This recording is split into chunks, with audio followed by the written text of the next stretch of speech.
What's the only thing If we you do? ain't in believing all that, We just read. We just read, we just read. This what your book said, don't blame me. We just read, we just read. This what your book said, don't blame me. Hey, here's a challenge for you, open up your book. Can you read it and explain to us how I ain't a crook? I see you can make it pretty, but it's not about the look. Because the words and what they mean is why you always getting cooked. Easy mode, we just reading and relaying what was said. You don't even read. Woo! I'm telling you, man, Word did his thing on that. Word did his thing on that. What's up, everybody? We are live finally after struggling a little bit in the background, but we here, man. We got the team here. What's up, everybody? What's up? What's going on? What's up? Yeah, okay. We got John DLC. They said hi. David looks confused. IP, what's going on with you, man? I'm doing good. I'm doing good. Thanks for having me today on this lovely Ash Wednesday. It was not a pleasure. The Islamic Eliminator. What's up, man? Hey, what's up, man? It's first day of Ramadan, so we know Sheikh Uthman's going to be ready to debate. I don't know if he knows what that is. So, yeah, he doesn't know what a debate is. He doesn't know what a That's debate true. is. Man. He doesn't know. So, but you're right. It is the first day of Ramadan, and it looks like we decided to do something special today. We decided to have a very, very, very well thought out topic today, considering Muhammad and his prophethood. I.e., Muhammad was demon possessed and bewitched, ladies and gentlemen. If you are surprised by that, then you've been living under a rock. And so if you disagree with us that Muhammad was bewitched, that Muhammad was demon possessed, had Satan whispering in his ears, and he's repeating the words of the devil, then you're welcome to come up and change our minds, prove us wrong, show us how what we're saying is actually not accurate. Okay. This should be a fun topic, right, guys? It should be good, huh? Oh yeah, good one to start with on Ramadan for sure. I think so. Yeah. I think it's appropriate. Let's read some super chats as we're getting into this, and then we're gonna go ahead and try to see if we have any guests that would like to participate. So, we got a super chat from Faith Questions Official says lots of Muslims come to Christ during and after Ramadan, which starts today. Should be an exciting time. Absolutely. Patriotic Z says, I blame the Turk. Somehow it is him, JK. That makes sense. Baco says, verse of the day from the Red Book, chapter 2. The Quran is right because it never been wrong. Hashtag what's the debate? Yeah, believe it or not, guys, that is an actual quote from a Muslim on why he believes the Quran is true. And so that made it into the Red Book. Absolutely. Logic is late because Allah is the best deceiver. You see? Let's see. And we got Jules who says, let's guess how many. I'm a Christian, but I have a question on a Muslim only stream. I'm guessing 7. I hope that you're a false prophet. Guys, it was bad last night. I went live last night. I got nothing but Christians coming up, man. On YouTube as well, because I know it happens mostly on TikTok, doesn't it? It's like yes, on YouTube. They came up on YouTube as well. A couple of them. They invading YouTube now too. It says join if you disagree, and we got little Christians coming up. Hey, I'm a Christian. I agree with you, but let's see. We got Happy BHM My Wigga IP and Jai. Hi, Christina. Hi. What is Black History Month? Okay, yeah, that's hilarious. See, it was just you. I said the same thing. And they were like checking me if I'm really American or not. I'm like, I just didn't know what it stood for. So one of your favorite fans said hi, Christina. I don't know why Sparkly isn't muted just yet. Nice. What is your preferred way of reaching skeptics? God bless Jesus Christ. May he crush the Quran of Islam. IP, what's your preferred way of reaching skeptics, man? Skeptics? Yeah. I mean, there's no preferred way. It depends on the person, depends on what they're struggling with. You have to and meet what them kind where of they are. what degree of skeptic they are. Right. Yeah. Yeah, if you got someone who's like a Jesus mythicist, we got a lot of problems. You got someone who's just doubting the resurrection, a little bit easier. I mean, if someone's doubting gospel reliability, you go there. If someone's doubting God's existence, you go there. I mean, it depends. Yeah, there's a definitely a healthy degree of skepticism, because if not, then you're just, you'll just fall for anything, because you'll believe anything anyone tells you, like, and then people will call you the ear or something like that. You want to be like that. But yeah, you have kind of degrees. You have people who are kind of like, okay, I'm going to need to see some really good evidence for this or something. And then you get to like Richard Dawkins level, where in his interview with Peter Boghossian asked, what evidence hypothetically could convince you? And Dawkins said, well, years ago I would have said, big booming voice or something like that. And he said, eventually I realized, no, if I heard a big booming voice, I would conclude that I'm hallucinating. And so it got to the point where he said, even if a message was written out in the stars saying Richard Dawkins, believe in me, he said he still wouldn't believe, because he could just attribute it to powerful aliens. If someone's like that level, where they're basically telling you no amount of evidence would ever convince them, but please convince me, please provide me evidence. I'm telling you in advance, no evidence will convince me, but go ahead and argue with me. There you just have to kind of point out the absurdity and pray for it. Yeah. All right. Good stuff, fellas. Let's see. Sabbath breaker turned ape. That's a good one. That is. Sabbath breaker turned ape says, I heard this song somewhere and now it's stuck in my head. You don't worship what I worship. I don't worship what you worship. Yeah, that was us yesterday. People were talking about the eloquence of the Quran in Arabic. And so we had to give them an example of, how eloquent the Quran is in Arabic. And we think we came up with a new dilemma with that as well. Yeah, the language dilemma. So basically, Muslims say that Arabic is the most eloquent language. It's the best language to deliver a message in. What language was the Torah and the Gospel revealed in? Was Allah less eloquent back then? And so there's your dilemma. So we're trying to see what Muslims have to say about that. Yeah. Wow. All right. We got a Patriotic Z again says, for healthier energy drink, check out Ghost of Echelon, owned by ex-military guys with zero sugar. I know so. That also us Ninja Creamy for healthy workout ice cream. As far as energy drinks, the best energy drinks are Zut Energy. That'll keep you going all night long. And Mutta Water. Mutta Water, man. I cannot find Mutta Water, man. I tried to go to In-N-Out and get some, but they was like, what is that? Yep. Unfortunate. It's hard to come by.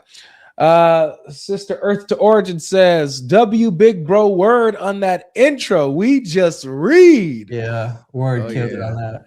That's right. That's the only thing we're gonna do over here. Is that right, fellas?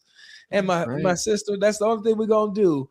We're just gonna read the Islamic sources. All right, we don't have any guests up just yet, which is okay, because I think that it's a good idea for us to kind of lay down the grounds of where we're coming from and why we have this, what some might think is such an outrageous claim of Muhammad being demon possessed. So I'm gonna read a couple more super chats, guys, and then we can get down into it and start breaking down why in the world are we over here spreading this hate. Why are we spreading so much hate?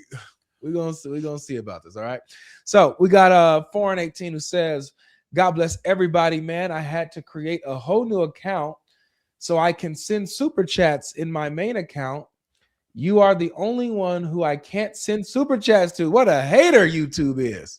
Incredible. You guys are all God's gift to us, man. God bless you guys. God does the work through us. So thank you for that encouragement and thank you for that gift. Wow. Going the extra lengths just so that you can give monetarily. That's awesome. Thank you so much. Finished my Pepsi and popcorn before the stream started. Hey. Well, yo, we got the Pepsi right there. Put a B on it. we got the popcorn, baby. Oh yeah, we locked and loaded. I gotta make hilarious. Okay, I gotta draw the B on it. That's good. I'm a preacher. I really need training for apologetics. Is that what you're saying? I'm assuming that that's what you're saying, that you're a preacher and you need training for apologetics.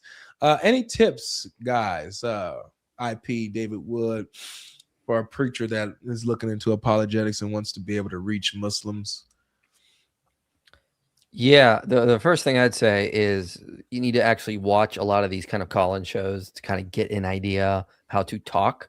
It's like Aristotle taught. The way you learn, the best way you learn is best by learning from somebody or watching what somebody does. And like, so if you want to be like an expert plumber, you go train under a plumber and you watch what he does and you repeat what he does. Same thing here. If you want to learn to do apologetics to Muslims, watch the call-in streams, start to pick it up yourself, and then you need to put it into practice. So go on some TikTok lives and try to debate some Muslims yourself. You have to watch, and then you have to practice, and then you'll eventually learn through experience. Yeah. I would add definitely learn the Islamic dilemma. That will come in handy every single time, because every conversation, as long as you can show something from the Bible that conflicts with Islam, they have to fall back on, but your Bible's been corrupted. And so that isn't, they've just opened the door with that one. 100%. Kashik in the house says, my jizya for my Muslim giving me the best Ramadan iftar. Does it say iftar? Yeah, iftar, yeah. Nice. That's what's up, Kashik. Kashik is a brother who I believe has recently left Islam a while ago. Hasn't really made it. He's hinted to it a lot. I think it's for a reason. So hang on. He's bringing up Ramadan. Anyone else thinking that this is going to be the best Ramadan ever? Yep. Of all time, man. That's what I'm thinking. Yes. It's going to be crazy. All right, let's go ahead and get into this now, guys. Hold up, you got the shirt on. I just noticed your shirt. You just I didn't notice it before. See, I wasn't even gonna. I haven't seen that one. What's a debate? I wasn't even gonna say nothing, David. I didn't even know you was gonna notice, man. You know, you know what I'm saying. Well, we got some of your size too, David. You want to rock one? Oh, I'm gonna rock one. All right. Oh yeah, that's right, guys. You can get your "What's a Debate" shirt, and we're probably gonna come out with some "What's a Debate" draws. Get your "What's a Debate." Oh man, that's so funny. All right, so to get into the topic, so that we can let the guests load up here, where is it that we're coming from with this? Where are we getting it from that Muhammad was demon possessed? Where is this coming from? Is this out of nowhere? Is this just Christian rhetoric to just hate on Muhammad, or do we have a basis for this claim? I'd say we definitely have a basis. You've got an Ibn Ishaq, the Bedouin family that his mom sent him to live with, eventually sent him back, and they said it's because we think he's demon possessed. So that was when he's a little toddler. So something going on there. And then later on, when he's receiving his revelations, his first impression of them was that he was possessed by some sort of jinn or something like that. It was his wife and her cousin who convinced him that he's not possessed. He's actually a prophet. So whatever he encountered, he was convinced that it was something like demonic. And it was people who weren't there, who had no idea what he encountered, who convinced him out of that view. But yeah, he was convinced that it was something like possession by some sort of jinn. He became depressed and suicidal, tried repeatedly to hurl himself off a cliff. So you have those kinds of things. And then later on, you have him with the satanic verses, delivering a revelation that promoted polytheism. And then, you know, eventually he came back and said, sorry, the devil made me do it. So even according to him, he couldn't tell the difference between something coming from God and something coming from Satan. And then you have when he was bewitched, when someone he was having delusional thoughts and false beliefs for between 6 months and a couple of years, depending on who you go with. And this gave him delusional thoughts and false beliefs. But you know, when he finally snapped out of it, he says, because someone cast a spell on me. So black magic had power over him. And apart from all that, it's just like, you look at the way he received his revelations, with his face turning red, and he would sweat even if it's cold, and he'd flop over on the ground and so on. Just it sounds like something out of an Exorcist movie.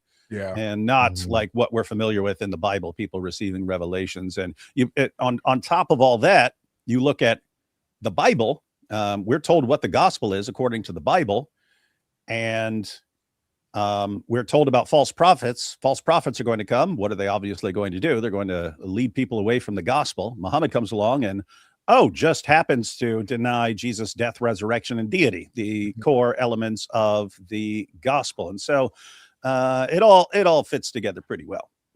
Yeah. I don't know what sources you were reading. I don't know what sources you're reading from, but just those sound very Islamophobic sources. Just seeing. Yeah, very Islamophobic. Yeah. I just want to add one more hadith, one more reference in there. So there was a time when Muhammad was reciting chapter 30 in the Quran, and he confused it with another part of the Quran. Why did he confuse it? Because he said that somebody didn't wash themselves properly, so they didn't do the wudu or the ablution properly. So that gave Satan the ability to overpower Muhammad. So when Muslims are reciting the Quran, they say that the Quran is what overpowers the devils and what overpowers the jinn and any spiritual forces that are attacking them, that this has power over that, and they can, subdue the evil forces by reading the Quran.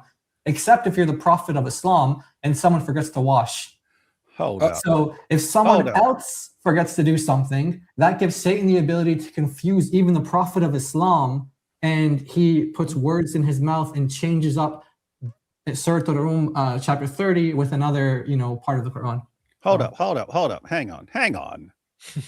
Yeah. Hang on. If someone not washing properly, if one of Muhammad's followers not washing properly, would give weird spirit beings power over him and so on, that kind of explains all of the Quran. There you go. Because I know a bunch of these guys weren't washing properly. Come on. Yeah. Well, he wasn't washing properly. Yeah. So him himself. So imagine that someone else doesn't wash properly, and that can give Satan the ability to affect you as a reader of the Quran. So weak. It's so weak. And in the meantime, Muhammad's going around covered in semen. And then it said he would have sex with all his wives in one night and only take one bath and stuff. So this guy, not the most hygienic dude on the planet. Definitely. Imagine having that poor hygiene and then blaming someone else for not washing properly. Right. Yes, it's Abdul over there. It's him. I blame Abdul. I just saw you in the water with some dead dogs and all this It stuff. can't be me. No, it wasn't me. It was that guy. It was Abdul. I'm perfect. It has to be someone else. Well, this is a little, it's interesting because, guys, you know how these live streams go. I'll usually have guests ready, lined up to get in the action, man. I mean, we were just talking about Jesus being God, and a bunch of Muslims came up, was ready in line, I don't have any guests right now. Do you think that's peculiar? They're not even going to defend their prophet on Ramadan? Come on. Not on Ramadan. Wow, man. They're just going to let this slide all of Ramadan? Whoa. Ramadan, man. Because we can talk about this every day of Ramadan. I was going to say, we can keep running the topic until we get some. Maybe they're already eating for tomorrow. They're preparing. Or shopping for all that food. Yeah, that's what they're doing. Yeah, that's what they're doing. Very stressful for Ramadan. How can we defend Muhammad when we're so busy? It looks like we might have somebody. We might have somebody. Let's see how this goes, man. Uthman? What is this? Muhammad? What's up, Muhammad? You're on stage. Muhammad Raqqa. You tried to change your name to John Bark. Come on. Don't be ashamed of your name, man. It's all right. It's okay, bro. You could go ahead and unmute. It's all right. Hello. Hi. How you guys doing? Pretty good. Are you a Muslim, man? Yeah, I am. Why'd you change your name? I was just trying to go anonymous. I don't like putting my name out there on the internet and stuff. Oh, okay. All right, fair enough. So what do you think of the topic today, man? Muhammad was demon possessed and bewitched, bro. So all I would say is that you, God Logic, and David, you guys have affirmed in many debates that at least you believe that the Quran confirms the Old Testament and the New Testament of the Bible, and you've also said that, and you've also like proved in your debate standards that the like Quran proves some form of like divinity within Jesus. So my thing would be, how can you say that the Quran was demon inspired while also believing that it affirms the Bible and your beliefs? No, Yeah, so That's, by the way, that's Fareed's response to the Islamic dilemma. What's wrong with that? oh, that yeah. So I think that you're getting a little I think confused on when we do our critiques against Islam or the Quran. We're showing you what the Quran claims, not that we believe in what the Quran is saying, but this is what the Quran claims. So, like, for example, the Quran does claim to confirm our scriptures. That's the claim. Does it actually? No, it doesn't. And that's what the dilemma is that it claims to confirm, but really it doesn't. It's actually in contradiction to our scriptures. So, and this is the problem. This is how, it's man-made or inspired by some false entity, because it has these contradictions, these lies, these falsehoods, and attacks the core doctrine of the gospel message of Jesus Christ.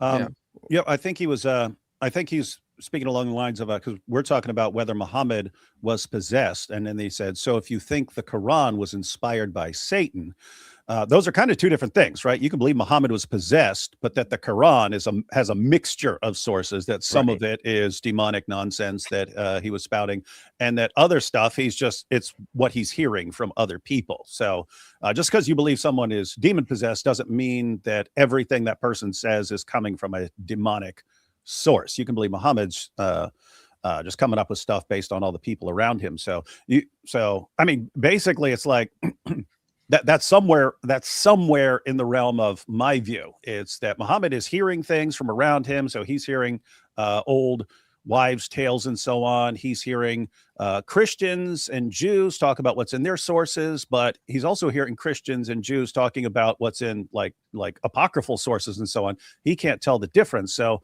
I think it's pretty clear that Muhammad's getting a lot of stuff just from the people around him. That was a regular accusation against him in the Quran. And so the point here is it's not some either or. It's not you have to believe that everything he got was demonic, or you have to believe that everything came from God, or you have to believe that everything was just, him inventing things. You don't have to just pick just one source. It could be a combination of factors. Yeah, I've also heard, Muslims seem to have this idea that like Satan is like the smartest creature in all creation and stuff, and like he would never ever do something that doesn't make sense, or he wouldn't do any like he wouldn't go against God, for example. He wouldn't sin against God. It's like, you're talking about the devil here. You're not talking about God. So they attribute God's brilliance to the devil, and they say, well, why would the devil, if we do accept that, which you said you don't have to accept that every single word Muhammad uttered doesn't necessarily have to be inspired by Satan. But even if you accepted that as a premise and said, okay, even if it's just the devil speaking through Muhammad, he's just the devil's voice piece, that doesn't mean that the devil can't make mistakes. And so if the devil is trying to win Christians and Jews over, hey, we're affirming your book just to win them into Islam, that doesn't mean that all of the Islamic dilemma is now solved or something like that, because you have a demonic source for the Muhammad's words or something. So I don't know how. Well, yeah, we know from the Bible that demons mix truth and falsehood. Yeah, they confess there's one God. Demons called Jesus the Holy One of God. That was correct. Yeah. The devil himself tried to tempt Jesus in the wilderness by quoting scripture to try to get him to do wrong. The devil mixes truth and falsehood. Right. Muslims seem to think that, if it's all devilish, then what does the Quran tell me to honor my parents?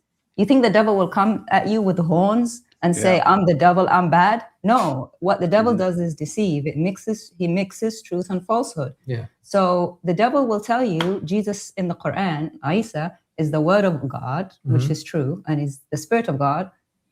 That tells you he's special, but then the one thing that you need to be saved is to believe he was crucified. It denies that bit. Yeah. So just because the devil talks, even if the devil is talking and it's just the devil, doesn't mean everything he says is wrong. He mixes things. to deceive you. That's how he works. Yeah, and I heard many years ago, while I was still locked up from when I was still a pretty new Christian, old Bible teacher who was in his 80s, but he said that the purpose of a counterfeiter, so he's talking about counterfeit money, so the purpose of the goal of a counterfeiter isn't simply to make a fake bill, it's to make a fake bill that looks as authentic as possible.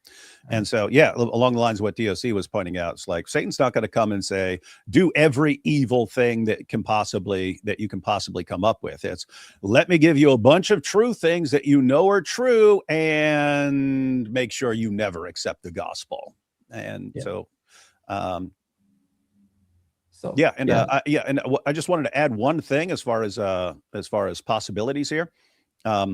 Another possibility is that even as Muhammad's getting stuff from his own mind and from people around him and hearing stuff from Jews and Christians and everyone else, and being under the influence of Satan and possibly being possessed by a demon, it's also possible that the true God is looking at this and saying, you know what, I'm going to make sure there's material in there that will eventually completely undermine Islam and lead tons of people out of it. And so you can believe that. I made a video once comparing that to like the exploding paint packs in banks when someone comes in to rob the bank and say, I want to take all else, and they put exploding paint packs in there and they explode later and expose the person. Something along those lines where the true God's like, I'm going to make sure this stuff is in there so that people can eventually point it out and lead people out of Islam. All right.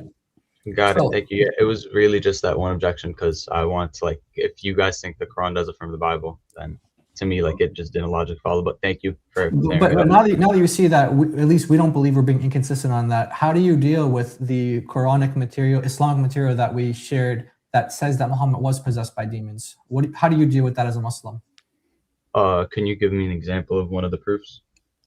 Yeah, we just went to like chapter 22, verse 52, for example, in the Quran. Chapter 22, verse 52, just as an example, says that not just Muhammad, but that messengers and prophets even before Muhammad, that Satan throws into what they speak. So he adds something in, and then Allah. Said 22, 52?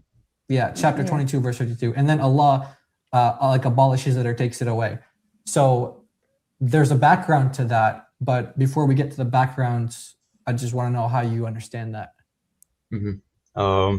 So should you want me to read the translation? Or? Do you know the background? Do you know why Allah revealed that verse? Do you know what the Satan threw into Muhammad's speech? Not aware. Okay, so you need to go to Asbab al-Nuzul, you know, the reason for revelation for Surah 22, Surah Al-Hajj, verse 52. We can give you the link if you like in the chat or something like that. And it says that Muhammad actually uttered words that glorify three goddesses of the Quraysh at the time, Allat, Al-Uzza, and Manat. You know that one, yeah? Chapter 53? Chapter 53, verse 19 to 20. And that he said that the devil said that these, meaning these goddesses, are the mighty cranes, the Gharaniq, and their intercession is hoped for. Quraysh heard him. And they were happy by that. They were pleased by that. And they all prostrated, they all did sujood, including Quraysh. Why? Because he mentioned the goddesses. And then Jibril had to come to him and say, why did you do that? You just uttered kufr, right? And so Muhammad was very sad about that. He didn't realize that that was from the devil, and he just said it as Allah's words. So Allah revealed that verse saying, don't worry about it. All our messengers, the devil gives them something from him, and they fall for it. That's Surah 22, verse 52. So that's the background of that verse. What I'm reading in the translation, it says Satan would influence the people's understanding of his recitation. Where is the word people? What translation is that? I just opened up Quran.com.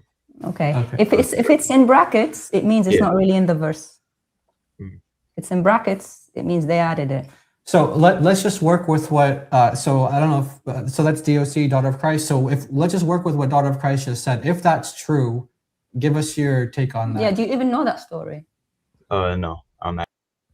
So if that's true, if that's not like we didn't just make that up or it's not a fabrication, what would you make of that? That your prophet was under demonic influence to where he got people to bow down to goddesses, and then later on realized he made a mistake.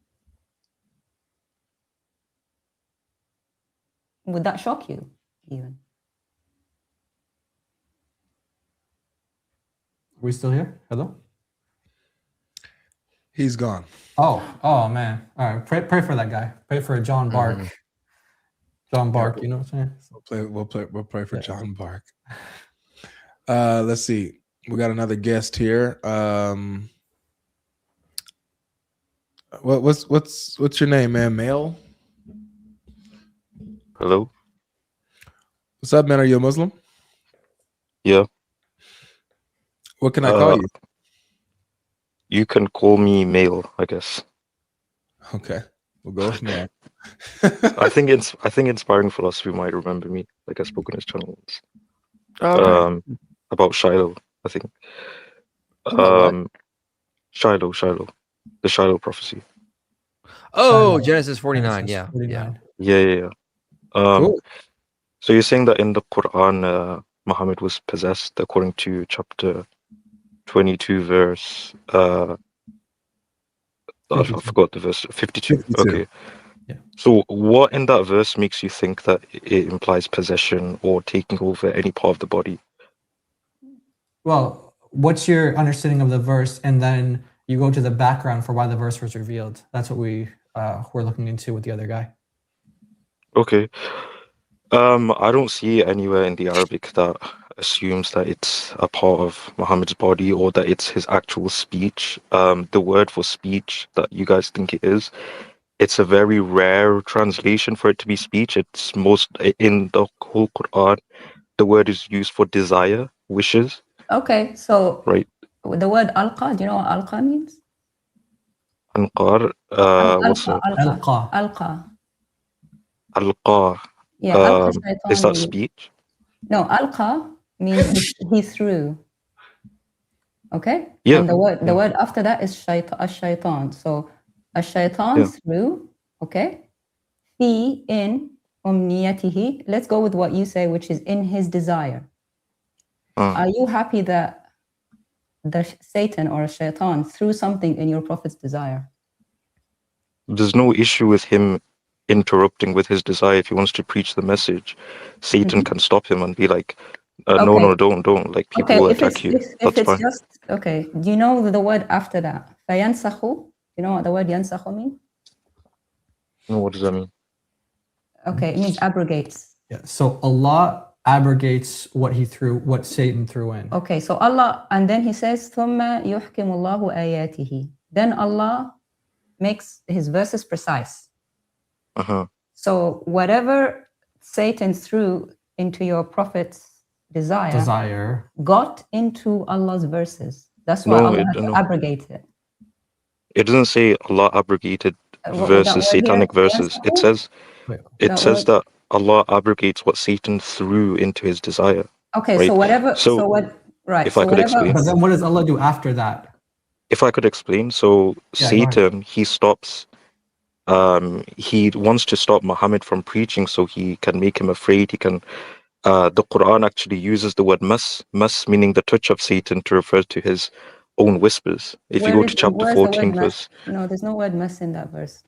Yeah, because in chapter 14 verse 22, it says Satan's only power is that he calls people. He can't. It says his only authority is that he calls you. Okay, and you respond to him. That. If that's his only power, then it means he can't possess. No, but I get that. Wait, Satan can't possess? Satan can't. No, possess. I don't believe in demon possession. Wait, do you believe in the Sunnah, or are you just a Quran only Muslim? I'm a Quran only Muslim. Oh, okay. Okay, So that's why. That's different. Okay, even with Quran only, yeah.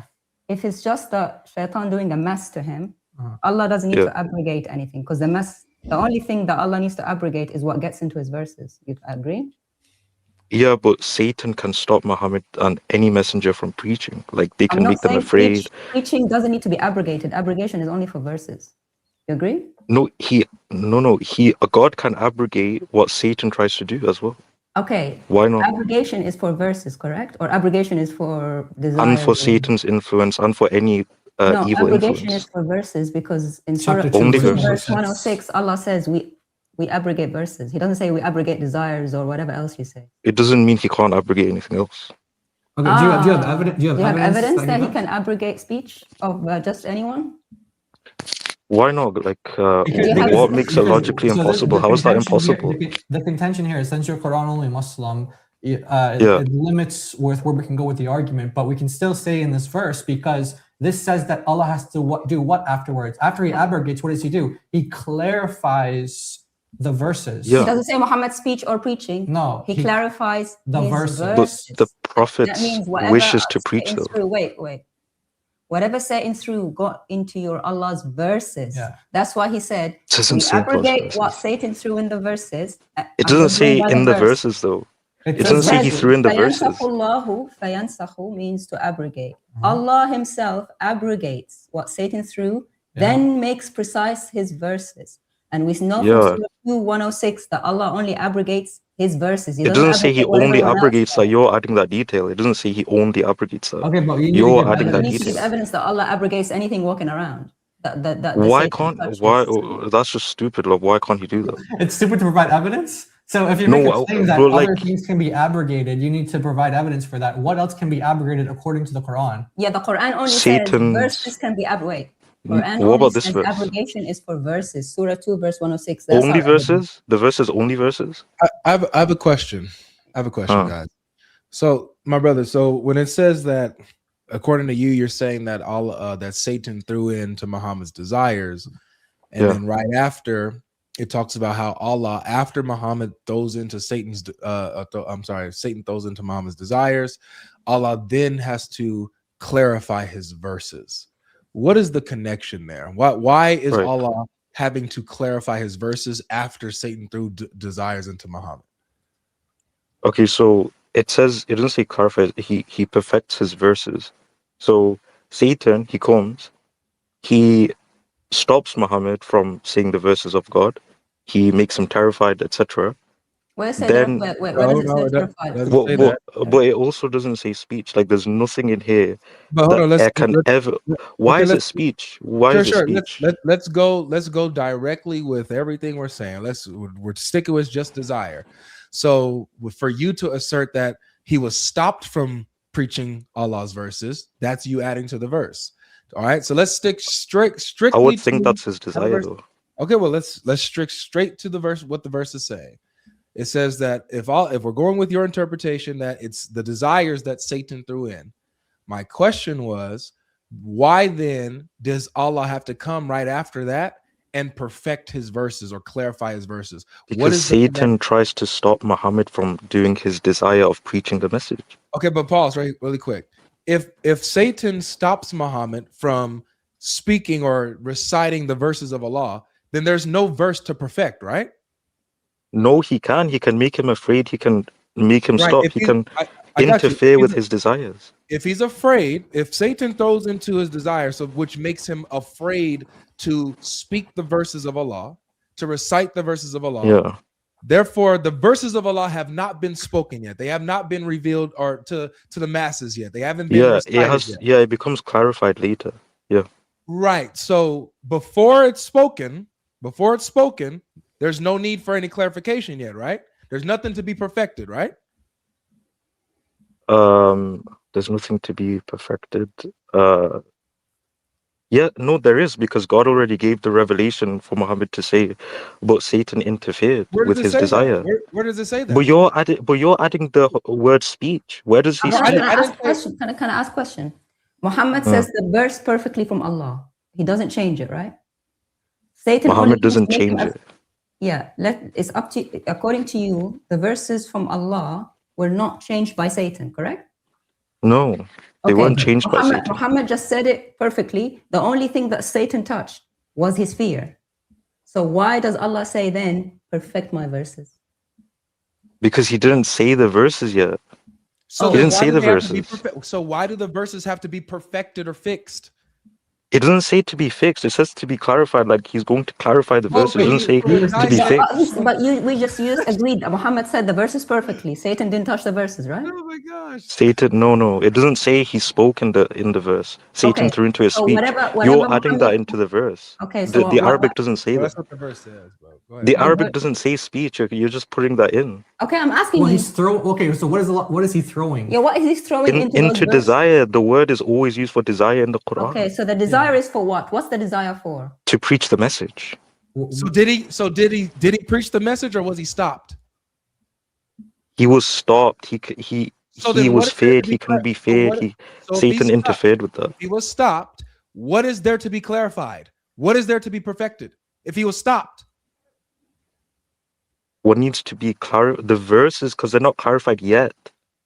So what is the point of saying that he clarifies the verses if the verses which verse are you reading? The same verse as me? Same one, 2252, the one that you've been arguing that Satan doesn't throw into his speech but his desires. So in the same verse, right after it says that, DOC pointed out that it says that Allah then clarifies or perfects his verses. What is the link there if his verses were not spoken yet? Okay, so It also God, says that Allah, it doesn't say God look Satan. It also says Allah Satan stopping. It also says Allah takes out what Satan throws in. Yeah, he takes out what Satan throws in his wishes, in his desire. And then his verses become clarified. What Satan threw in his desire and then perfects the verse. So he makes the verses perfected. The perfection of the verse is by Allah taking out the bad from it. That's what it says. Allah does the nas. It doesn't say bad from the verses.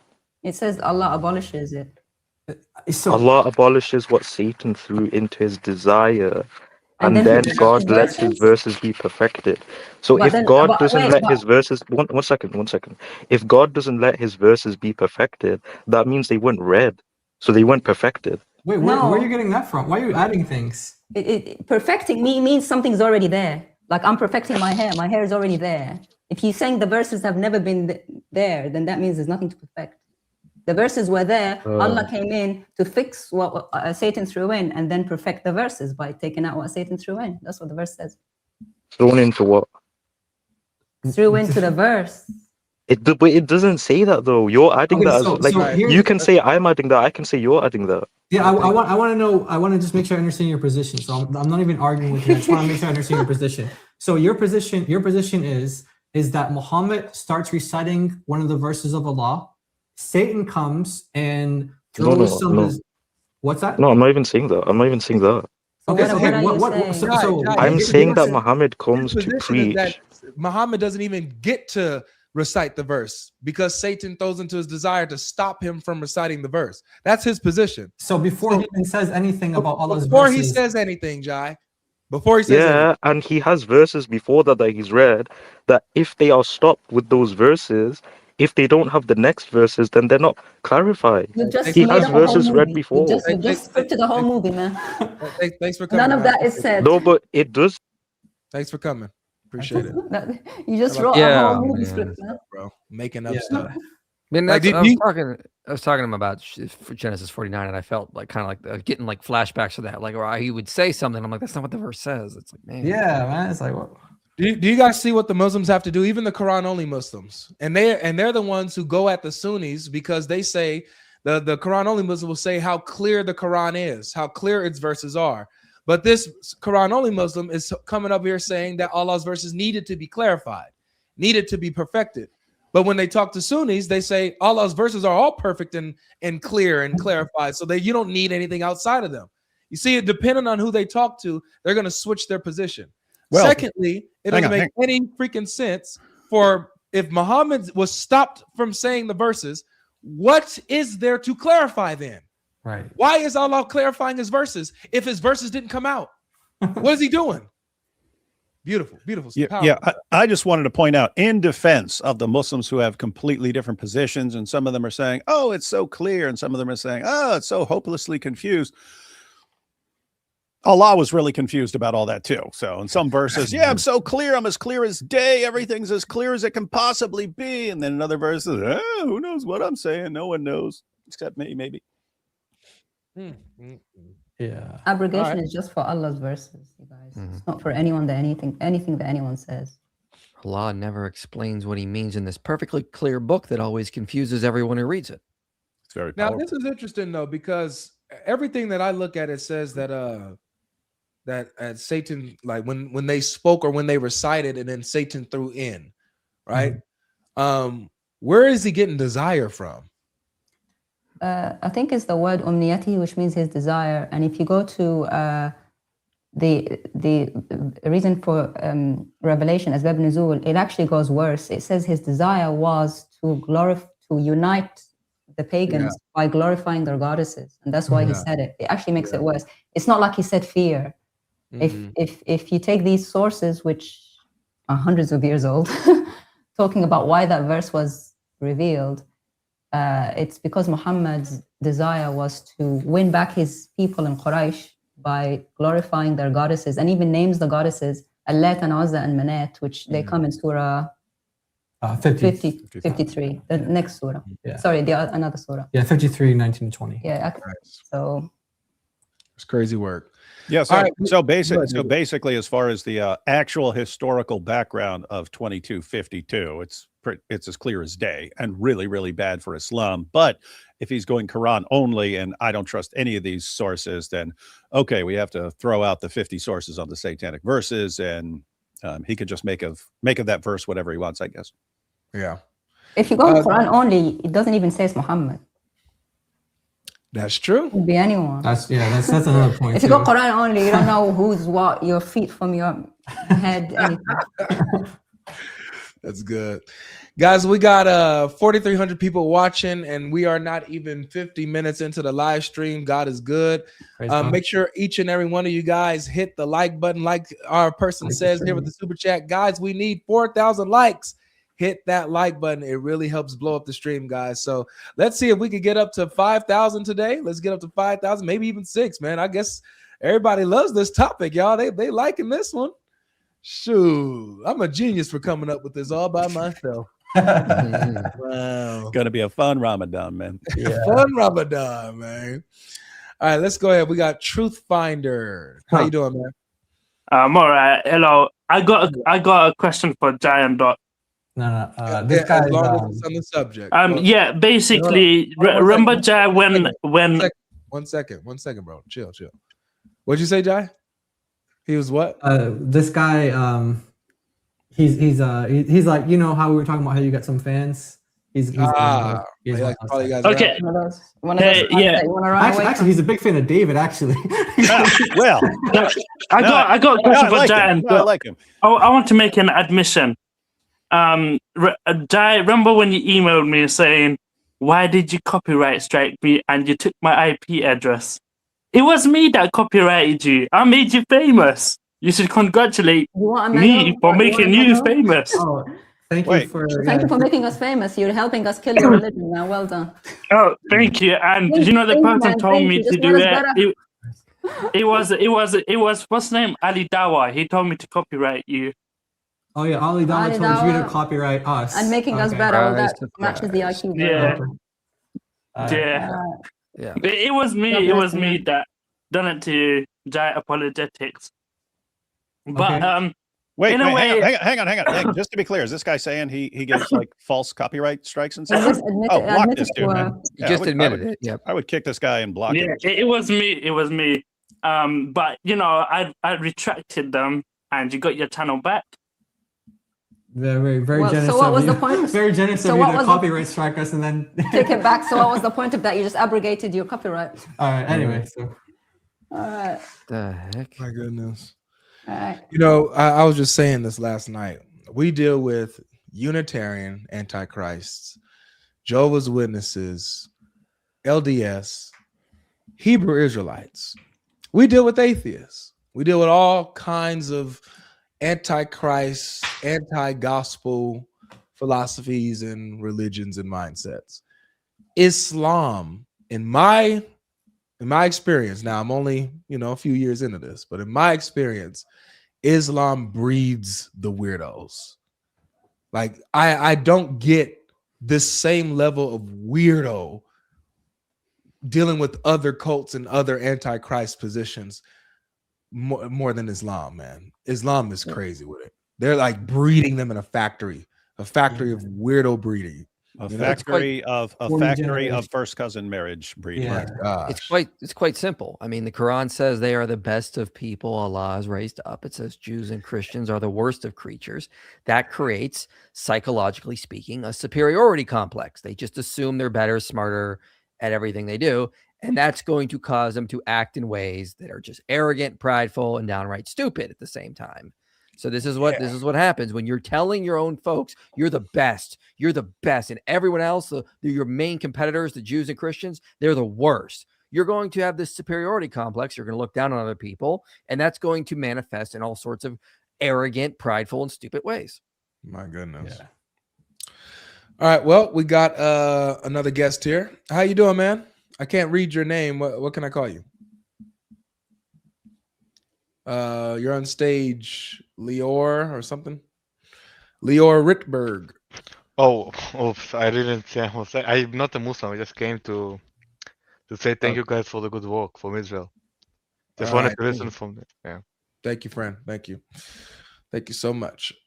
Yep, guys. Only hit the request button if you are a Muslim, as it says right before you hit the button, right before you hit the link. It does say Muslim only in all caps. So please go ahead and, if you want to congratulate us and thank us, we appreciate you, man. God bless all of you guys.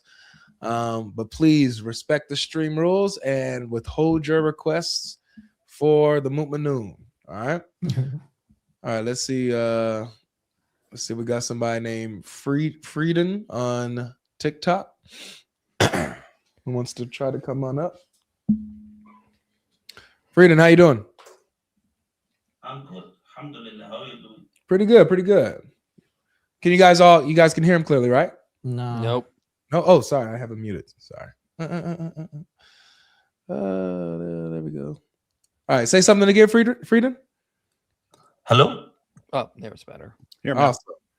All right. What do you think about the topic, man? The topic today is that Muhammad was demon possessed and bewitched. What do you think? I think it was not Muhammad. I think it was Paul, because Paul sees Jesus in his vision, and I think he sees Satan. And, yeah, but what about Muhammad though? What do you think about Muhammad being bewitched and demon possessed? He can't be, because God is protect him. Every single step he do. Yeah, he's his prophet. You know what is a prophet? What's a prophet? You know? It's not your prophet, not Muhammad. He's an anointed one. Yeah, he's from Ismail. You know Ismail? You can read the first. Wait, so all Ishmaelites are... Wait, is Muhammad the Messiah? Sorry? You just called him the anointed one. That's Messiah. Did you just claim that Muhammad is the Messiah?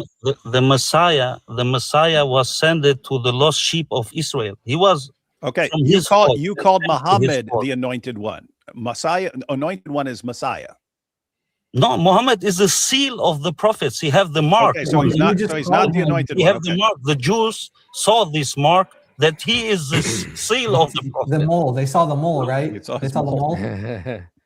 No. Listen, they wanted to have some. According to Islam, according to Islam, the seal of the prophets is the mole that Muhammad had on his back. The hairy mole on the shoulder. You know that one? But we don't want you to get past this. You just called Muhammad the anointed one. So are you saying he's the Messiah? He's the prophet. Yeah, he's the last prophet. The seal. He must be an Othman fan. He must be an Othman fan. The anointed one. The anointed one is the Messiah. We have the uncorrupted message of God. Nobody has challenged the Quran. Wait, Frieden. There is no human. Bring only one verse of the Quran. One verse. Only one verse. Frieden. God challenged you 1,447 years. Get off the stage. Just here. Oh, wow. Gosh, Muhammad's mole proves that he is the Messiah, and that. Why talk like it's a crossword puzzle? Yeah. I need one coherent thought. that leads to another coherent thought. He's just all over the place. The crazy part, the one. crazy part is this is right after Avery said this is the only religion. That Oh yeah. seems to produce this. Yeah. Muhammad. Oh, it's going in the book. Oh, You you know know it. the book, man. Muhammad is the anointed one. Is the anointed one. That's Uthman level. Yeah, that's Uthman terrible. level. That's crazy. footnote level, man. Yeah. Yeah. Hey, maybe he just saw that one little clip of Sheikh Uthman and didn't see anything after that. He's like, yes, Muhammad is all prophets are the Messiah. All right, that was Freedom. Muhammad is the anointed one, and he doubled down when you guys gave him a chance to clarify. He doubled down on it and said, yes. Hey, yeah, Frieden, all you got to do is say, okay, I was wrong. I take it. I withdraw that. It doesn't make any sense for me to say that Muhammad is the Messiah. That's it. That's all it takes, man. You guys can't. But you can't because, as was just pointed out, you got all this nonsense about we're the best of peoples and they're all inferior, and so you just like can't admit you're wrong. It's weird. Can't do it. Yeah, pretty much. Cannot do it. All right, let's bring up our next guest, man. Elo. And then we got Sunnah and Allah's Warrior coming up next. Elo, how you doing? Oh, Elo didn't connect there. Let's try again. You okay? You all right, Jai? Oh no, I'm good. I like the accent. I appreciate it. Thank you. I appreciate it. I like the accent. It's good. Who is this? Looks like a Colin P65. Looks like sounds like might be a Christian, honestly. And they're not connecting either, so that's okay. So we'll just bring up Sunnah, who I believe is ready to get down and dirty. Sunnah, how you doing? Sunnah, you are on I'm stage, good, brother. man. How are you, man? Awesome. Welcome, man. Welcome. What do you think of the topic, man? Today, y'all making fun of the seal of the prophet. Yeah. Well, I hear a lot of I hear a lot of making fun of the seal of the prophet. Can y'all hear me? Yeah. What's the seal of the prophet according to There's a Islam? little delay, I think. Yeah. What's the seal of the prophet according to Islam? Well, y'all making fun of the mole, but y'all ain't worthy. Y'all ain't worthy to kiss it with your dirty lips. Y'all ain't worthy to kiss the mole of the prophet. We would not want that. No one wants to do that. Well, only Muhammad's companions want to kiss his nasty. You darn Skippy. I don't want to kiss no. See, that's what I mean, y'all. David, you always being disrespectful. No, you're always being disrespectful to the Prophet sallallahu alaihi wasallam. But at the end, you're gonna pay for that because there's an eternity waiting, and y'all gonna be cast into hell for making fun of the Prophet. You will be. What? Would you kiss Muhammad's mole if you had the chance? What he cut out here? If it was a command to, I would. But I'm not commanding. But I respect. Honestly, I respect my prophet. I don't even feel worthy to. I don't even feel worthy to touch the sandals of the prophet. Not kiss anything else. Yeah. So you're saying otherwise you would have kissed it if it was a command. You're saying that if Muhammad commands you to kiss the mole, you kiss it in the Warner sense. See, now y'all making fun. Y'all can't get mad when people don't like Christians. Y'all being disrespectful right now. That's what I'm talking about. Y'all don't know how to have civil conversation. We're learning the devotion you have to Muhammad. We want to know, in the Warner sense, you would kiss the mole of Muhammad if he commanded you.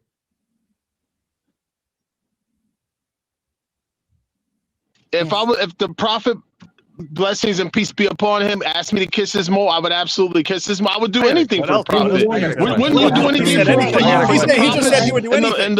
In your fake Bible, the prophets. Hey, I got a question. Wouldn't you do anything for the prophets in your fake corrupted Bible that King James rewrote? Hey, question. If the prophet wanted your 6-year-old daughter, the fake Bible, the fake corrupted Bible that King James rewrote. Hey, question. If the prophet wanted your 6-year-old daughter to grape, would you see? I'm not even gonna. You said anything. That's you're being mad disrespectful. I'm not even gonna answer that question. That's what I mean. Y'all wonder why Muslims don't like y'all. He just said it's disrespectful. Y'all are mad disrespectful. disrespectful. It's disrespectful, and it's literally what Muhammad said to Abu Bakr. Give me your 6-year-old daughter. And you just said you'd do anything. Abu Bakr is in your camp. He's like, well, if Muhammad wants my 6-year-old daughter, y'all acting like your prophets didn't marry young girls. Y'all acting like Name one. Who did? Name one. Name one. Y'all acting like your prophets didn't marry young girls. Who was the 3-year-old? Name one. Let's talk about the 3-year-old. 3-year-old. Which one? Who married the 3-year-old? Oh my goodness! Here we go. Who married Show the us in the 3-year-old? Bible. One of your prophets married a 3-year-old. Chapter and verse. Show us. Chapter and verse. Not true, my friend. It's a That's lie. it, Rebecca. Yeah. She was 3 years. It's in the verse. Read it. I'm not going to read it for you. Because it doesn't exist. I don't have one of your corrupted Bibles on the shelf. This is amazing. Look, you're sitting here lying to people. You're sitting here lying to people and telling us we're being disrespectful. What could be more disrespectful? What could be more disrespectful than claiming, oh, we respect these prophets, and then you lie about them and accuse them of having sex with 3-year-olds? What the heck is wrong with you? What's wrong with you, man? We're being disrespectful? You just sat here and lied about a prophet, man. I just want to call y'all, let y'all know y'all can have your laughs, but Allah, He's going to send y'all to hell, and at that moment it'll be too late, and y'all gonna have to eat crow for everything you're saying about the Prophet sallallahu alaihi wasallam. If Islam is true, you're going to hell. Because you're going to spend eternity deflowering. How you gonna say I'm going to? I follow the last prophet. I follow the seal of the prophets. How am I going to hell? According to your heaven, but you lie about true prophets. So you lie about true prophets, and your heaven is you go to. I would rather do that than to burn in hell. Sounds like hell. You'd rather lie about prophets than you said. You'd rather lie about prophets than burn in hell. That's what he said. That's what he said. Prove it. Prove it. Prove you what? just said it. So no, one second. You just lied. What makes I said I would rather deflower virgins than to burn in hell. Okay. What makes you think? So now, what makes I would rather deflower virgins than to go to hell. So now, just calm down the screaming. It's only little me. What straight man wouldn't rather deflower virgins than to burn in hell? Okay, forget virgins for just a second. Just give me 1 second of no virgins. And sister, I forget your name. You need to come back to Islam. You need to come back to your deen. You need to leave this ridiculous Christianity. I'm gonna ask you, but just lower the volume of the screaming, just so I can. Shame on you! I know your family is very disappointed. I'm trying to ask you, man. What makes you think Muhammad's a prophet? This right here. He's actually right. He has a point, guys. Sorry, he has a point. Oh, there it is. This is Rebecca at 3 years old. This is the proof. How'd you get that, man? Wow. See, we even have a picture. Oh, he's got a video. Look at her. Watering the camels. Okay. Yep. Wow. Yo, chat. They want me to go back to that, chat. They want me to go back to these screaming. People. To answer your question, and I'm sorry if it sounds like I'm yelling, I'm driving right now, but to answer your question, why do I know Prophet Muhammad sallallahu alaihi wasallam is a prophet? It's because he was foretold in the previous scriptures, number one. Number two, every prophecy he gave came true. Number three, the scriptures you just said are corrupted. He performed miracles. Hold up. You just said the scriptures are corrupted, but you said they prophesied Muhammad. That's not the scriptures. What scriptures? No, I didn't say the scriptures. I said your fake Bible is corrupted. Where? I didn't say the scriptures was corrupted. Okay, so you just told Daughter of Christ that scriptures that you don't have access to prophesied Muhammad. Y'all destroyed them and y'all changed them. And hey, he said we destroyed them. He said we destroyed them. So they're destroyed. So in scriptures that no one has access to anymore, there's prophecies about Muhammad. If you're talking about scriptures no one has access to, I can say they prophesied you. You can make up anything. That's what the original Quran only Christian. Sunnah, can I ask your great wisdom something? If Muhammad is in the past previous scriptures, why didn't Allah keep them preserved for us to see him? but did you hear Did you hear my question? If Muhammad is in the previous scriptures, why didn't Allah preserve them so we can all see him there? They were preserved long enough the I wasn't born. I companions. wasn't born then. I wasn't born then. It's Yeah, for me. Remember, it's for you're DOC. asking me. Look, It's for I'm not no DOC. It's for me. scholar So like that. wait. So Allah didn't care enough I'm not for no me. scholar like that. Listen, hold on. Whoa, you asked me a question. No, I didn't. You asked me finish. a question. I didn't You asked me a finish. question. I didn't Let me finish. answer the question. I didn't finish. Allah didn't care enough for me to preserve them enough for my lifetime to see Muhammad in it. So why should I follow your Allah? You gotta trust the ummah. You gotta trust the Sahaba. I don't You gotta trust me, people bro. yelling from cars. They said it. The biggest bunch of liars the world has ever seen said it, DOC. They got zero receipts, but you just have to trust them. All I know is that Islam is the fastest growing religion. Pretty soon, the UK and America and all y'all gonna be under Sharia law unless False. The data doesn't bear that out. So Allah didn't care enough for me in the 21st century to preserve his previous scripture for me long enough to see Muhammad in it. But he said that's why he became that's why he said he knows Muhammad is a prophet because of that. That's the only thing how we know Muhammad is a prophet, and Allah screwed it up by allowing it to not be preserved. And also this idea that they're growing at that rate, it's not actually back to, if you do the math, the Muslim birth rate is 2.9, the non-Muslim birth rate is 2.2, but apostasy rates, we're seeing 26% of Muslim youth leaving Islam. 26%. So that percentage, if you just do that, but if you do the math, like roughly 75% of 2.9 is about 2.2. So about 75% of that 2.9 is roughly about 2.2. You're going to become an apostate. And I have to say, 100% of Muhammad is 1.8. Oh. Ooh, shots fired. Hey, but he really said he would kiss the mole in the Warner sense. Yeah. That's And he crazy. would deflower virgins and do anything. For And his Muhammad. defense was he would do anything Muhammad said. So if Muhammad was like, hey, we're going to go out in the desert and I want you to join me on guilt, he'd be like, okay, I'll do it. Anything for you. What if he told him to stay? What if he told him to like come out of the Diddy line? Like he told him, like, would he do that too? What if he told him to bend over? We got two beautiful entries today. Muhammad is the anointed one from Freedom. And if it was a command, I would kiss his mole. If Muhammad asked me to, I would kiss his mole. Of course. I'd kiss it like it's the Black Stone. Golly, man. We are barely an hour into the stream and we already got two new entries. They want me to go back to that, chat. Yo, chat. They want me to go back to that. Yo, chat.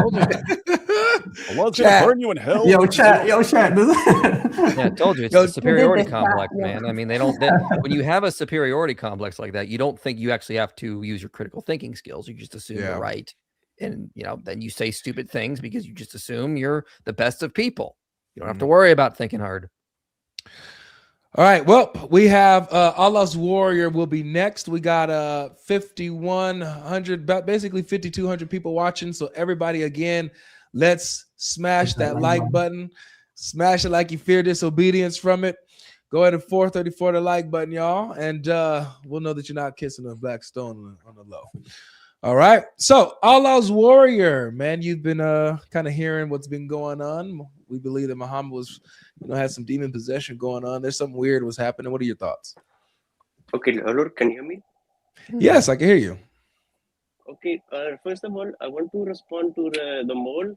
Listen, if it Please. is commandment, there's nothing wrong with commandments of Allah. If it is mole, kiss the mole is not big deal, but in regards of the demon possession. Wait, right, would you? Wait, I want to ask you then, since you wanted to talk about the mole and clarify it. And thank you for your clarification. Just to ask you, if Muhammad asked you to kiss his mole, would you? Okay, listen. That means yes. Come on. Why, guys? Why would you say yes? Yes, I would smooch it. Okay, listen. If it is commandment, would you not want to obey Allah's commandments? If it No. If Muhammad said, hey man, I would really love it if you kissed my mole. Would you do it? French kiss it. Oh, in the Warner sense. Would you kiss his mole if the Prophet asked you? I wouldn't do it if it is Muhammad saying it. If Allah told Muhammad to say it, then yes, I believe. Okay. Then yes, you could kiss the ball for that.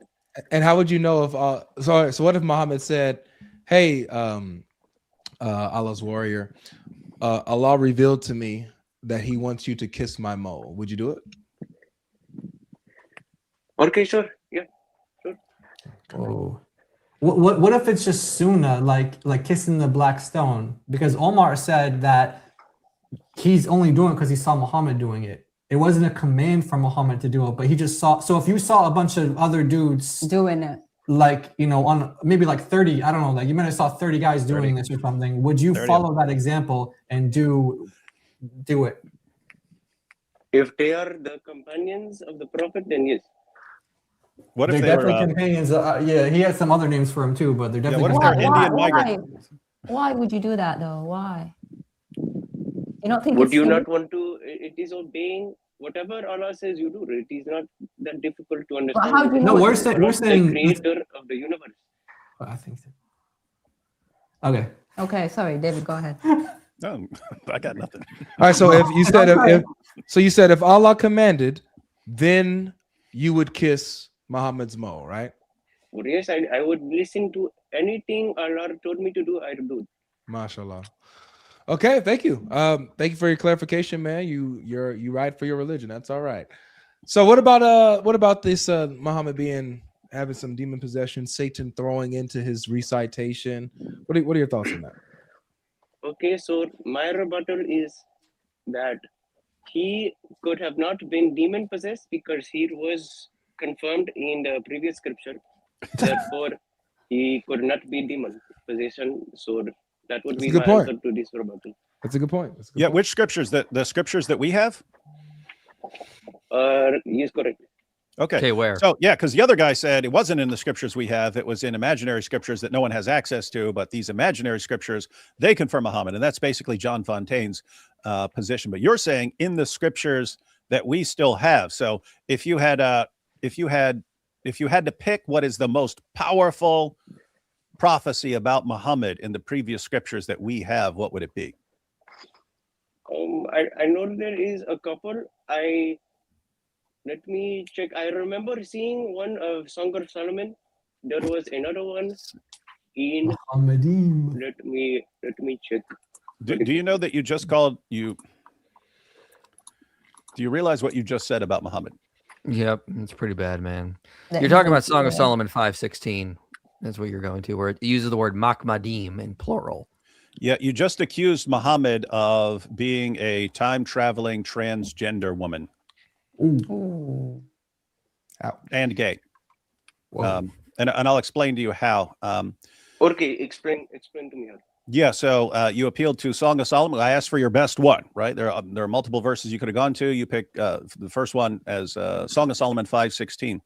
And the only case for that, I mean, in context, it's Solomon's bride talking about Solomon's physical appearance and how he was just a total stud in every way.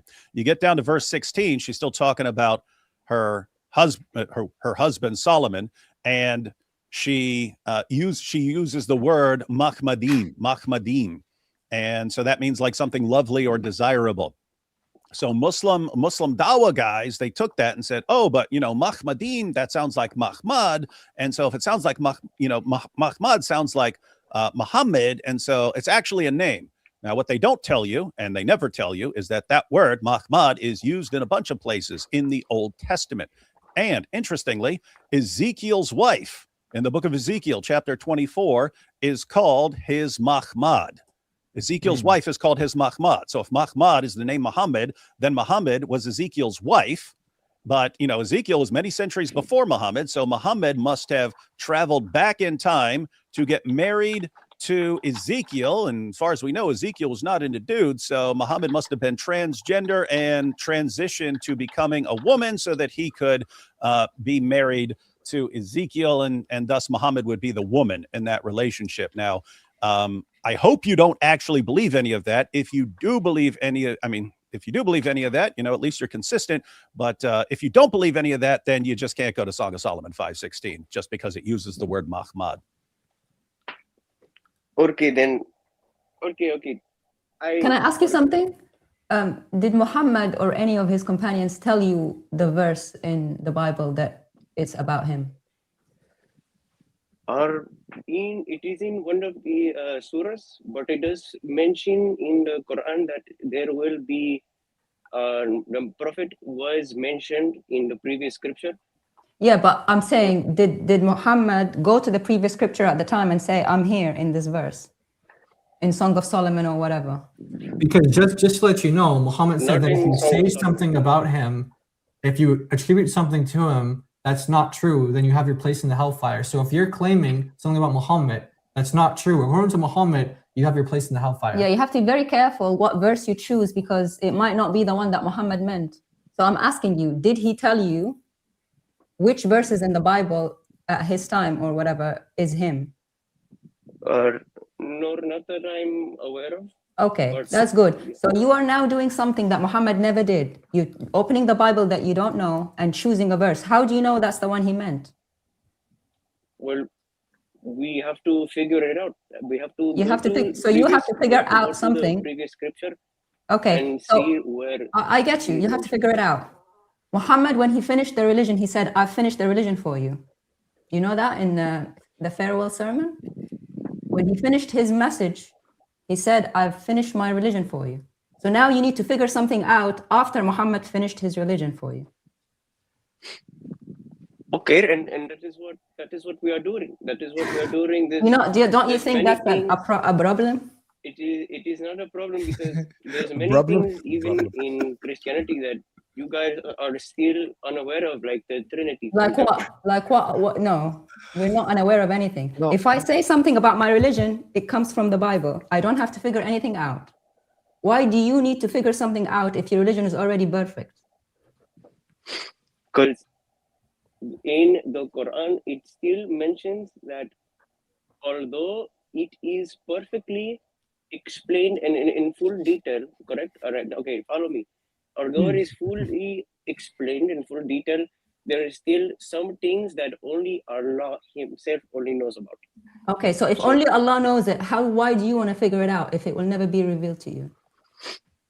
Because Muhammad, the Prophet, peace be upon him, had said that he is mentioned in the previous scripture. Therefore, if he is confirmed in previous scripture, therefore he cannot. Okay, where? You've not shown us. You've not shown us a place yet where he is in the previous scripture.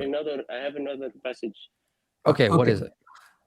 It is in, I believe, Matthew 21 of the vineyard, where he is confirmed to be the cornerstone. And he's confirmed Matthew 21. Is the cornerstone? There was no way. The cornerstone. So Jesus said to them, "Have you not read the scriptures? The stone that the builders rejected has become the cornerstone. This was the Lord's doing, and it was marvelous in our eyes. Therefore, I tell you, the kingdom of God will be." Is that the one you're talking about right there? Right there? Correct. Okay. Yes. Where in that passage does it say that the cornerstone is Muhammad?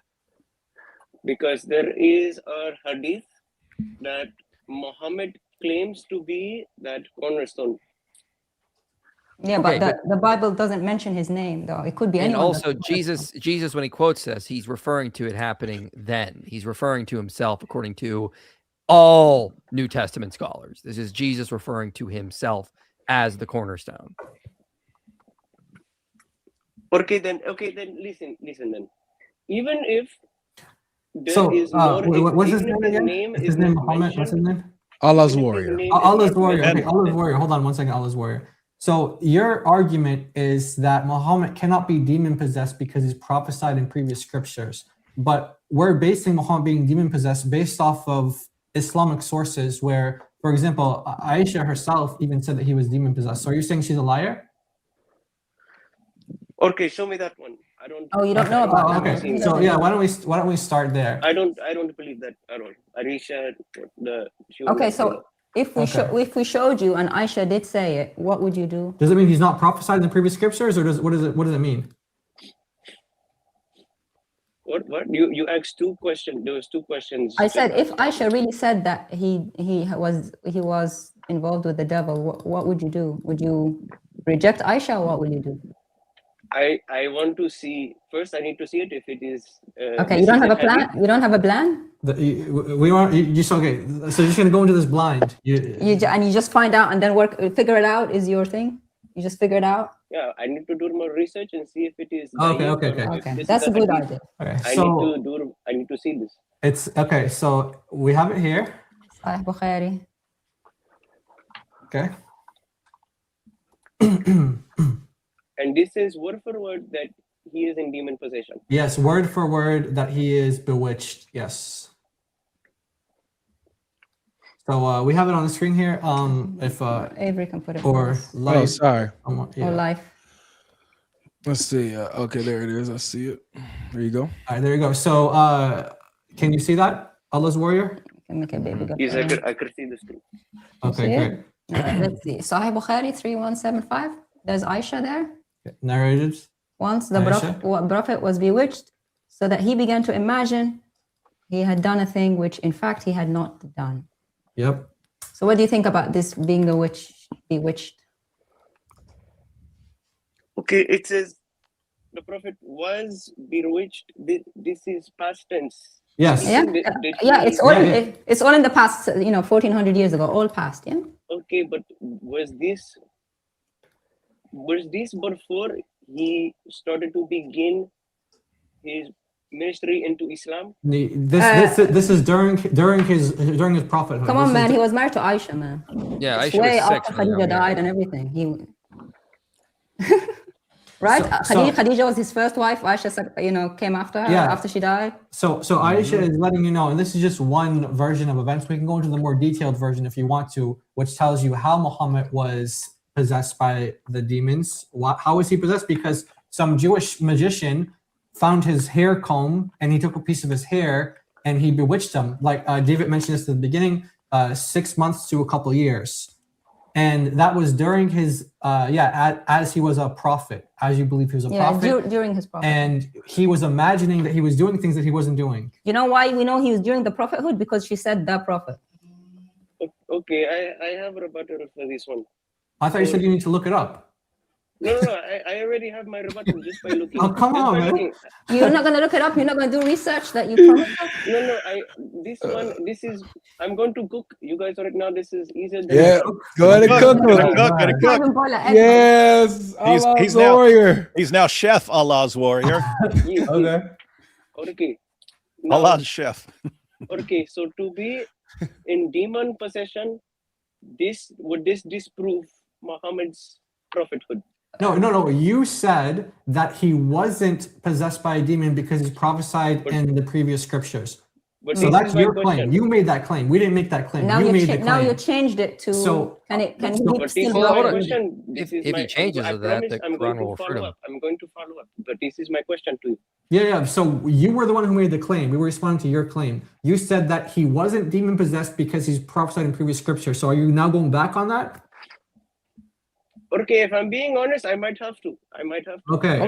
There you go.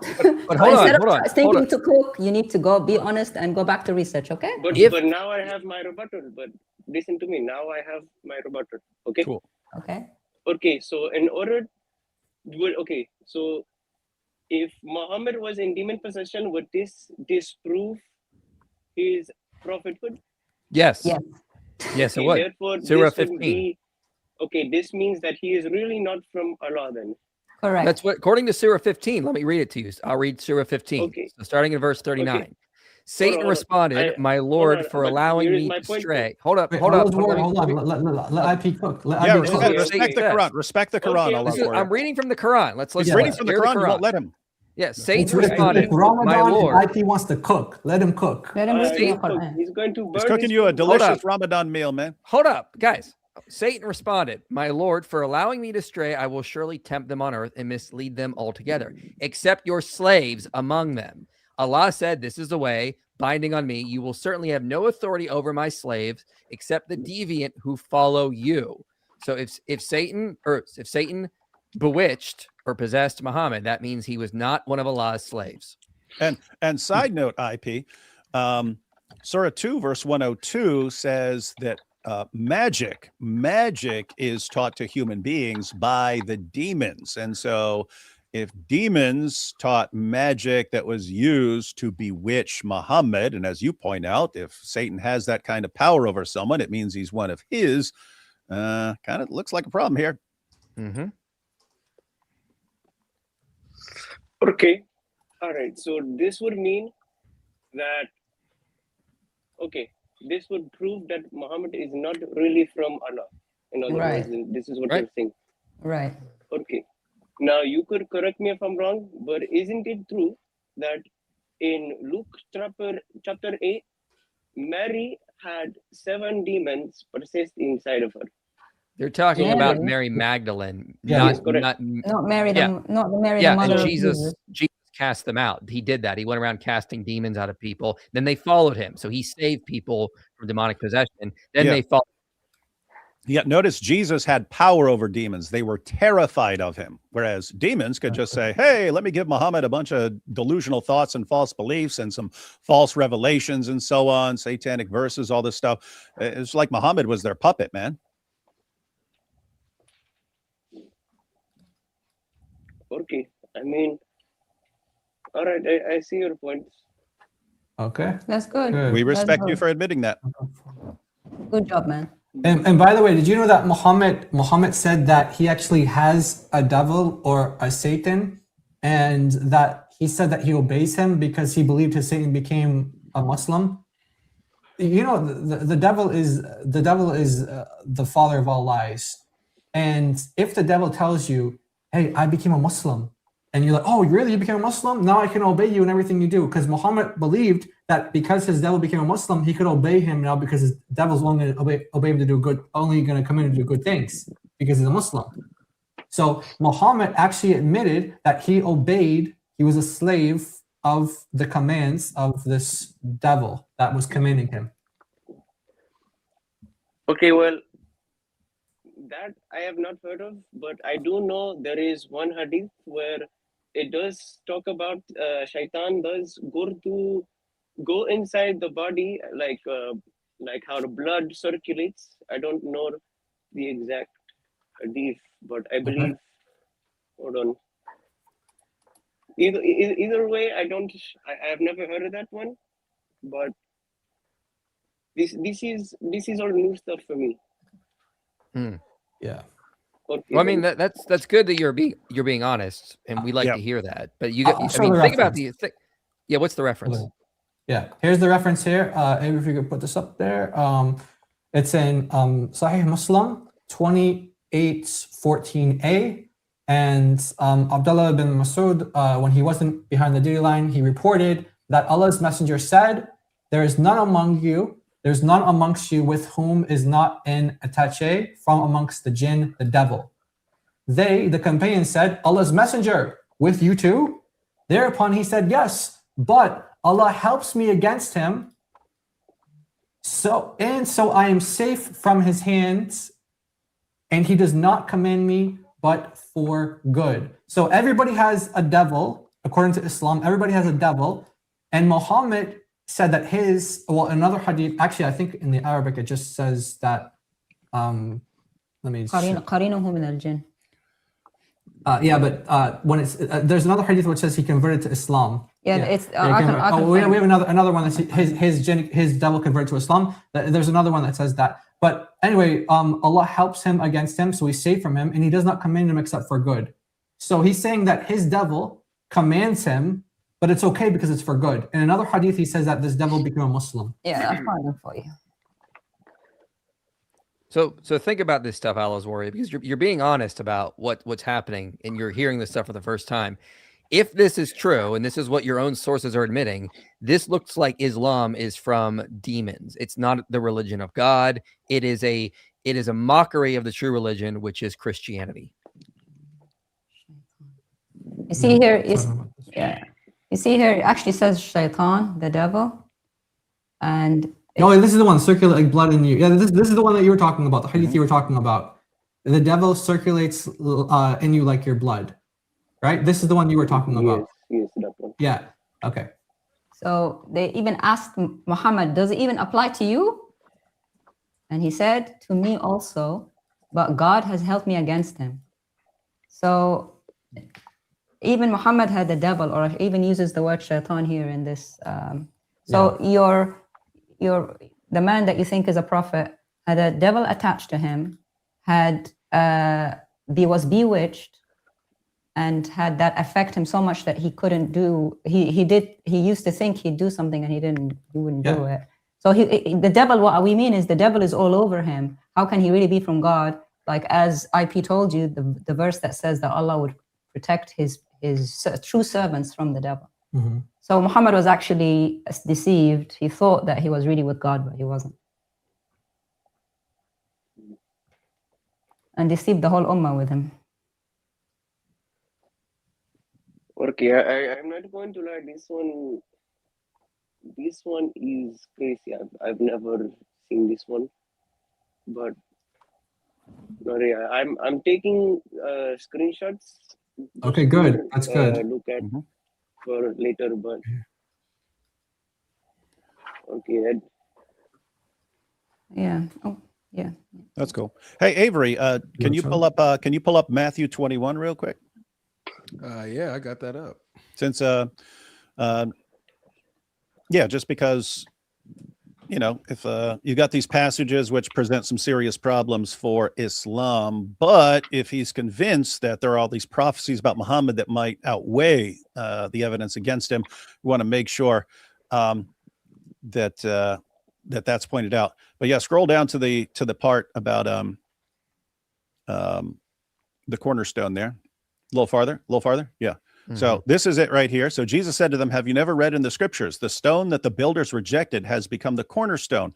This was the Lord's doing, and it is marvelous in our eyes. And so the claim, which I have to say, Allah's warrior here seems massively more honest. He seems like he has way more integrity than the average Dawah guys and so on. So I think he got this idea from the Dawah guys. We want him to see what the passage actually says so that he realizes he can't trust what they say, and therefore he needs to actually start examining all this stuff for himself. But just go back to the actual heading of this section here, and we'll read it real quick. I'll read it rapid fire. The parable of the tenants. Here another parable. There was a master of a house. Guys, who's the master of the house? God. Good. The father here. There was a master of the house who planted a vineyard and put a fence around it and dug a wine press in it and built a tower and leased it to tenants and went into another country. So the tenants are the religious leaders here, apparently. When the season for fruit drew near, he sent his servants to the tenants to get his fruit. And his servants in the parable are prophets. So the prophets keep coming. And the tenants took his servants and beat one, killed another, and stoned another. Again, he sent other servants more than the first. And so he keeps sending prophets. And they did the same to them. Finally, he sent his son to them. So after sending his servants, the prophets, finally, he sent his son to them, saying, they will respect my son.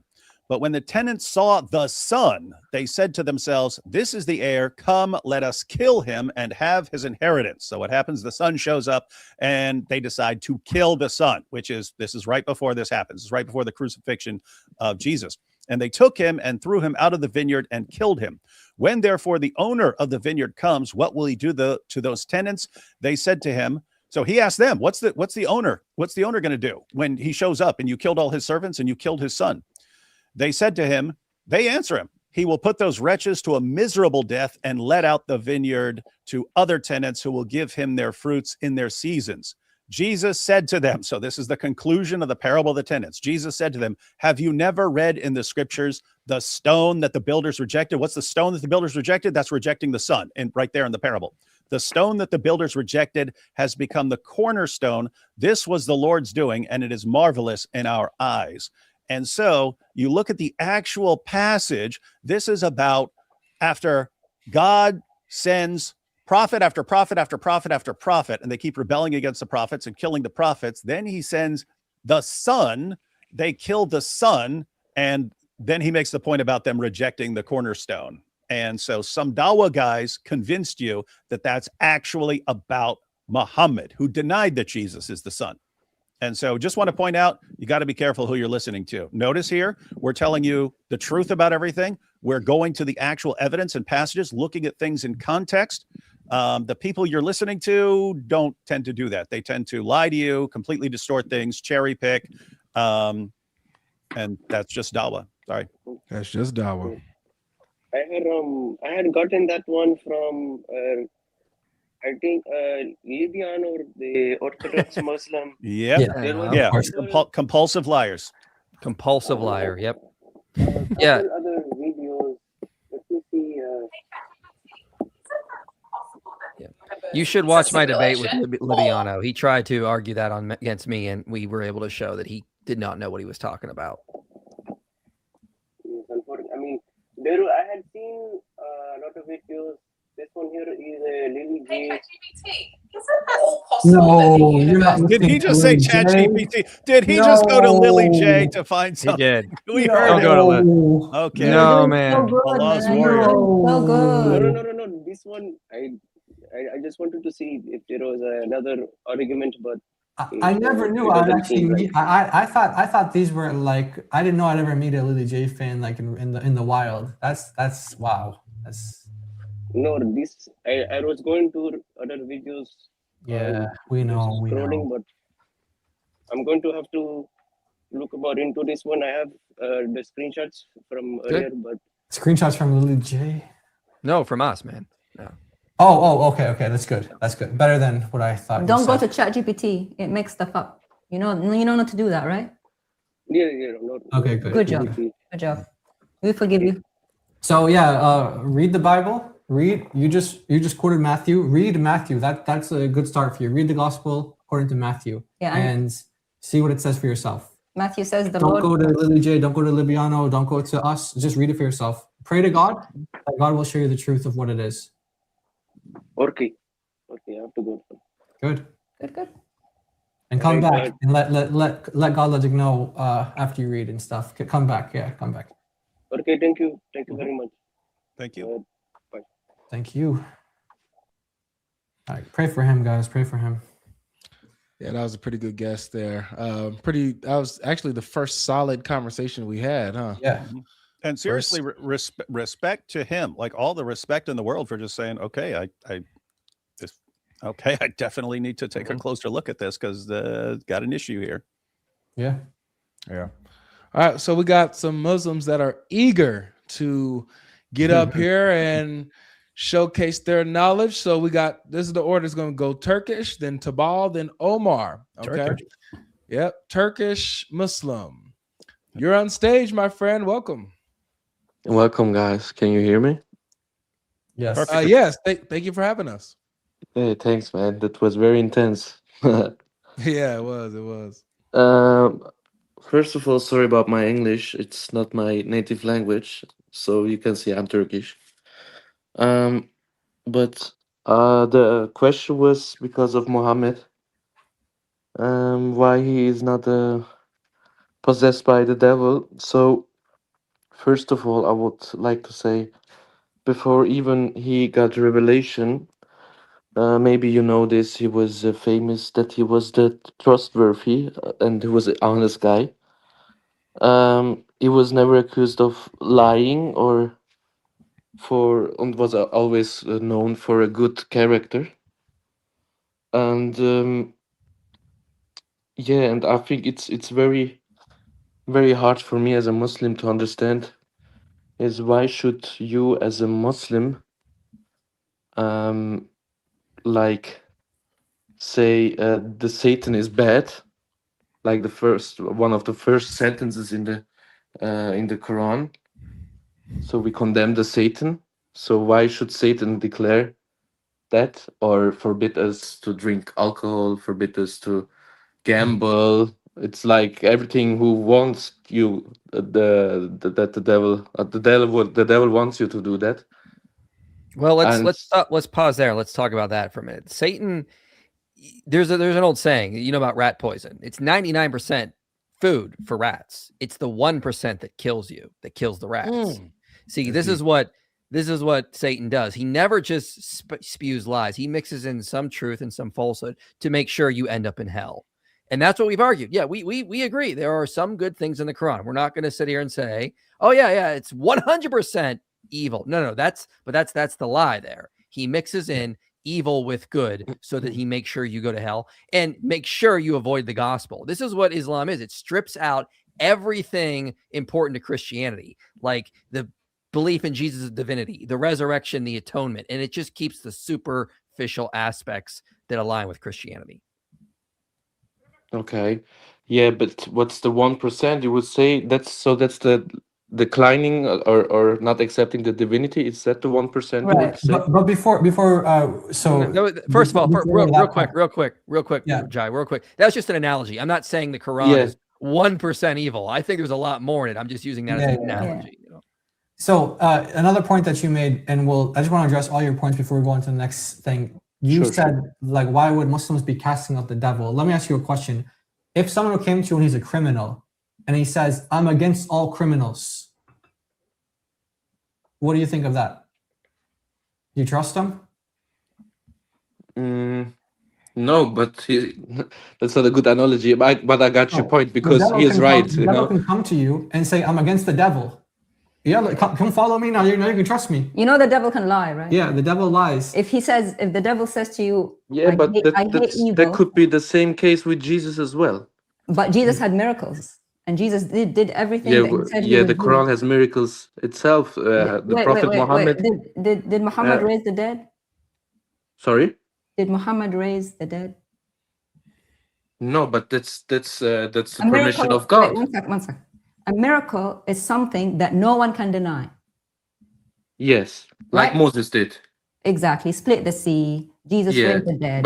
But now he's God. 1 second. If someone reads a book and thinks, wow, that's amazing.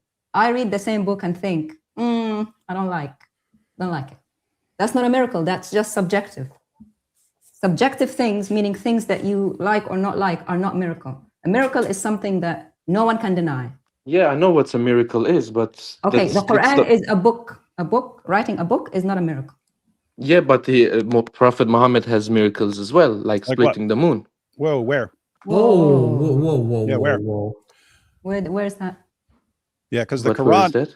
Yeah, while you find that, let me just read. Let me just read. Hadiths, I think, hey, let me just read a couple of verses from the Quran. Splitting the moon. Hang on. No, hang on. We know. Hang Every on. Muslim knows that.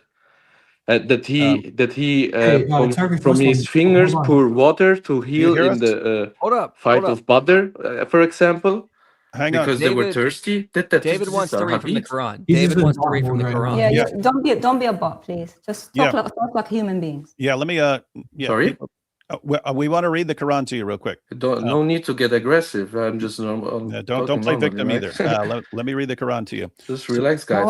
I just share my knowledge. Does he not hear us at all? I think there's some sort of audio lag or must be a something. lag. I'm not sure what's going on. Yeah, let me read it. Let me read a couple Quran verses. So Surah 6, verse 37. And they say, why has not a sign been sent down to him from his Lord? Say, surely Allah is able to send down a sign, but most of them do not know. Surah 10, verse 20. Is it normal that I cannot hear everybody? So I don't hear Dave, for example. He's got some audio issues. I can read fine, them. David. We can hear you fine. Yeah, I can read some of these. So Surah 3:37 says, they ask, why has no sign been sent down to him from his Lord? Say, Allah certainly has the power to send down a sign, though most of them do not know. So Allah is not saying, well, what do you mean sign sent down? He split the moon. He's saying like, no, I have the power to, but I'm not going to. Surah 17:59, nothing keeps us from sending the signs down except that they had been denied by earlier people. So Surah 17:59, there Allah is saying like, I'm not sending them down basically because they were denied by earlier people. You have Surah 29:50-51. They say, if only signs have been sent down to him from his Lord. Say, signs are only with Allah, and I am only sent with a clear warning. It is not enough for them that we have sent down to you the book. Recite it to them. Surely in this is a mercy and a reminder for the people who believe. So right there, the people are complaining that Muhammad has not done any signs. And the response from Allah is, we gave you the Quran. It's our beautiful Arabic poetry is the miracle. So the Quran is saying Muhammad did not do miracles because that would be the response to the people when they're complaining no miracles have been shown. Yeah, I know this verse. Then, but I have to check the hadith again. I'm not sure about it. What the hadith number was in Bukhari, but the story of the splitting of the moon is not included in a lot of even Islamic thinkers. Yeah, I guess they're not sure about it they're as not well, sure right? about the story. Yes, they're not sure about the story.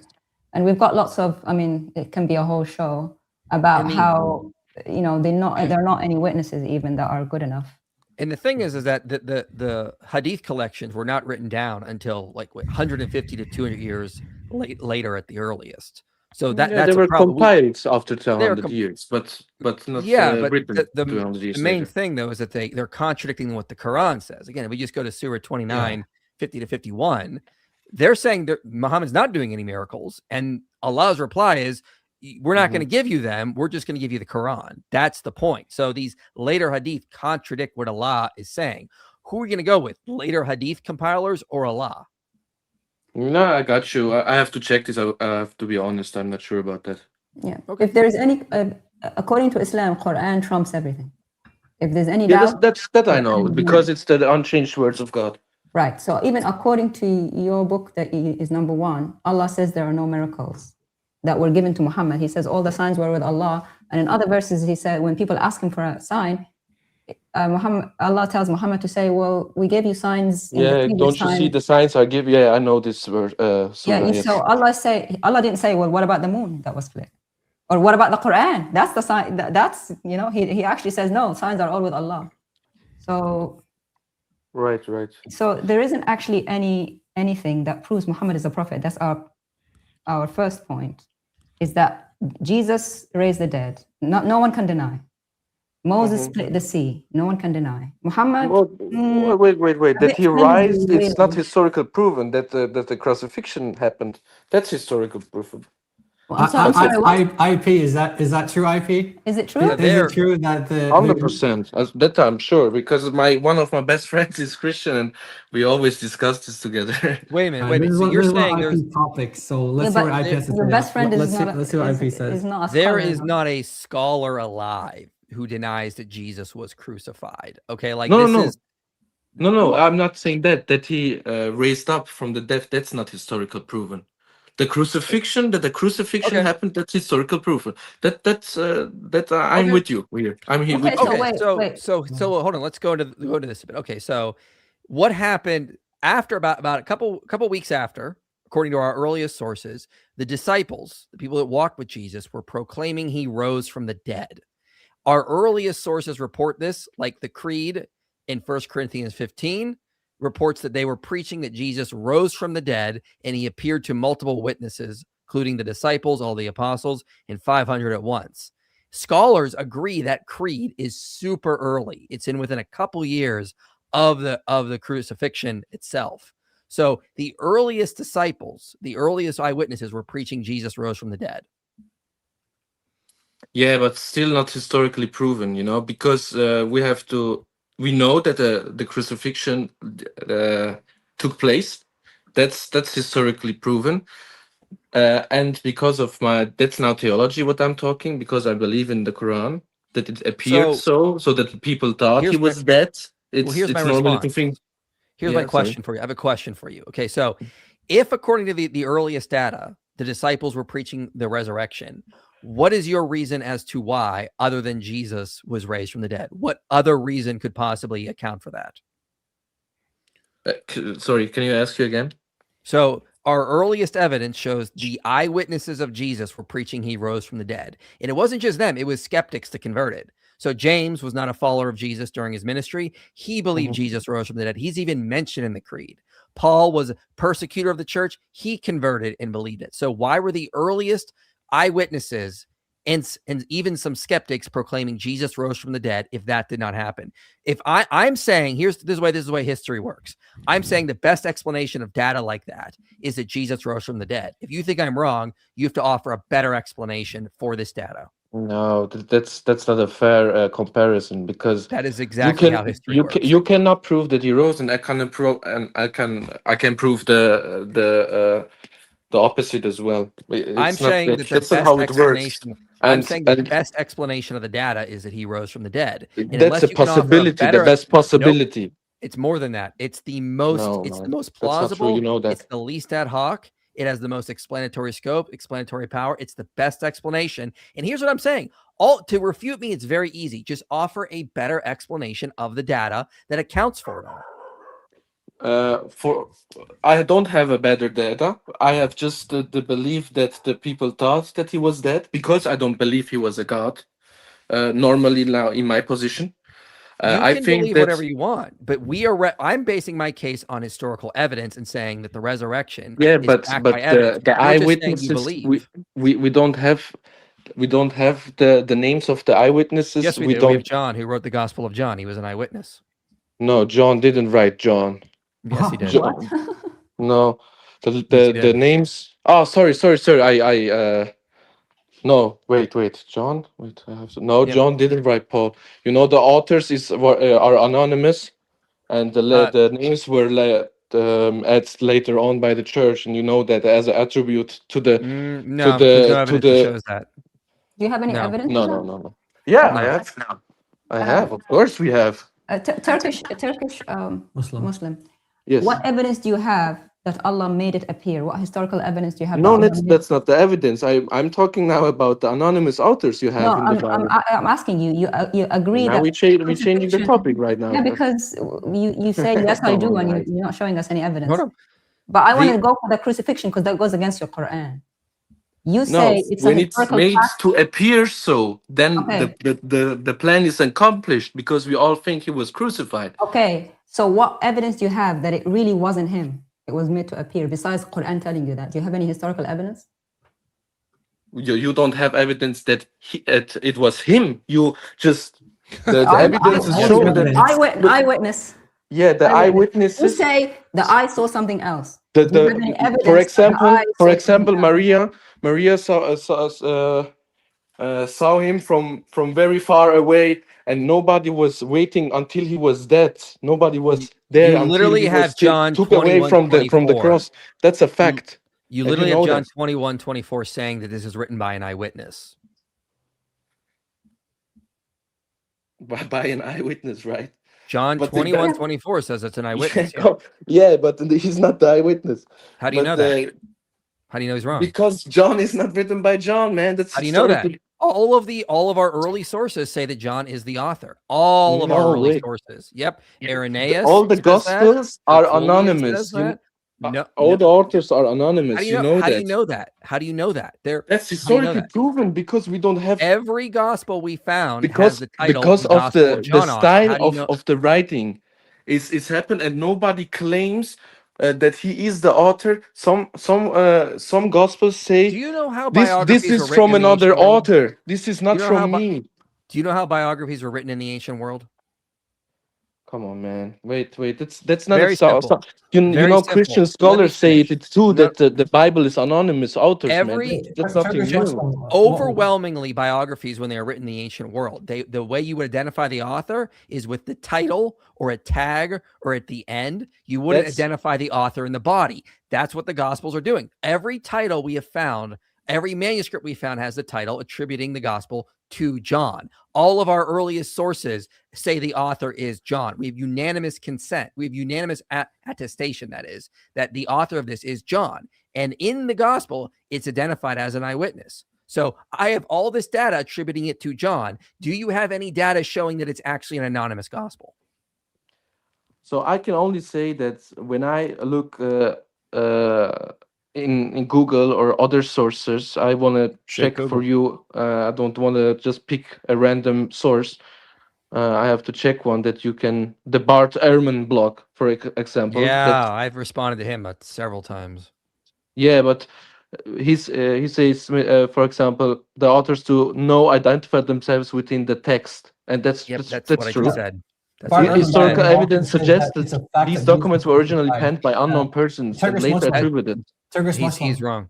Turkish Muslim, the same Bart Ehrman who says it's a fact that Jesus was crucified, that same Bart Ehrman? Yep. That doesn't help your religion either, man. Because Bart Ehrman is against your religion. But he's not alone with that. It's Okay, he's then not I can the say- only Is one. not an authority. Bart Ehrman is someone who lives today. So IP is giving you, so inspiring philosophy is giving you reasons for why scholars believe and why Christians are on good ground to believe that John wrote John. For example, Matthew wrote Matthew, Mark, Luke. He's giving you reasons for why. You're Googling things right now, which you should research it, but that's not really how you debate. Yeah, I'm not prepared right now, to be Okay, honest, yeah, but I okay, have that's what I'm trying to researched say. it. So look up what he's saying. He's giving you the evidence. I mean, he makes, I don't know if you know who he is. He makes videos on these very topics. The ones that you're talking about, is there evidence for the crucifixion? He's got series on that. Did John write John? He actually has videos titled that. So you can look it up to give you the best of scholarship on these topics, and then you can, make your own Yeah, decision.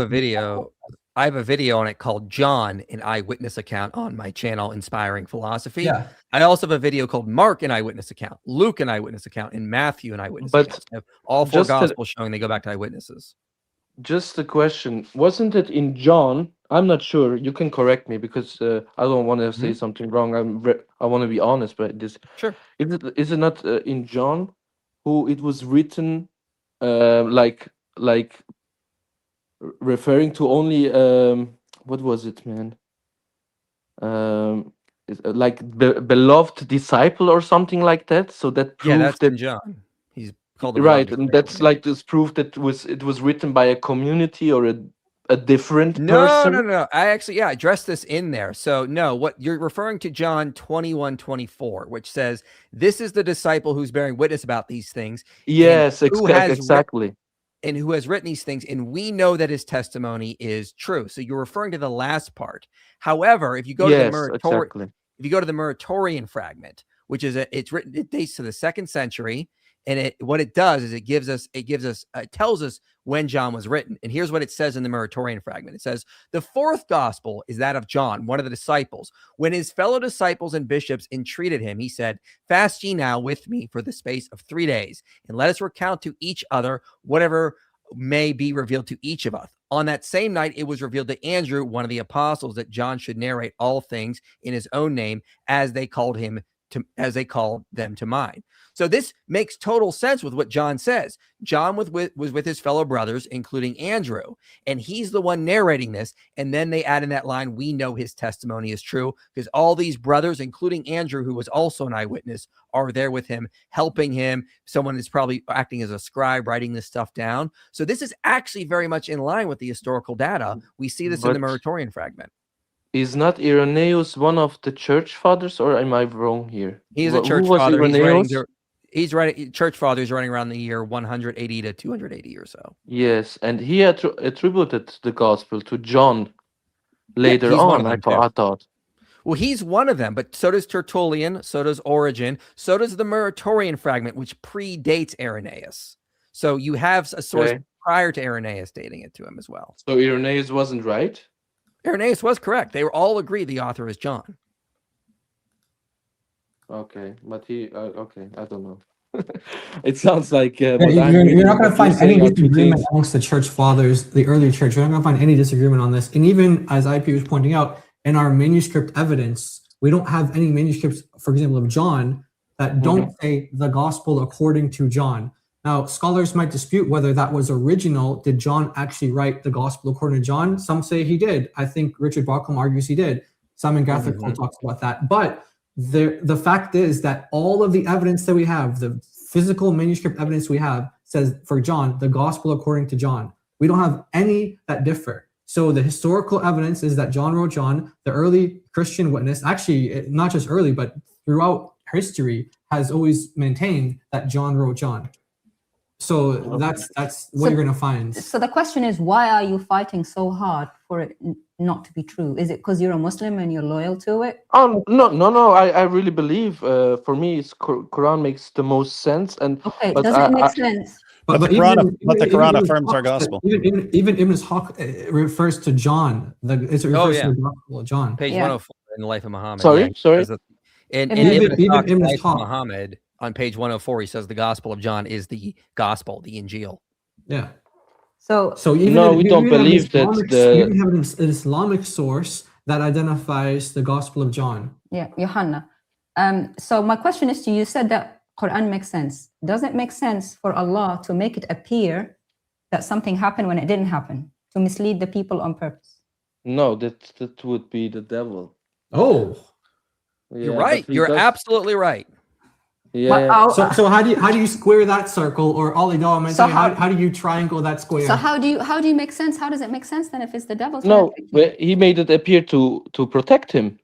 You know that the people don't chase after him when they hear he's dead. Then But wait, didn't Allah took him up? Later, yes.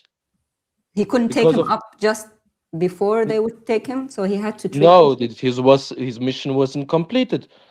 What was the mission? So you're saying that is Allah deceiving the eyewitnesses, the ones who were believers in Jesus? No, this was mostly thought that nobody could. Maybe I imagine it was like that. He has to Allah made it appear, but you're saying no eyewitnesses that were believers. So they thought it was him. They thought it was him, but I don't. So the think believer, we're saying the believers were lied to. They were misled. Yeah, for a bigger good cause, yes. For the protection for the prophet. You just assured that's the devil, though. You said that would be the devil. No, the devil would deceive for his own gain, for something evil, but that's not the case. So And you know the most evil thing that the devil wants is to deceive. Yeah, for what? Or lie. Yeah, for what? For what happens at the end if you believe in the devil? The worst thing the devil wants you to do is go to hell. You know that, right? Yeah, of course. So let's say the only way for you to get to heaven is to believe someone was crucified. That Jesus was crucified and rose from the dead. Wouldn't I don't know. For me, let's say human sacrifice sounds more satanic than we. One second. Forget. Let's say the only way for anyone to go to heaven is to believe in somebody's crucifixion. Let's say. Who is it? Who is it that will come? That sounds very satanic, man. Just let yourself think. Give yourself a chance, man, and then you can believe what you want. Give yourself a chance. Let's say the only way for you to go to heaven is believe someone was crucified. Okay. And then someone comes to you, and the devil. Let's say that the devil thinks the only way is for me to believe. Make them say that it appeared, but it never really happened. Do you not think that the devil would do that? Yeah, of course. In your perspective, that could. Thank you. That's it's not human sacrifice. All of history. Listen up to me. Is not human sacrifice satanic as well? We can't do. Sure, let's game with you as well. You know, it's not you. Hey Avery, can you share my screen for a minute if he thinks that human sacrifice is a problem here? Because we have a hadith here which actually shows Allah is saying that we are the sacrifices for you, so that you get into heaven. But is it Sahih? Yeah, of course, I don't believe in all hadiths, to be honest. It's Sahih Muslim, bro. I'm in Riyadh Al Saleen 4.3, but Sahih Muslim 2.7.6.7. Yeah, the same things. So yeah, here this is this one. I can go to Sahih Muslim next. The Messenger of Allah said, on the day of resurrection, Allah will deliver to every Muslim, a Jew or a Christian, and say, "This is your ransom from hellfire." And you also have Sahih Muslim 27.67. which says that as well. I can share that tab here. It says, okay, so here it is. There will come people amongst the Muslims on the day of resurrection with heavy sins as mountains, and Allah will forgive them, and he will place in their stead the Jews and the Christians. So you do believe in atonement. It's just we are your saviors in Islam. Human sacrifices. Both of these hadith. Here's the other one. Congratulations, you're no longer a Muslim. If it's a good enough reason to reject Christianity, then it should be a good enough reason to reject Islam. I think he timed out. He's saying he can't hear us, Avery. I don't. Why can't he hear you guys? Don't know. This mic. He should be able to hear. Turkish, you there? Can you hear me at least? He's not even responding to me. It'll be on his end. Yeah. Yeah, I can't hear him. No, Turkish. Did we lose you? You might have to. Can you hear me? There we go. Now we can hear you. Yep. I can't hear you guys. Can you hear us now? Testing. Turkish. Testing. Turkish. Go out and come back.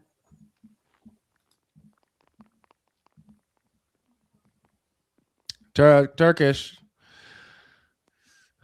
All right, it looks like we might. I'm gonna tell him to. Hey, Turkish, think about these hadiths, think about what we talked about, and do some more research and check out my video, John, an eyewitness account, for all the evidence that John wrote the Gospel of John. There's a lot of good scholarship that gets ignored by scholars like Bart Ehrman that shows that goes back to an eyewitness. I don't know if you can hear us, Turkish, but you can also check out Kyrios Philosophy on YouTube. He is also, yes, great channel. He is also a Turk as well, and so you guys can speak your native. You guys can converse in your native tongue without a language barrier and do your thing. Okay, so that's Kyrios Philosophy. All right, let me put it in the chat for you. Hey Avery, I gotta take off. I gotta go to Ash Wednesday service. Oh yeah, hey IP, I'm gonna go ahead and let you go, man. We full up here, so I'm gonna let you. Okay. Hey, let you go, man. hey Avery, go ahead and kick IP, man. Yeah, I'm gonna go ahead and kick IP, man. Go on and get out of here, man. Go to church. All right. Church. Thanks for having me. I've been fasting all day. Sorry I was a little bit snappy, but I appreciate coming on. I'll see you guys later. Hey, when you fast, do not boast like the Muslims. In front of God bless you, IP. Thank you. Thank you. See you guys later. Started off with too much cargo. I'm gonna just bring life on stage just to fill out the space here. That's life. That's life. That's all right, let's Tabal was next. Tabal, how you doing? Wait, what? There we go. Tabal, you're on stage.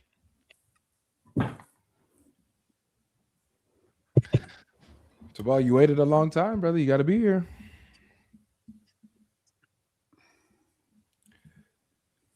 Tabal going once. You were over here spamming in the chat to rise you up. All right. What was that? So I guess you just waited all this time to troll, I guess. Insane. Powerful. Omar, you're on stage. Okay, can you hear me? Yes. Yeah, so I want to discuss the Satanic verses. Okay. All right. Yeah, so I believe all of the reports are mursal, and all of our early scholars, Ibn Kathir, Al-Baghawi, Ibn Ishaq, they all rejected. So I have no reason to believe that it actually happened. Yeah. Two things. You're saying later Muslims rejected them. For the first 2 centuries, everyone accepted them. And you said all the reports are mursal. That's false. Okay, well, all of the early Muslims rejected them because we had Whoa, that's false. Sorry, That's false. I misspoke. I meant all of the early Muslims accepted them. I'm not sure about.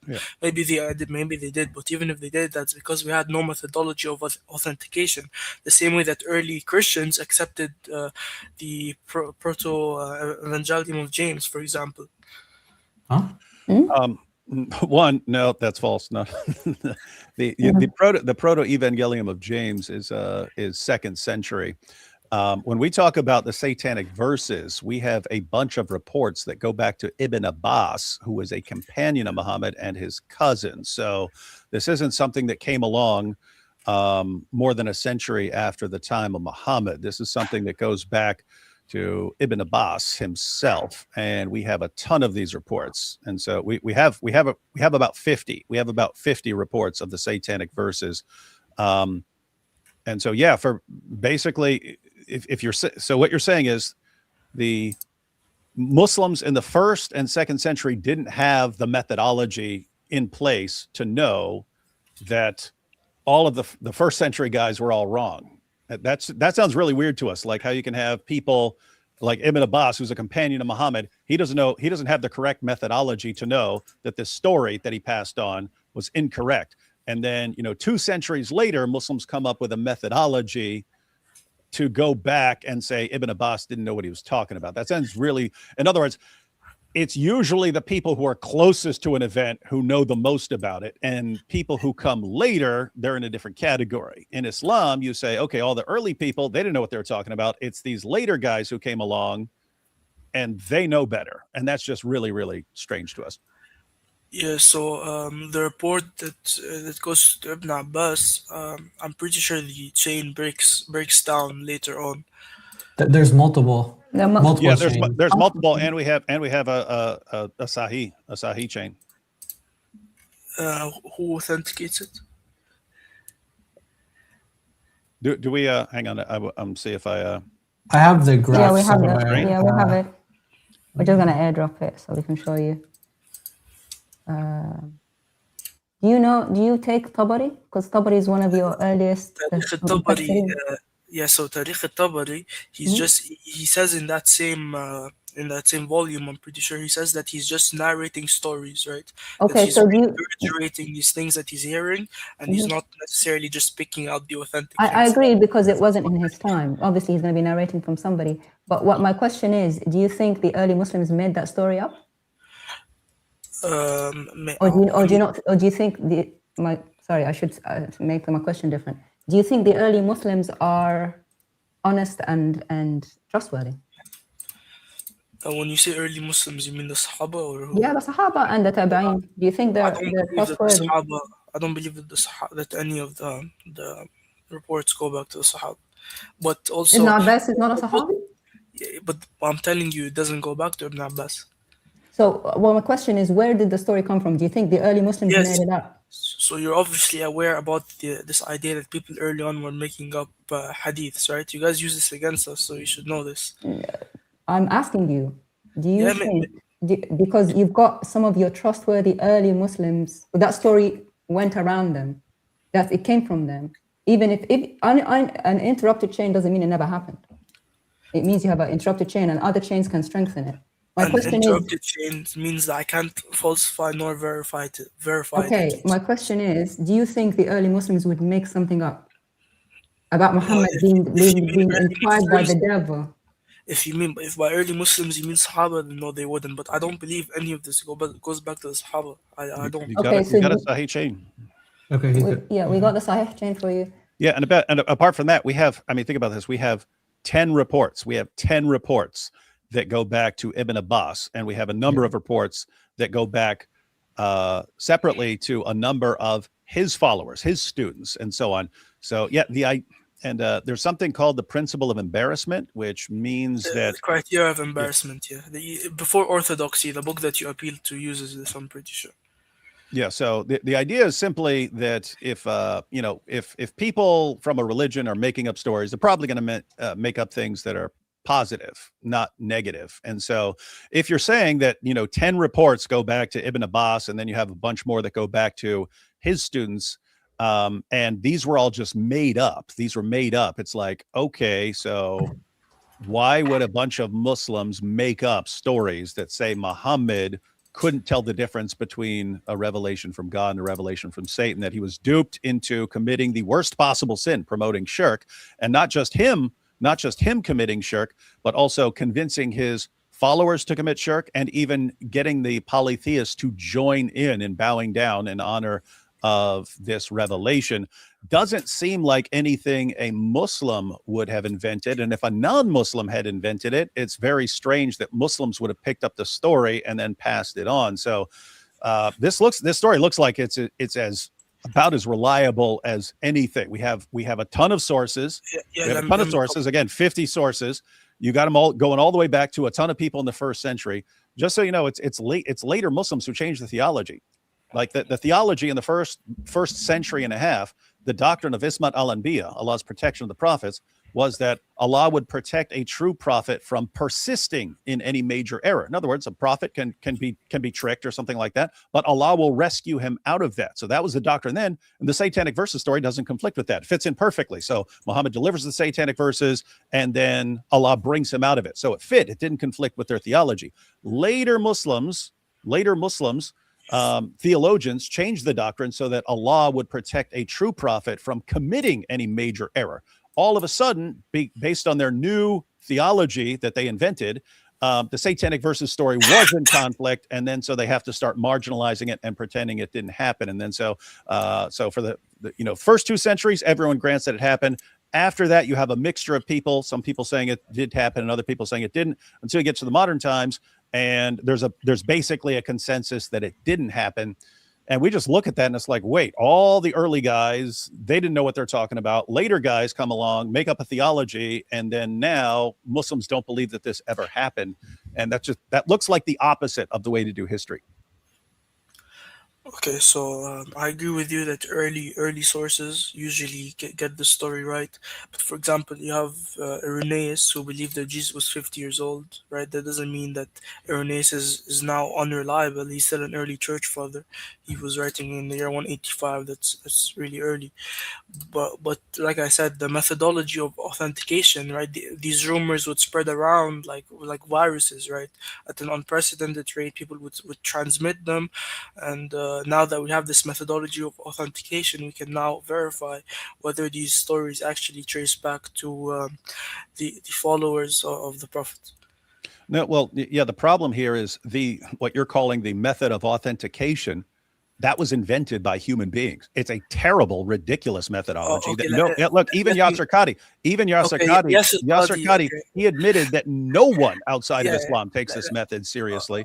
And you're saying, but no, it's a very important point that this is a man-made. This didn't come from Allah saying this is the only way to determine whether something happened. This is later Muslims saying, we've got a big mess here because people are inventing things, but we know some things actually go back to Muhammad. We need a methodology, and they did the best that they could. But for you to say, oh, here's a methodology developed by later Muslims, and this just trumps everyone for the first 2 centuries of Islam, sounds really, really strange.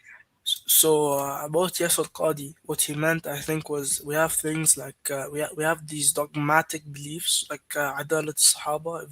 If the Sahaba said it, then since the Sahaba wouldn't lie, then they have more precedence over any other claimant, right? This isn't taken seriously by any Orientalist. However, even if I use, what Isnad Kun Matan Analysis is? Yeah. It's an Orientalist critical methodology, right? I could use that instead if you don't like the typical hadith science approach. Can I ask you, how many hundreds of years then would you say it took for things to be great, for things to be reliable, and for that methodology to actually be effective?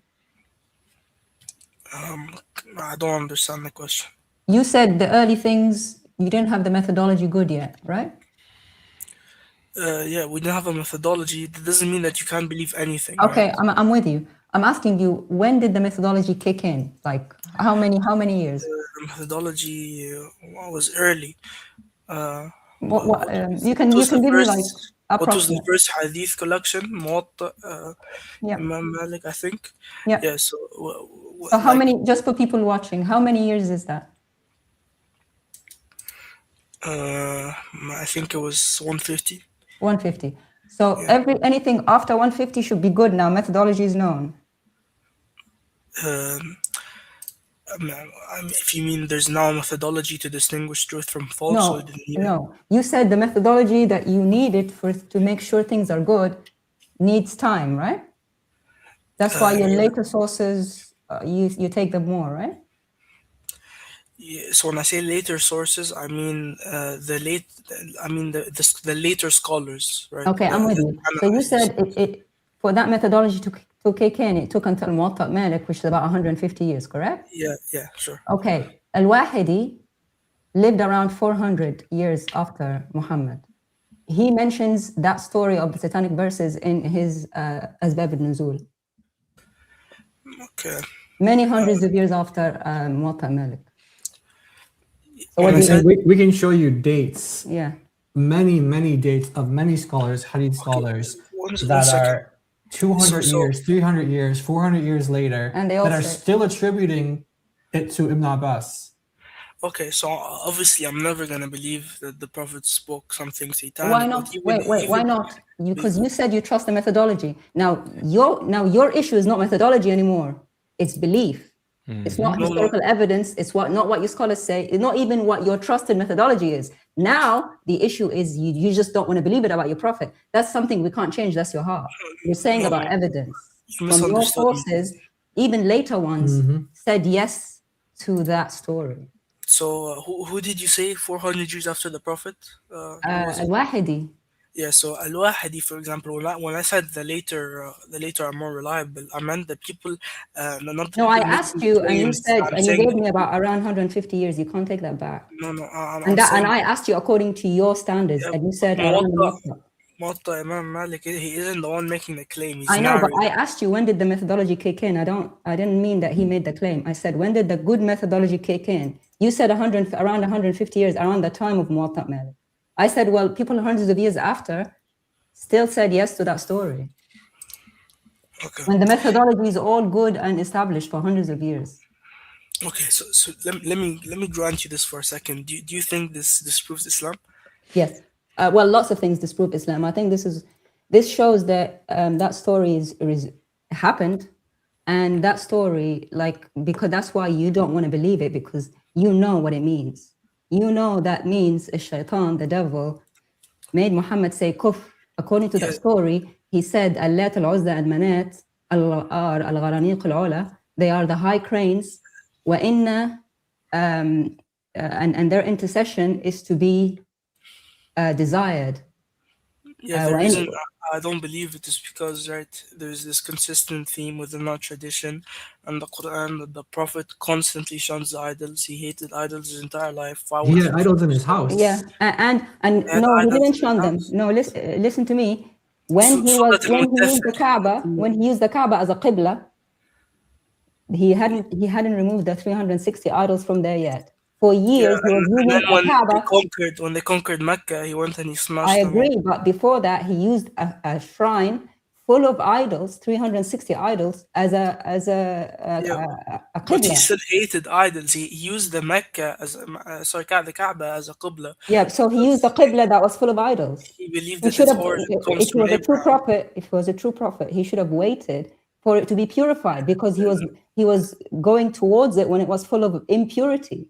No, I disagree. All right, but even if you disagree with that, the story with the Satanic verses is established in your tradition. You don't want to believe it, that's your issue. My point is, with your methodology, your tradition says yes to it. It happened. You can't get away from it. Ibn Ishaq is earlier, and he rejects it. He said no, he didn't. What are you talking about? No, he didn't. Ibn Hisham, who says that he started omitting embarrassing stories, Ibn Hisham omitted the story from his recension of Ibn Ishaq, but other people quote Ibn Ishaq for the story. So just because a later recension omits the story because it was embarrassing doesn't mean that we know Ibn Ishaq. That's who Tabari quotes, and other people quoted Ibn Ishaq for the story. But what you pointed out a few minutes ago, that you just can't believe Muhammad did this.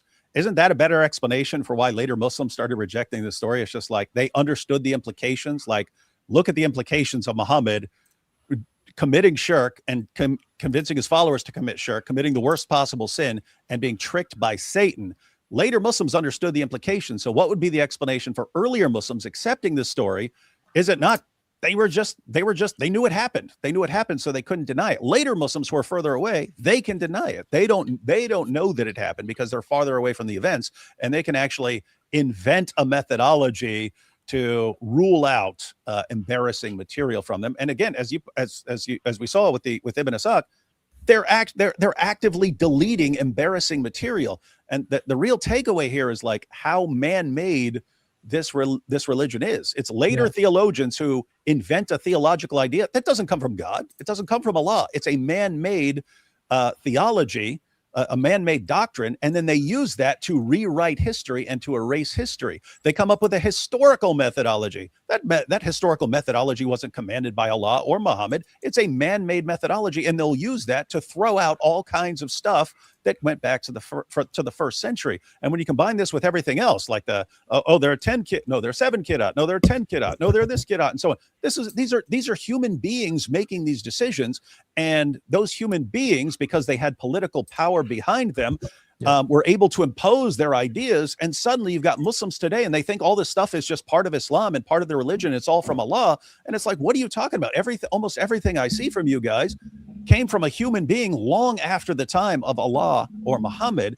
And it just doesn't look good. Doesn't look good. naturally everyone's going to develop some sort of historical methodology to determine falsehood from truth. I mean, just because it's man-made doesn't falsify it.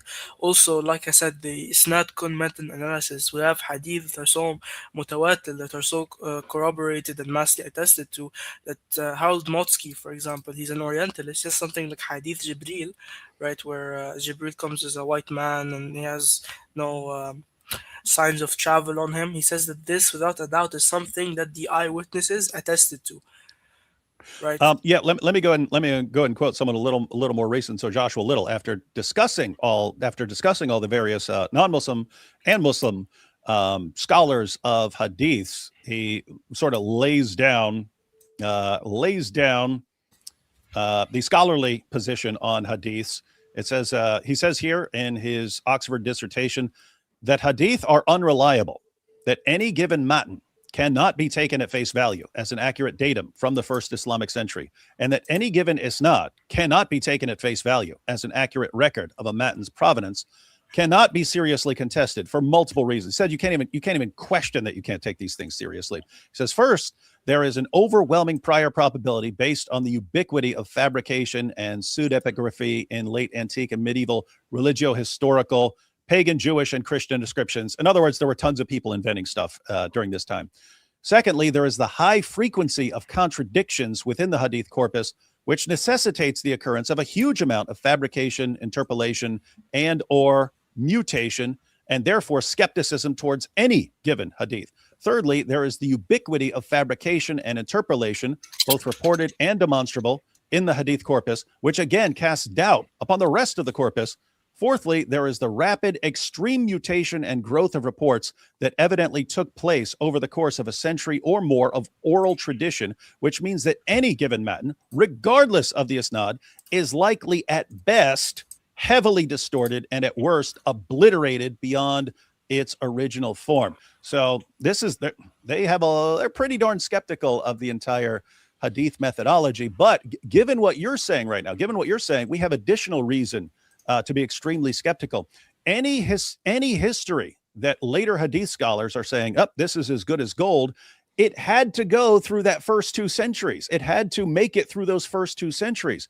If the guys in the first 2 centuries don't have a methodology and they can't tell the difference, like the satanic verses, like just as Muhammad couldn't tell the difference between a revelation from God and a revelation from Satan, according to the story, but you reject that. You're telling us that the first 2 centuries of Muslims couldn't tell the difference between a true story about Muhammad and a false story about Muhammad. So how in the name of common sense are later people who have this big mess to deal with looking back and saying, well, here are all these guys who couldn't tell the difference between truth and falsehood because they didn't have a methodology, but now we have a methodology and we can get to the truth about Muhammad.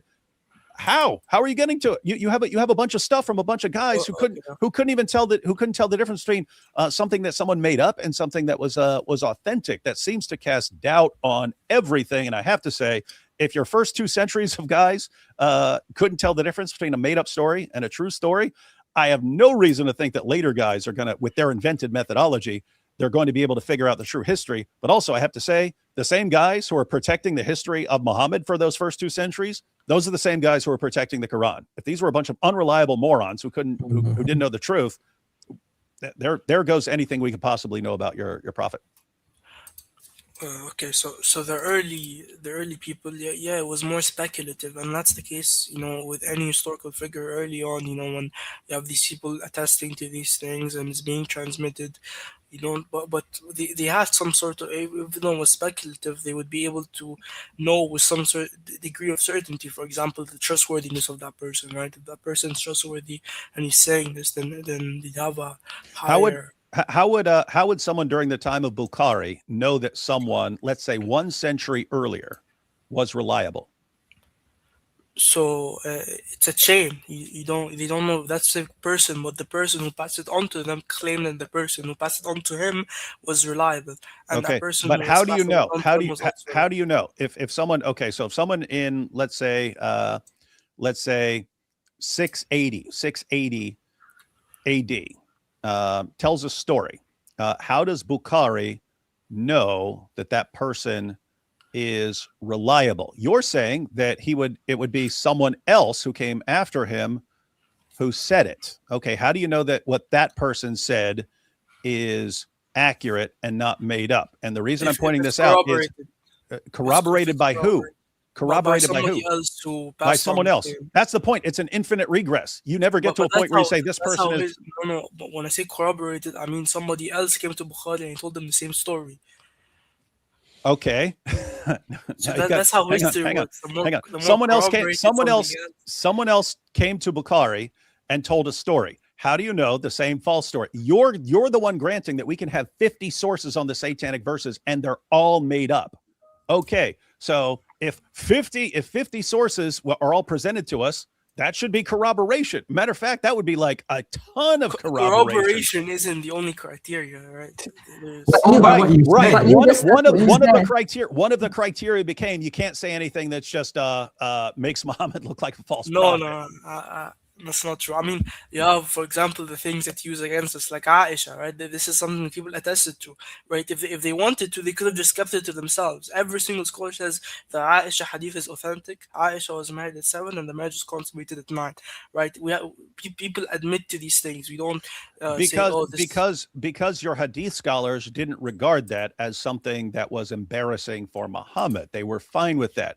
Other things like the Satanic verses, they understood were embarrassing and made Muhammad look like a false prophet. So they start weeding that sort of thing out.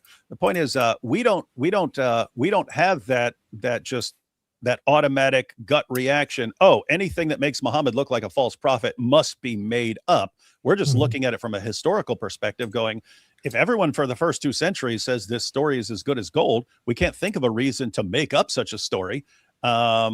If we know anything about Muhammad, we know things like this, things where there's just no reason to make this sort of thing up. And if someone did make it up, they would have attacked him for lying about a prophet and embarrassing him and accusing Muhammad of shirk. Instead, they all just pass on the story and say, "Yep, this is a good story." Okay, so that would meet the criteria of embarrassment. Now, for example, the miracles of the Prophet would meet the criteria of independent attestation and the criteria of dissimilarity. Why don't you accept that the Prophet did miracles? Because this would be a situation where you've got your earliest source. It completely denies that Muhammad performed miracles. The Quran doesn't say he doesn't do miracles. The verse, it does over and over again. You're misunderstanding the verse. Firstly, what do you mean verse? Verses, as in a ton of them. Okay. So in Surah 37, it talks about Muhammad usually upon doing signs and they reject and they say passing magic, and that's the same thing that's said about prophets when they do miracles and they reject. Also, the night journey. Sorry, will you give us the verse? Sure. Surah 37, verse 1. Surah As-Saffat. Just so we can look it up. 14 to 15. Okay. Also, the night journey. The night journey is a miraculous thing that is mentioned within the Quran, where he was taken from Mecca. Just keep in mind that's some sort of vision or whatever it is by Muhammad. No, it's not a vision. It literally says, where's the took his servant. Do you know what hang on? Do you know what a miracle is? Yeah. So you're gonna say this is an experience, right? I'm saying the Quran doesn't say, but what witnesses are there? What witnesses are there of the right now we're talking about if the Quran claims that he does miracles, not okay. If you're saying what they're challenging Muhammad on is why doesn't he come with a sign? In other words, guys, look, this is how you know this guy's a true prophet. Saying Muhammad coming out and saying, well, I just went on a Barak and I flew here and I flew there and so on, then I went up to heaven. That's not a sign. That's nothing anyone can verify. I could come to you right now and say, man, I just went around the world 1,000 times on a flying donkey and so on. That's not a sign to you. Yes, so you would need some sort of confirmation of that. But let me just read for anyone who doesn't. I know you're familiar with the verses. Let me just tell people what we're talking about so they know what we're talking about. Just read a couple passages. So Surah 6, verse 37, and they say, why has not a sign been sent down to him from his Lord? Say, surely Allah is best able to send down a sign, but most of them do not know. Just read a couple and I'll give people like why we think this way. Surah 10, verse 20, and they say, why is not a sign sent to him from his Lord? Say, the unseen is only for Allah. Therefore wait, surely I too with you am of those who wait. Surah 11, verse 12, then it may be that you will give up part of what is revealed to you, and your breast will become straightened by it, because they say, why has not a treasure been sent down upon him, or an angel come with him? You are only a warner, and Allah is custodian over all things. 13:7, and those who disbelieve say, why has not a sign been sent down upon him from his Lord? You are only a warner, and there is a guide for every people. 13:27, and those who disbelieve say, why is not a sign sent down upon him by his Lord? Say, surely Allah makes him who will go astray and guides to himself those who turn to him. 17:59, and nothing could have hindered us that we should send signs except that the ancients rejected them. And then 29:50 to 51, I already read this, and they say, why are not signs sent down upon him from his Lord? Say, the signs are only with Allah, and I am only a plain warner. Is it not enough for them that we have revealed to you the book which is recited to them? Most surely there is a mercy in this and a reminder for a people who believe. So the idea here is we go to the hadith, and Muhammad's performing miracles all over the place and shooting water from his hands and, splitting the moon and so on. And yet in the Quran, when Muhammad is repeatedly challenged, why doesn't this guy have any miracles? Allah repeated, oh, he's only a warner. It's because of this. It's because people in the past didn't do it. It's like if Muhammad were going around performing miracles, and when someone says, why didn't he perform miracles? The response should have been, what are you talking about? He just split the moon. What are you talking about? He shoots water out of his fingers. What are you talking about? But that's never the response. In other words, when we look at the Quran and we look at the hadith, and we see in the Quran itself over and over again, people are like, if you want us to believe in this guy, where's the miracles? And during his time, it's like the reverse of the satanic verses. During his time, you can't just say, oh, he's performing all these miracles. People knew. They could tell he didn't perform any signs. So Allah has to explain why there are no signs. Later Muslims who can make up whatever they want are still confronted with the same thing. Islam is spreading, and Jews and Christians are constantly challenging him. Where's this guy's miracles? All of a sudden, oh, yeah, he did this. Oh, yeah, he shot water out of his fingers and so on. It's the reverse of the satanic verses. For the satanic verses, it's the early people who know it happened. Later people who can make things up, they come up with a theology to rule it out. When it comes to miracles, the earliest sources, the Quran, say that Muhammad couldn't perform miracles. It's later Muslims who say, yeah, he did. You consistently go with what later people say and reject the earliest information. If your religion requires this, why should we take it? Why should we take this seriously? Yeah, so my understanding of the verse that you quoted is that what this verse is trying to emphasize is that the Prophet, he himself has no innate ability to do miracles. It's Allah who chooses when the miracles happen, right? And it's meant to emphasize that he's just a human messenger, and it's only Allah who will choose when a miracle happens. And that's and I quoted to you Surah 37. I think it was verse 13 to 14, where it talks about how him doing a sign, and they say passing magic. And Surah Al-Qamar, even though you say this doesn't say that he split the moon, well, in the very next verse says, whenever they see a sign, they turn away, saying same old magic. So there's this implicit idea that this is a miracle. Also, the thing you said about the earliest followers, I already told you. For example, Harold Motsky says that yes, these things go back to the eyewitnesses, and the earliest Muslims believe that Muhammad did miracles. I don't know your name, sorry. In Surah Al-An'am, Surah 6, verse 109, it says, وَأَقْسَمُوا بِاللَّهِ جَهْدَ أَيْمَانِهِمْ. They swear by Allah the most solemn oath. لَإِنْ جَاءَتْهُمْ آيَةٌ. If a sign were to come to them, not from Muhammad, if a sign were to come to them, لَيُؤْمِنُنَّ بِهَا. They will believe in it. Say, قُلْ إِنَّمَا الْآيَاتُ عِنْدَ اللَّهِ. Signs are only with Allah. Exactly. That's my point. So Allah chooses. I know. And then he says, and وَمَا يُشْعِرُكُمْ أَنَّهَا إِذَا جَاءَتْ لَا يُؤْمِنُونَ. And what will make you realize that even if a sign were to come to them, that they would not believe. It doesn't say that a sign came to them. If a sign had come, Allah should have said, well, there's the sign. Okay. And the Surah As-Saffat, actually, about the one that you brought, about, if a verse comes to them, actually your scholars disagree on what that means. Some say it just means, like Tafsir al-Sa'di, it just means when he brings them proofs, by the mind, not actual ayat. Like, the ayat of the Quran, they're called ayat. It's the same word. It's the same word. Wait 1 second. It's the same word for miracles. So at the very least, even if I grant you some of these verses, at the very least, it's a contradiction in your Quran. A lot of verses say they ask for a verse. They ask for a miracle. They ask for a miracle. And Allah keeps saying miracles are only with Allah. Miracles are only with Allah means they haven't witnessed it. But okay, so it's a contradiction. Some say no, and they swore by the most solemn oaths. Just show us something. Surah Al-An'am, and he didn't say you saw something. He said, well, how do I know if you believe if you see one? Okay, let me answer that. So the thing about them taking an oath and then the signs only with Allah, this is my point, right? Look at Moses, for example. Was Moses just doing miracles? I don't care for Moses. Moses showed something. Exactly, but it was Muhammad God doing the miracles through him. Quran didn't say you can't compare Muhammad to Moses. Moses showed a physical sign. Muhammad's miracles are the most massively attested to than any other prophet, and this is you're just joking yourself. You're just joking the yourself. Quran said if everybody saw the miracle, why would they say we swear by the most oath? If you just show us something, we believe. And Allah says the miracles are only with me. With me means it's not with them. Okay, miracles are meant to be for people, in front of people, to show people. Miracles with Allah is no good to me. We're going to move on. In front of me. The verse says, how do I know if you show them that they won't believe? Yeah. That doesn't mean a miracle came. We're going to move on. We got other guests. All right. Thank you, Omar, for participating, man. Thank you for that good back and forth. I appreciate that, bro. You can come back again, okay? Okay. All right. Take care, man. All right. So that was Omar.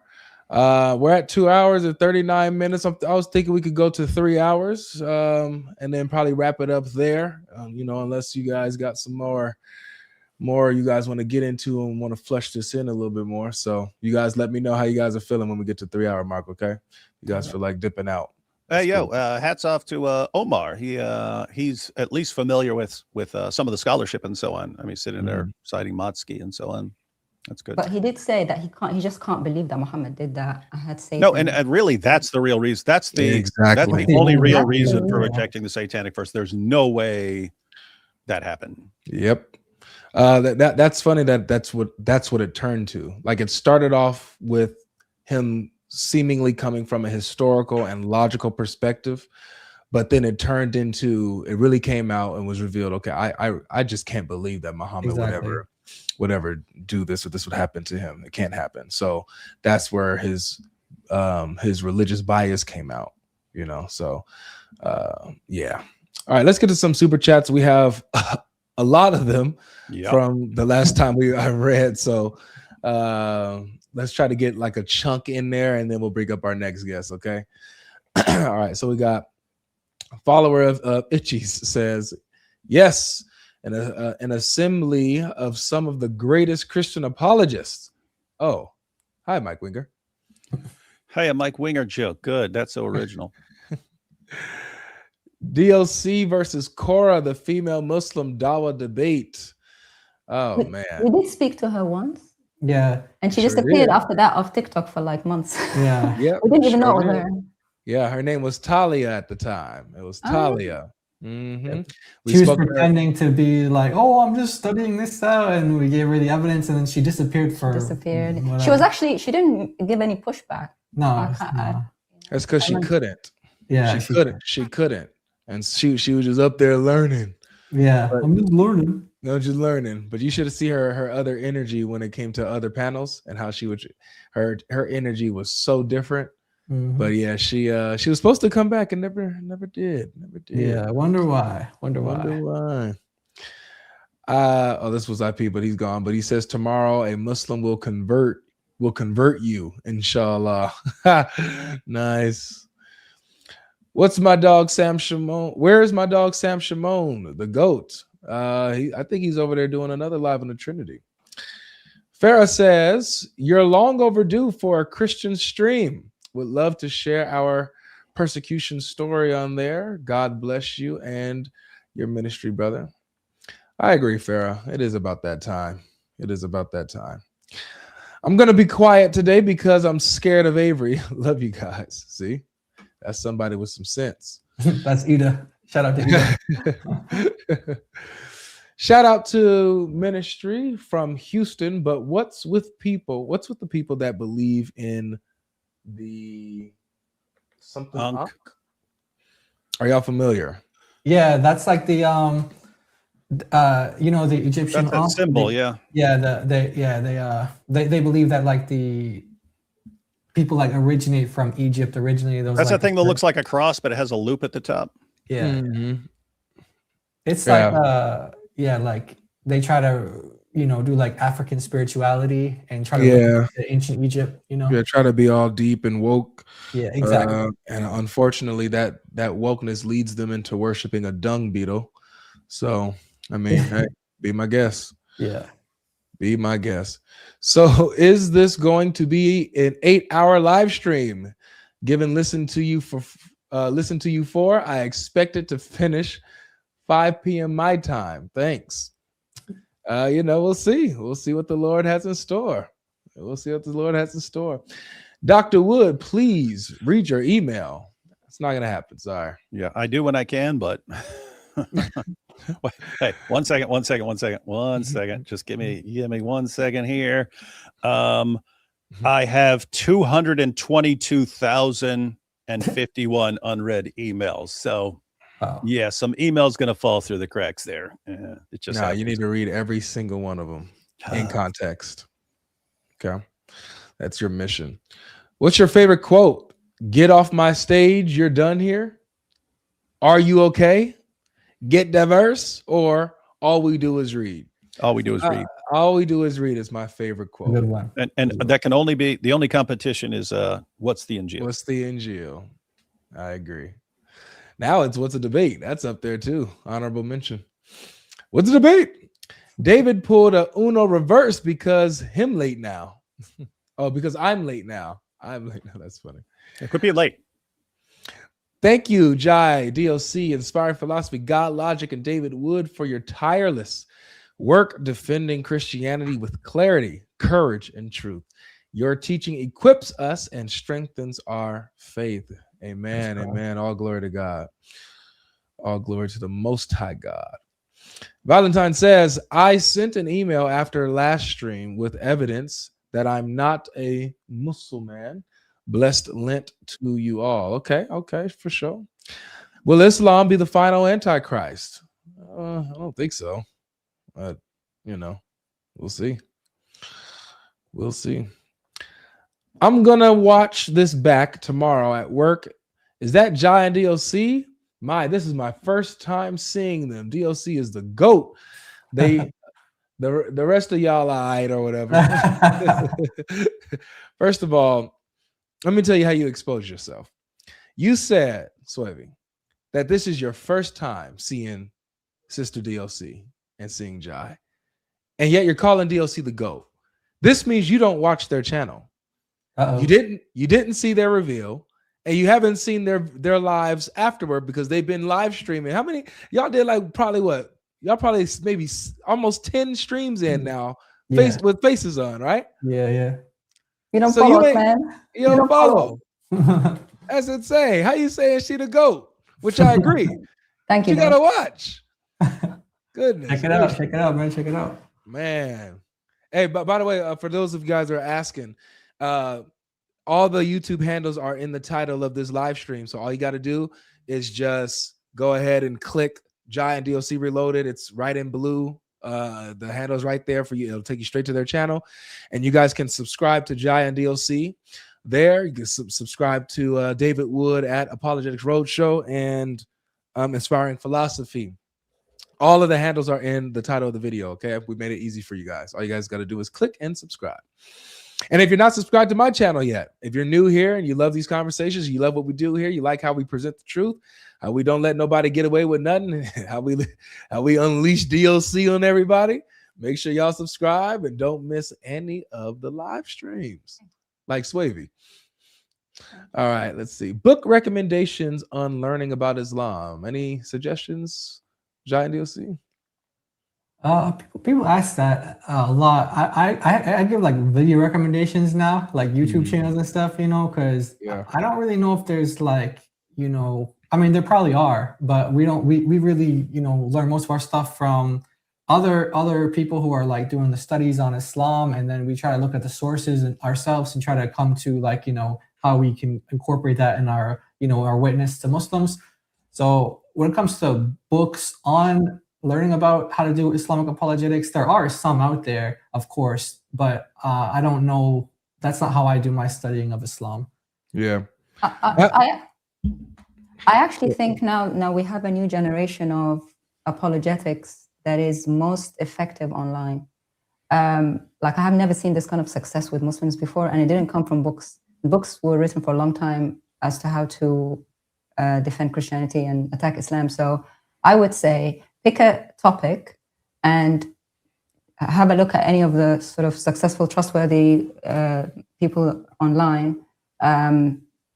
People on screen, of course, I say they are, that know their sources, like, and then learn those sources. You only need a few. Like we did a racism in Islam live stream. All you have to do is just screenshot the sources that talk about race in Islam, and then use them with your friend, or the same with women and stuff. I would say that's more effective and quicker to learn than reading lots of books. Yeah. Amen. Yeah, I would say the same. I learned most of my polemics and apologetics online, watching Christian Prince and Sam Shimon and David Wood, taking notes, and you know, just learning the stuff that they say, the way they use arguments, how they answered. So over the years, that's how I learned. It wasn't really from any books, if I'm going to be honest with you. Yeah, yeah. You hear this, everyone? The guy saying all we do is read says he never reads books. You heard it here. You heard it here, everyone.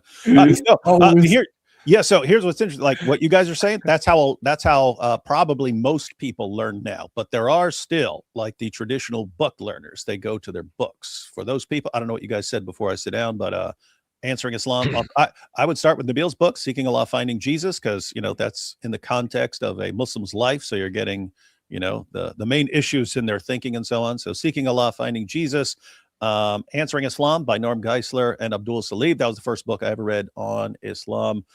Still an awesome book. Then maybe, dang, I'm trying to, I forget what the book's called, but Robert Spencer has a book on Muhammad, on something. I think it's The Truth About Muhammad. The Truth About Muhammad. But yeah, that's good. It's just basically a good biography of Muhammad. Also by Robert Spencer for jihad, the history of jihad. And on top of all that, Chris's book on the Islamic dilemma, when that comes out, you get, so that's 5 books. Get those down. Pretty solid foundation for those of you who still read books and you know who you are. Yeah, nice. All right, Jai, your head is so perfectly round. I love it. Oh wow, they're not lying. Your head is perfectly round. Nice. Let's see here. I'm tempted by Christianity because of all of you, especially GL, but I'm certain that I'll never go full Muslim, also because of all of you. Thanks. Oh, okay.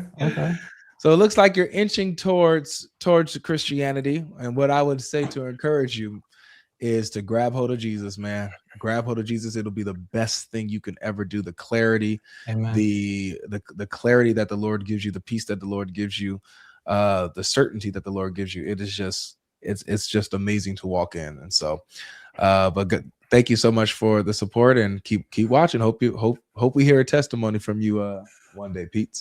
What are you laughing at, DOC? We noticed that you're still laughing at the round head comment. No, that was not me. I was not laughing about that. That was you. No, that was you. Yeah, that was funny. That was funny. True. I'm not going to deny that, but that's not why I was just laughing. I was just laughing because his name was Pete Schweddy. And you guys are too, I was thinking you guys are all too young to know what that's about. It was an old Saturday Night Live skit where a guy comes on a little talk show and his name is Pete Schweddy. And he's selling his new his new desserts, which are balls, and he calls them Schweddy balls. Anyway, I hadn't seen that for years, and I was like, where wait, is that from the sketch? But yeah, anyway. All right, so we got that up. Peach sweating. Peach sweating. Finally, GL's son finally has his chair. yeah, thanks. Long time watcher, love what you do. Amen. God bless you. God bless you. I made it on time to a godlike stream, and all I got was a lousy t-shirt. T-shirt. It's funny. Matt says, when atheists attack scientific inaccuracies in the Bible, how do you explain the firmament, etc.? If you don't take literal, why do you not let Muslims do that, i.e. the sun in muddy water? Anybody would want to touch on that? Yeah, we're going to be doing kind of a deep dive on Surah 18. So want to encourage people to look out for that. But you're going to see that this is also a claim that Muslims, will make, that like it's like Christians we're the ones that are like reading into it. We're not being gracious with the sources or something like that. We're going to show that it's actually the Muslim sources, and Muhammad himself was the one who believed that that's where the sun set. So we're not saying that there's not a time when the Quran can't use like metaphors and similes and things like that. It can. However, is that the best way to understand, the sun setting in the murky waters? Is that the best way to understand that? And if it is a metaphor, what does it teach us? Nothing. Yeah. On top of that, Christians aren't the one making the claim, or at least we aren't making the argument that the Bible is true because it has scientific miracles. So a lot of the times where you see us critiquing so-called scientific inaccuracies within the Quran, it's because of the Muslim we're speaking to saying that the Quran is true because it gets scientific accuracies, and so somehow this is miraculous. So we're showing how, okay, if by that standard that works for Islam, then it can also work against Islam. Yeah, which is a terrible argument. Even Ali Dawah says that's been debunked. Yeah, it's been debunked. It's in the bin. Yeah. So check out Hugh Ross. Hugh Ross, if you want to see a Christian science perspective on how to understand firmament and Genesis. Yeah. And so the parallel there is it's like when Muslims argued for the perfect dot for dot, letter for letter preservation of the Quran, and we would respond by going, well, what about these textual variants and so on? And then we get people responding, but what about textual variants in the Bible? We weren't the ones making the argument. We weren't the ones arguing that. In other words, if a Muslim comes along and says, hey, the point of the Quran is not to give scientific miracles and so on, is not to be completely scientific accurate, and there can be metaphors and stuff, we wouldn't have the same issue with them. It's they used as one of their top 2 or 3 arguments for decades scientific miracles in the Quran. Okay, if that's your standard, this is how we know this is the word of God. Right, then we're going to look at what these scientific claims are. Exactly. All right. He had demons inside him. Hashtag Al-Zut. Tough. Yeah, that's the thing. That is by the way, it's a little side note. The story of Al-Zut, you've got, it sounds like a bunch of guys show up and have a good time with Muhammad. Muhammad has a good time and he gets the strength of 30 men, works out for everybody, and everyone, everyone works out, win-win, right? But the main Muslim response is, no, these were jinn. But Raymond Ibrahim pointed out that one of the meanings of Yarkabun, if it's not sexual and it's not riding like an animal, is possession. And so if this topic for this live stream is about, is Muhammad possessed, then if they say those men of Al-Zut were jinn, well, guess what? It would mean that they possessed him all night. And so stuck with it now. Yeah, that's tough. That's true. And that's how even Arabs speak today. If they say al-jinn rakabu, it means the jinn has possessed him. MashaAllah. We got a super chat here. Muslims, why did Christians remove Dante's Inferno and Paradise Lost from the Bible? Right. You see the proof. It's hilarious. Jacolia in the house, also known as Logic's #1 hater, says Muslims don't want to come up because they know they'll get cooked. They only come up with Avery because they destroy him. Oh. Now they're scared, you see. Yeah, so she has earned her name, rightfully so, as Logic's #1 hater. Amazing.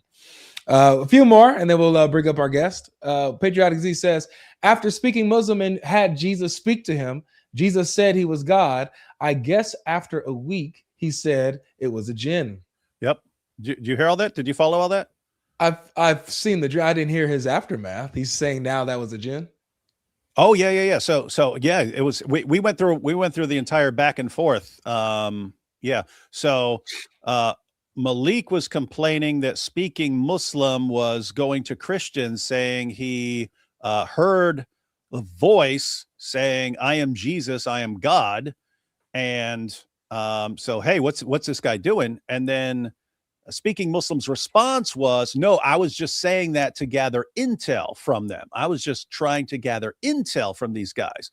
And so speaking Muslim eventually Malik eventually responded and said, no, at first for about a week. So this actually happened, and he acknowledged that it happened. He heard a voice. So speaking Muslim has declared that he heard a voice. So he's not denying the dream. Yeah, I'm Jesus and I'm God. And then Malik points out that no, for at least the first week, you were convinced that you'd heard a voice and this was shaking you. But then later on, you were convinced that you explained it away by saying, I believe that was a jinn. So wow. this is some crazy stuff going on here, man. Wow. This guy hears an audible voice saying Jesus saying that he's God. And he just, nope, it's a jinn. So this goes to show you guys that even God can come to you. Yes. He can invade your sleep, invade your dreams, and show himself to you. And that still does not guarantee that you will submit. That does not guarantee that these people will submit, because their hearts are hardened, their hearts are darkened, and they will blaspheme and relegate God's visitation, which is a rare occurrence. Not everybody gets this type of pleasure, where God comes to you in your dream and he calls you a jinn. That is deep. God can crack the sky, say, I am God, I am real. That does not guarantee that everyone will submit. People will still deny him. I mean, think of the parallel. Time of Jesus. Jesus goes around performing miracles. What do they say? It's by the power of Beelzebub that he's performing these miracles. You can always explain something away if you really want to. Yeah, I think it was in David's stream with Thaddeus. Someone pointed out in the chat that Muslims are always asking, "Where did Jesus say I am God?" And this guy actually has Jesus coming to him and saying, "I am God," right? So it's like, come on, man. There's just one issue with that. There's stuff in Islamic theology that says that the devil doesn't take the shape of a prophet. Of prophets. Yeah. So if you see a prophet in a dream, it really is him. So they won't believe that, but they believe a mole, hairy mole from 1400. Not only will they believe that mole DLC, they'll even kiss it. They'll even kiss it. They'll even kiss it, man. Yeah. That's crazy. Wow. That's a good point, though. There's a source that says that Muhammad himself, he said, if you see me in a dream, Satan doesn't take my form or any form of a prophet. It's really me. Yeah. So if you see Jesus in a dream, Muslims, it's really him, even according to your thing. Wow. You need to believe it, or you can't say God didn't try to reach out to you. Yeah. It's just gonna add more judgment on him if he doesn't repent, because like you said, how many people get that experience, right? You know? So so pray for speaking Muslim, and he's in a tough place right now. Yeah. Valentine says, I'm the only Christian in my family. Everyone else is Muslim. How do I evangelize them or disprove Islam to them without pushing them further away from Christ and making them angry? Good question. I'll let let some of the masters speak on that. Go ahead, David. Oh, I have a video that you can look up. I'll just give a summary real quick. But yeah, the video is called something like how to share unpleasant facts with pleasant Muslims or something like that. Meaning in a situation where you're not trying to upset someone and so on. But yeah, I would ask lots of questions to get people's perspectives, and you're in a fortunate position because you your family, very well. And so I'd ask questions about why they believe in Islam, and then start just asking them more questions. The point here is questions are less confrontational if you're specifically trying not to, cause a division or have your family turn their backs on you and so on. A question is less confrontational than just an attack or an accusation or something like that. So you can compare, hey, Muhammad's a pedophile. How dare you follow a pedophile? With, hey, you believe that Muhammad is this wonderful pattern of conduct. How do you reconcile that with what's in these hadiths about Muhammad's wife Aisha, and show them a couple? There, you're just asking for their perspective. Most people, I think, are more inclined to try to give an honest response when you're asking them for their perspective on something. But I would just keep doing with that. I'd learn the Islamic dilemma, start asking them about that, because if you're talking about Christianity, they have to say your book's been corrupted. And then so if they're saying that, then it's, oh, okay. Notice you can present the Islamic dilemma material without just flat out attacking and saying, haha, your book self-destructs. You say, okay, how do you interpret this verse about Christians judging by the gospel? How do you interpret this verse about if Muhammad's having doubts, he's supposed to go to the people of the book? How do you interpret this verse? How do you interpret that verse? And so notice it's not like a situation where you're just trying to destroy Islam at that time. You're accumulating the information in their heads that will eventually allow them to make a much better informed decision. And so that, as far as I can tell, is a pretty good way if you're trying to get information across to someone without, having a huge argument or them saying they don't want to talk to you anymore. Yeah. All right. Okay, just a couple more. Just trying to put a dent in this, guys, because there is a lot. Yeah, I see. Must be nice. Shoot. Stupid. Muslims circulating an old video all week of a rabbi saying Rebecca is 3 and was mature. They really believe a 3-year-old can carry tens of gallons of water, but to them 3 is also old. Yeah, that's just absolutely that's so dumb. It's extremely dumb. So you had a rabbi at some point who said it, and then it was apparently based on a misinterpretation. It's like he did this and then waited 3 years, and then others thought it was 3. But you had a bunch of rabbis who were like, these guys have no clue what they're talking about, and so on. Everything in Islam is just picking and choosing whatever result you want. It's like, would a Muslim say that we have to believe everything any Jewish rabbi said?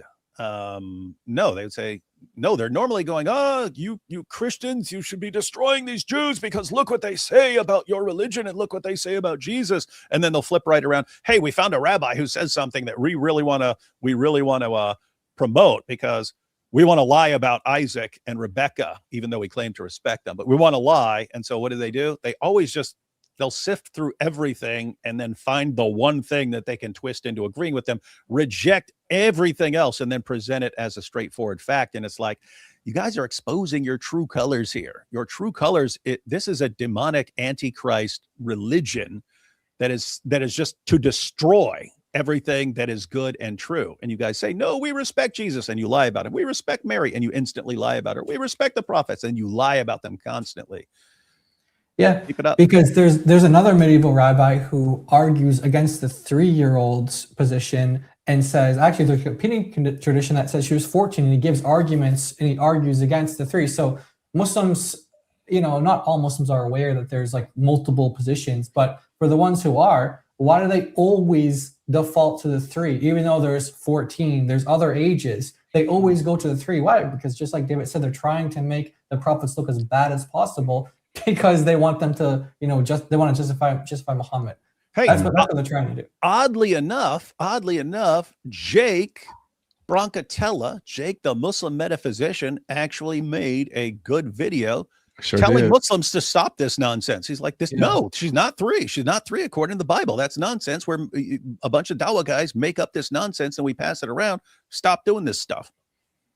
That's You know, it's funny. It's funny you bring up Jake because Jake made a poll on his channel saying, "Who did worse in the Islamic dilemma debate, David Wood or God Logic?" Why don't you add yourself there, Jake? Right. Add a third option: Jake Yeah. Brackatella, David Wood, or God Logic. And the result, matter of fact, that's what I should do. I'm gonna create a poll. Who did worse in the Islamic dilemma discussion? I'm gonna put Jake, God Logic, Daniel. David Wood, Daniel, or Chris the Speaker's Corner, and then we'll see who they pick. Man, my goodness, you cannot be that deluded. It's only Islam. It's only Islam. All right, a few more. I think Daniel did better than Jake. I agree. I agree. Daniel was a D grade and Jake was the F grade.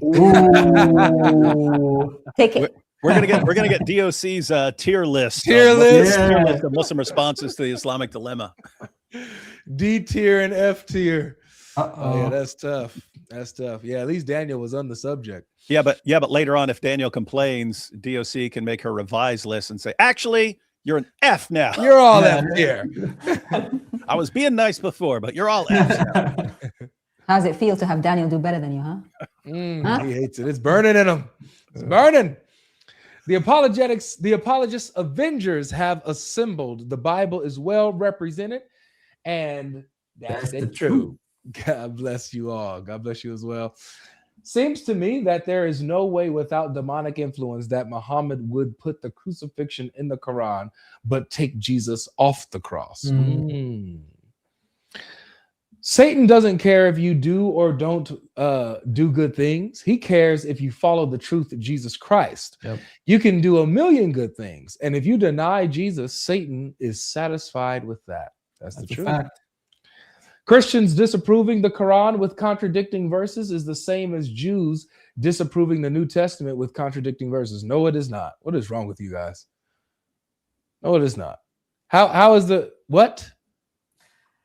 When they make these parallels, it's like I'm trying to see like where are they coming from? Because I want you're gonna make an actual argument, like right, like show us like where the contradictions are and parallel that to what we do and what the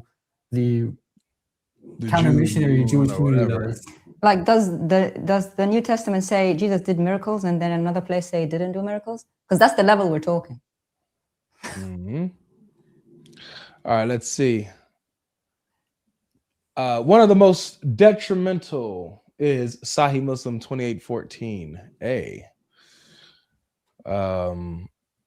Okay, can somebody pull that up? I guess who wants to look at that? Anybody familiar with that? Sahih Muslim 28:14a. That's one that we read earlier. It was one, about Muhammad having a Satan attached to him. Oh yeah. Okay, cool. I'm so grateful for the collective ministry of you guys. Please come to Kansas City for some reason. I'd love to meet y'all. Maybe we might find ourselves way over there for no reason. Who knows? I pay respect to you guys for starting this subject. I admire your courage. When I was studying the Quran, I came to the same conclusion. God bless you. And man, that's all you got to do is read the Quran. I'm studying to go into the apologetics field. A field called, praise God. I'm looking into claims made against Christianity, and it's crazy how much Muslims lie. By the way, no shortage of that. No shortage of that at all, man. Welcome to this side of the world. And it's crazy. I just want to say, we can say all we do is read. And in Dawah, it's all we do is lie. Literally. Continues to say, and it's crazy how much Muslims lie. By the way, God bless you guys. Keep inspiring and exposing false doctrines. Amen. All right, let's bring up a guest, man. We got somebody who's been waiting to get at me for some reason. Yeah, formidable faith, Malik? Man. It's not Malik this time. It's not the Malik this time. Formidable faith, you are on the stage, man. You've been waiting a long time. Welcome back. I presume this will be as short as the others. All right. Cool. So what's up, man? What do you think about the topic? All right. So you're all knowledgeable. You're a sheikh. So what does a Muslim say when he opens the Quran, before he opens the Quran? What does he say in English, please? We already refuted this. But... Yeah. Satan can lie to you. He can say, I'm not Satan, so what? Sorry, can you please answer the question? Yeah, we already responded to it. You're trying to say that. What is this phrase, is what I said. You say, I'm not going to say that the devil words. You repeat it. In English. I'm not going to say your devil words because it comes from the devil. Even if he refutes himself, it's still the devil. Okay. I seek refuge in Allah from Satan, the accursed or expelled. Now. Okay. So Satan can lie to you. Satan can lie and pretend he's not Satan. Can I just speak uninterrupted? Satan can lie and pretend he's not Satan and say, I'm not Satan. Seek refuge from Satan inside his Satan. Can you not lie? Your point is stupid. I'm sorry. Yeah. Especially when you read the sources and it turns out that Satan's like the hero who saves humanity. Right. Okay. So notice you haven't let me say anything, but I already know what you're thinking. You asked the question. We answered your question. When you ask the question, I've been a Muslim so long before I came to you. You're done, man. You're finished. I know what they'll say before they'll say it. Asked and answered. Okay. So let me say something.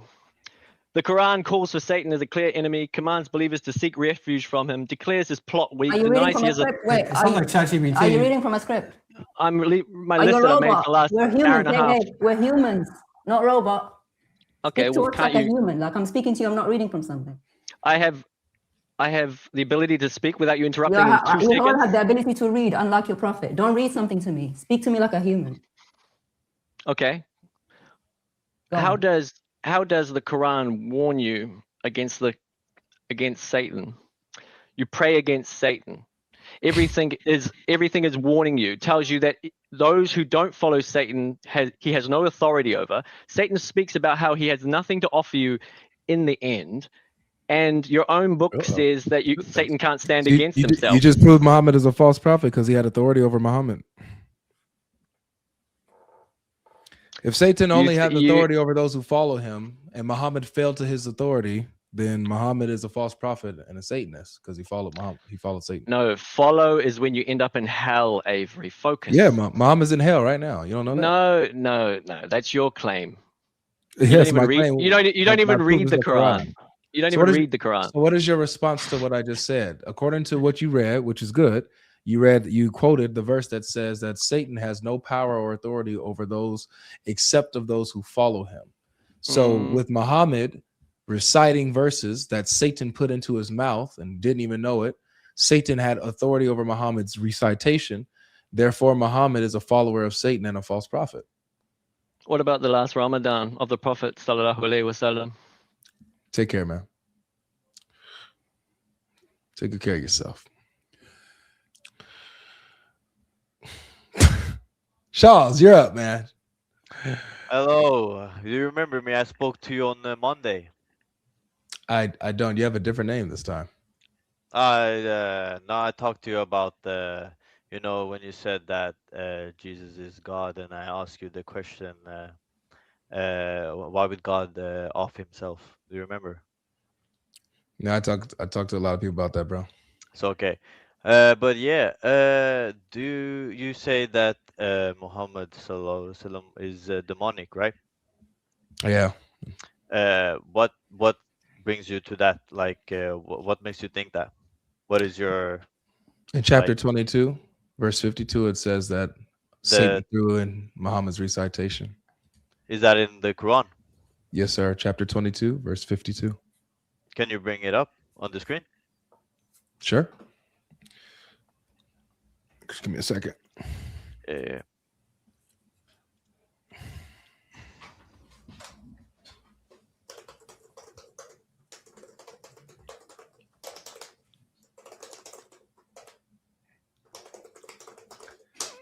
Got it. All right. There it is. Okay.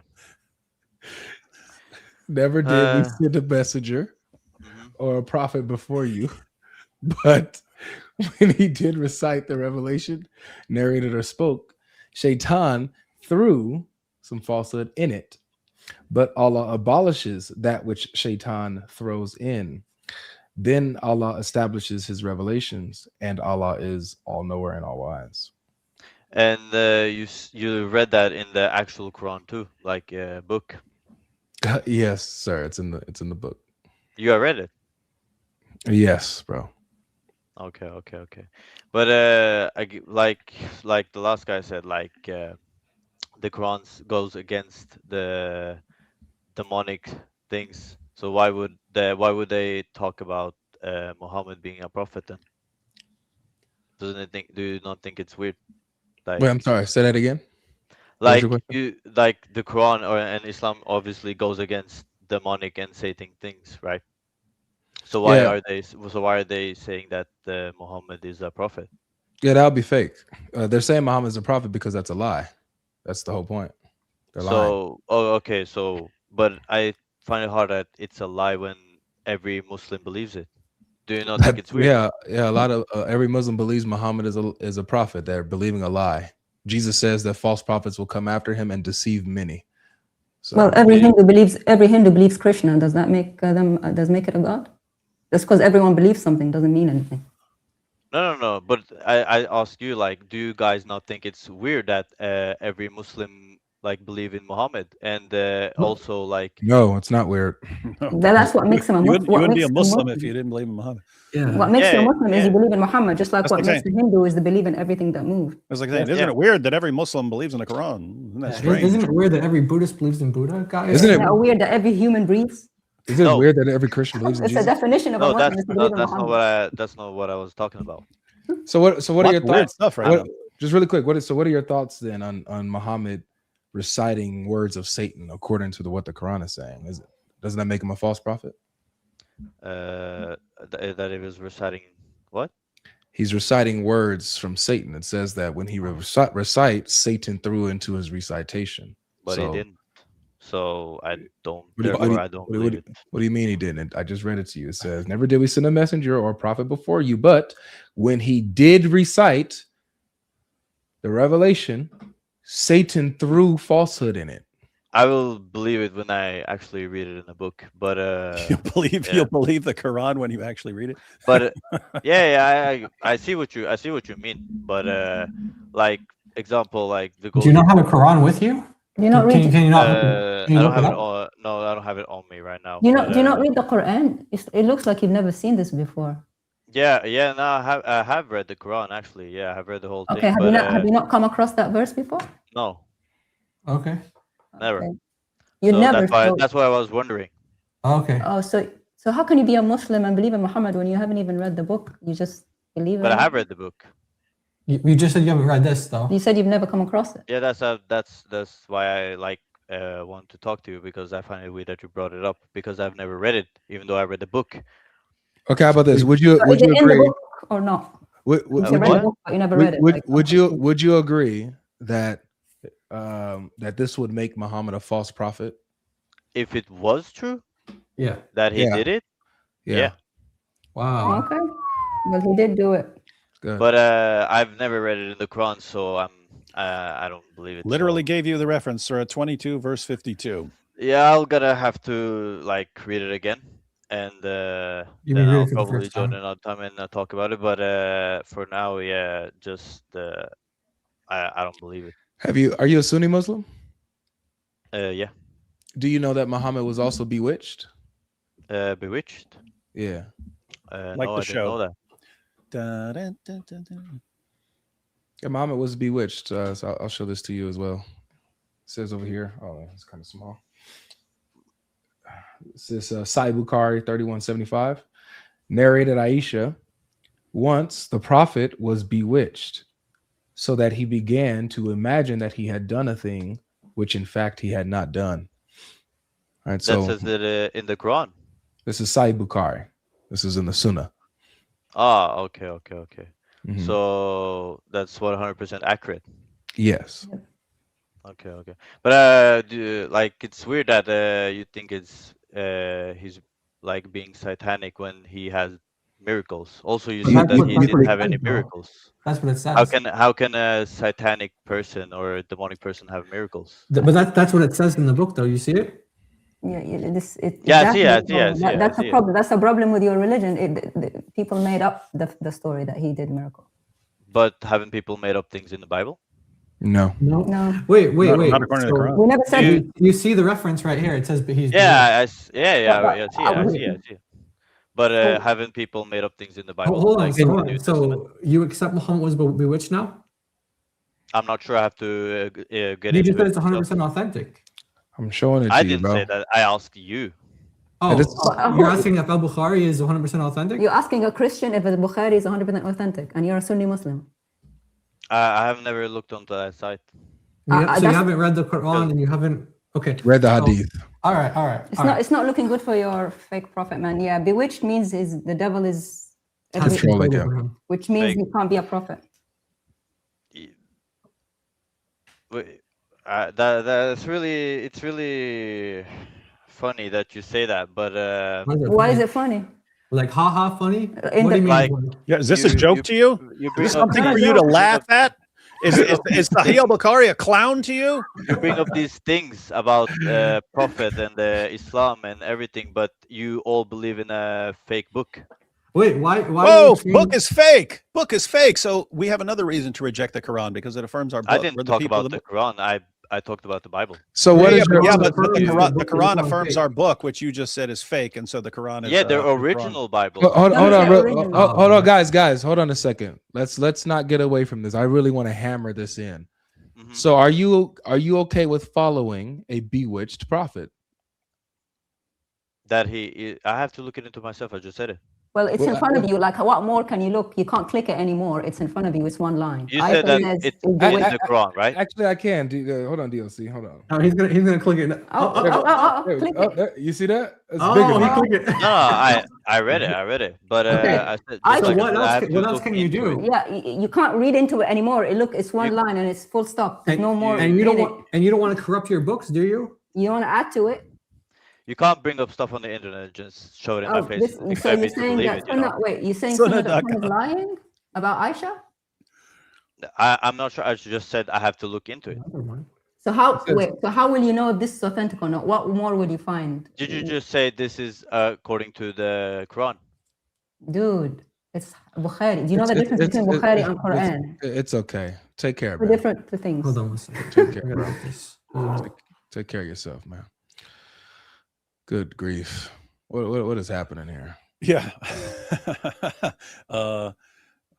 Golly. You quote Surah 22 verse 52. I don't know about that. I'm not sure that's it's right on the screen, dude. Yeah, but I never read it. Okay, well you need to read the Quran. No, I've read the Quran, and that wasn't in it. So I had the no Surah 22 Quran edition where that whole chapter was abrogated. Sorry.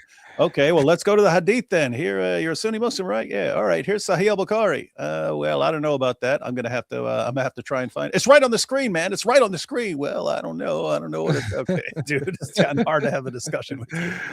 Yeah, going to take care. Mahaiman, how you doing?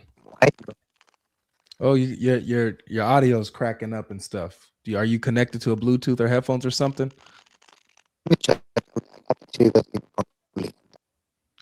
Yeah, so try to leave and come back, Muhammad. I would definitely love to have the Muhammad on stage, guarding the Quran, guarding Muhammad, being dominant over Muhammad, Correcting the errors and correcting the errors, supreme authority over Muhammad.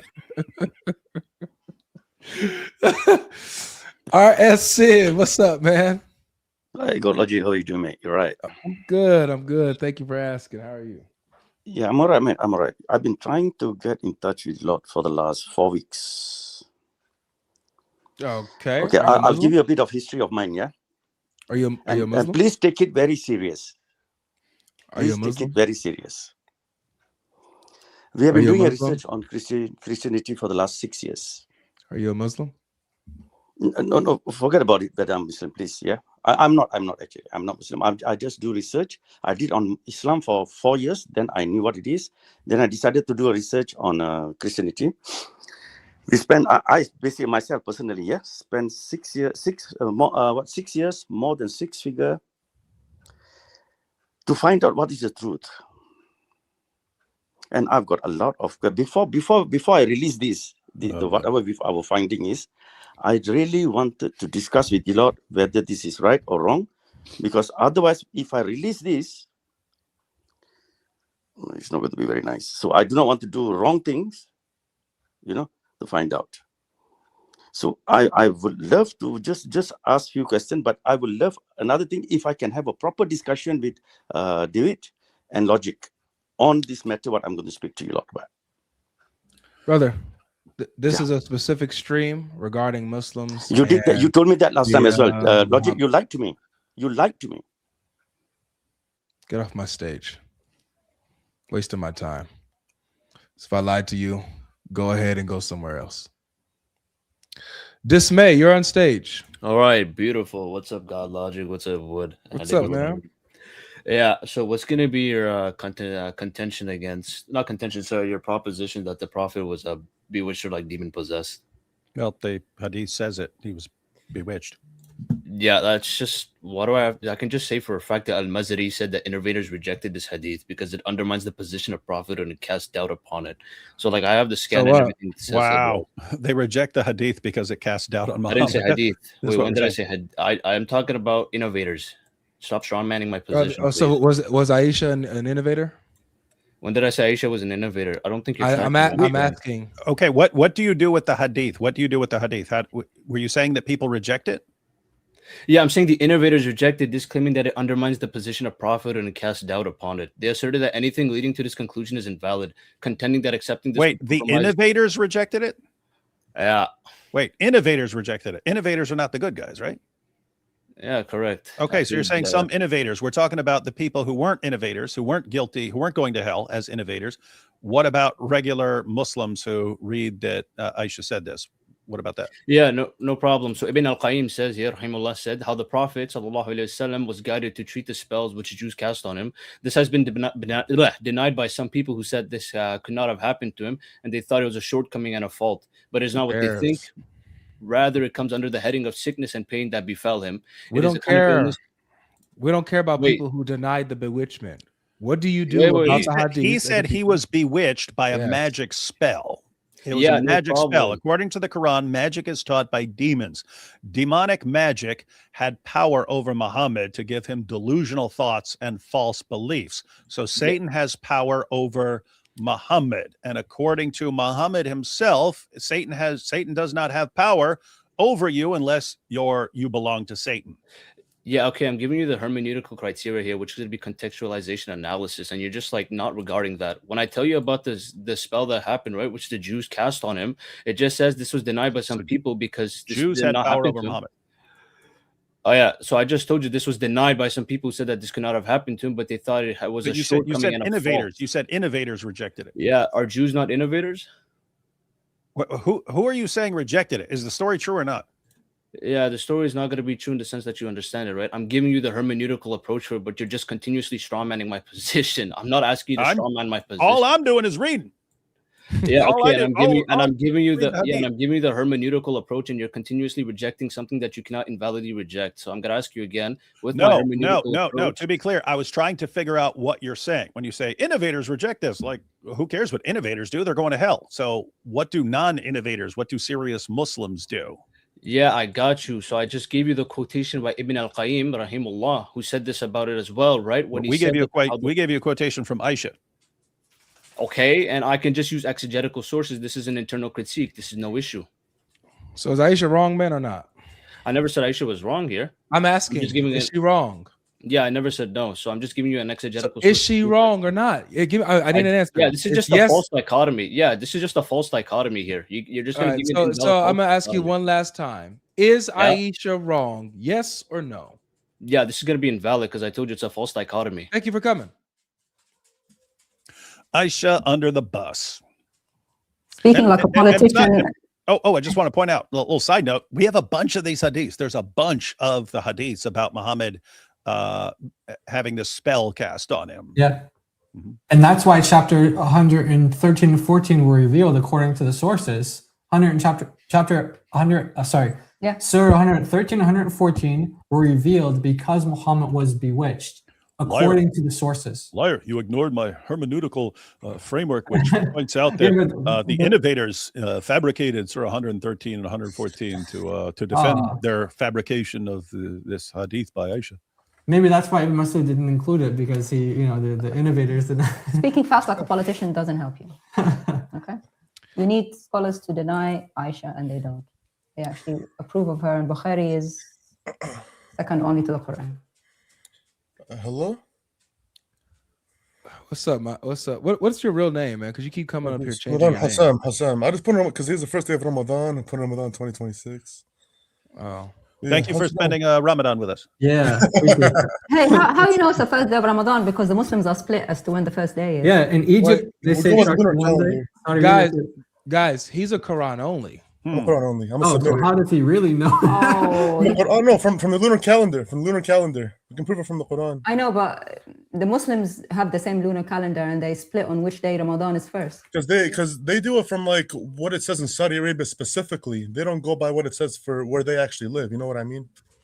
They go by how they go by sighting the moon. Yeah, So they if go- the scholars in Saudi Arabia sight the moon on one day, then that's and same in Egypt. They I'm have not sure. difference right Yeah, now. I mean, well, they take authority from outside the Quran. I'm not sure exactly like how they So how do you deviate. know that Ramadan starts today? Then how do you know? Yeah, how do you lunar as a calendar. Quran only follow Yeah. people who don't follow the Quran? Yeah, moon How do you- sighting. We go by the 9th month of the lunar calendar. Yeah, but There's no calendar in the Quran though. So how do you know? Yeah, the lunar calendar. We go by the lunar calendar. Yeah, but they're going by the lunar calendar too, and I don't know how they deviated. Well, I don't know what they did. But How do we know you didn't deviate though? That's what we want to know. 2189. So 2189 is your calendar. No, But no, it no. tells you So, which day, tomorrow, a day no, after. check out no, 2026. and 2189 when it says, hold on. Yeah, we know what it says. Yeah. It doesn't That's tell you what what date this- in 2026 to fast. And if The you don't ninth fast month- the first day properly, you know, if you break the fast on the first day, you're sinful. If you Well, sin God's not going to tomorrow is punish me Ramadan for and it's being not. one. God's not going to punish me for being one day off. How you know? No, wait. How you know? How you know God's not going to punish Allah is you? the most merciful. We go by the resources that I'm given. But he's also al-Muntaqim. He's also the most vengeful. How you know which one you're How going to you might be vengeful today, merciful tomorrow. How do you know? Well, he's not going to punish me for being a Trinitarian either, because he's the most merciful. There you go. No. Shirk is the unforgivable sin. But look, We're just playing with you just to show the Silliness of your position. reality of Quran only Muslim is Go over you it. don't know Well, your we also appeal to the authority of the messenger of the covenant, Dr. Rashad Khalifa. David, what have you ever heard about Rashad Khalifa? Oh yeah. Yeah, he got killed, didn't he? He was blessed with martyrdom, just like previous messengers, right? In 287, it says messengers were killed when God kept sending them the Jews, the Beni Israel, they were killing them. Yeah, so he was expelled from Egypt. He came to America, got He killed. got killed. What religion was the person who killed him? Just for everyone to know. He was a Sunni. He was a Muslim. He was a Sunni. Muslim terrorist. That's sad, man. Sent by the Saudi Arabian government. Yeah. So Rashid Khalifa is a messenger after Muhammad? Messenger, yeah. Muhammad's the final prophet, but not the final messenger. Gotcha. Man, you're so gone, man. I'm sorry. How? Hold on. So You got your face up there and everything, man. Yeah, aren't you afraid they'll come after you too? Pray for for me, saying- man. Pray for me. Pray for me. Yeah, we will pray for you. Yeah. So David Wood. Yeah. What do you know about Rashad Khalifa? We don't care about Rashad Khalifa. We care about we care about how Muhammad's demon possessed, man. Oh yeah. Okay. So you know what's funny? Yeah. I think you guys mentioned this. The Quran says that the disbelievers, they say that the prophet was bewitched, right?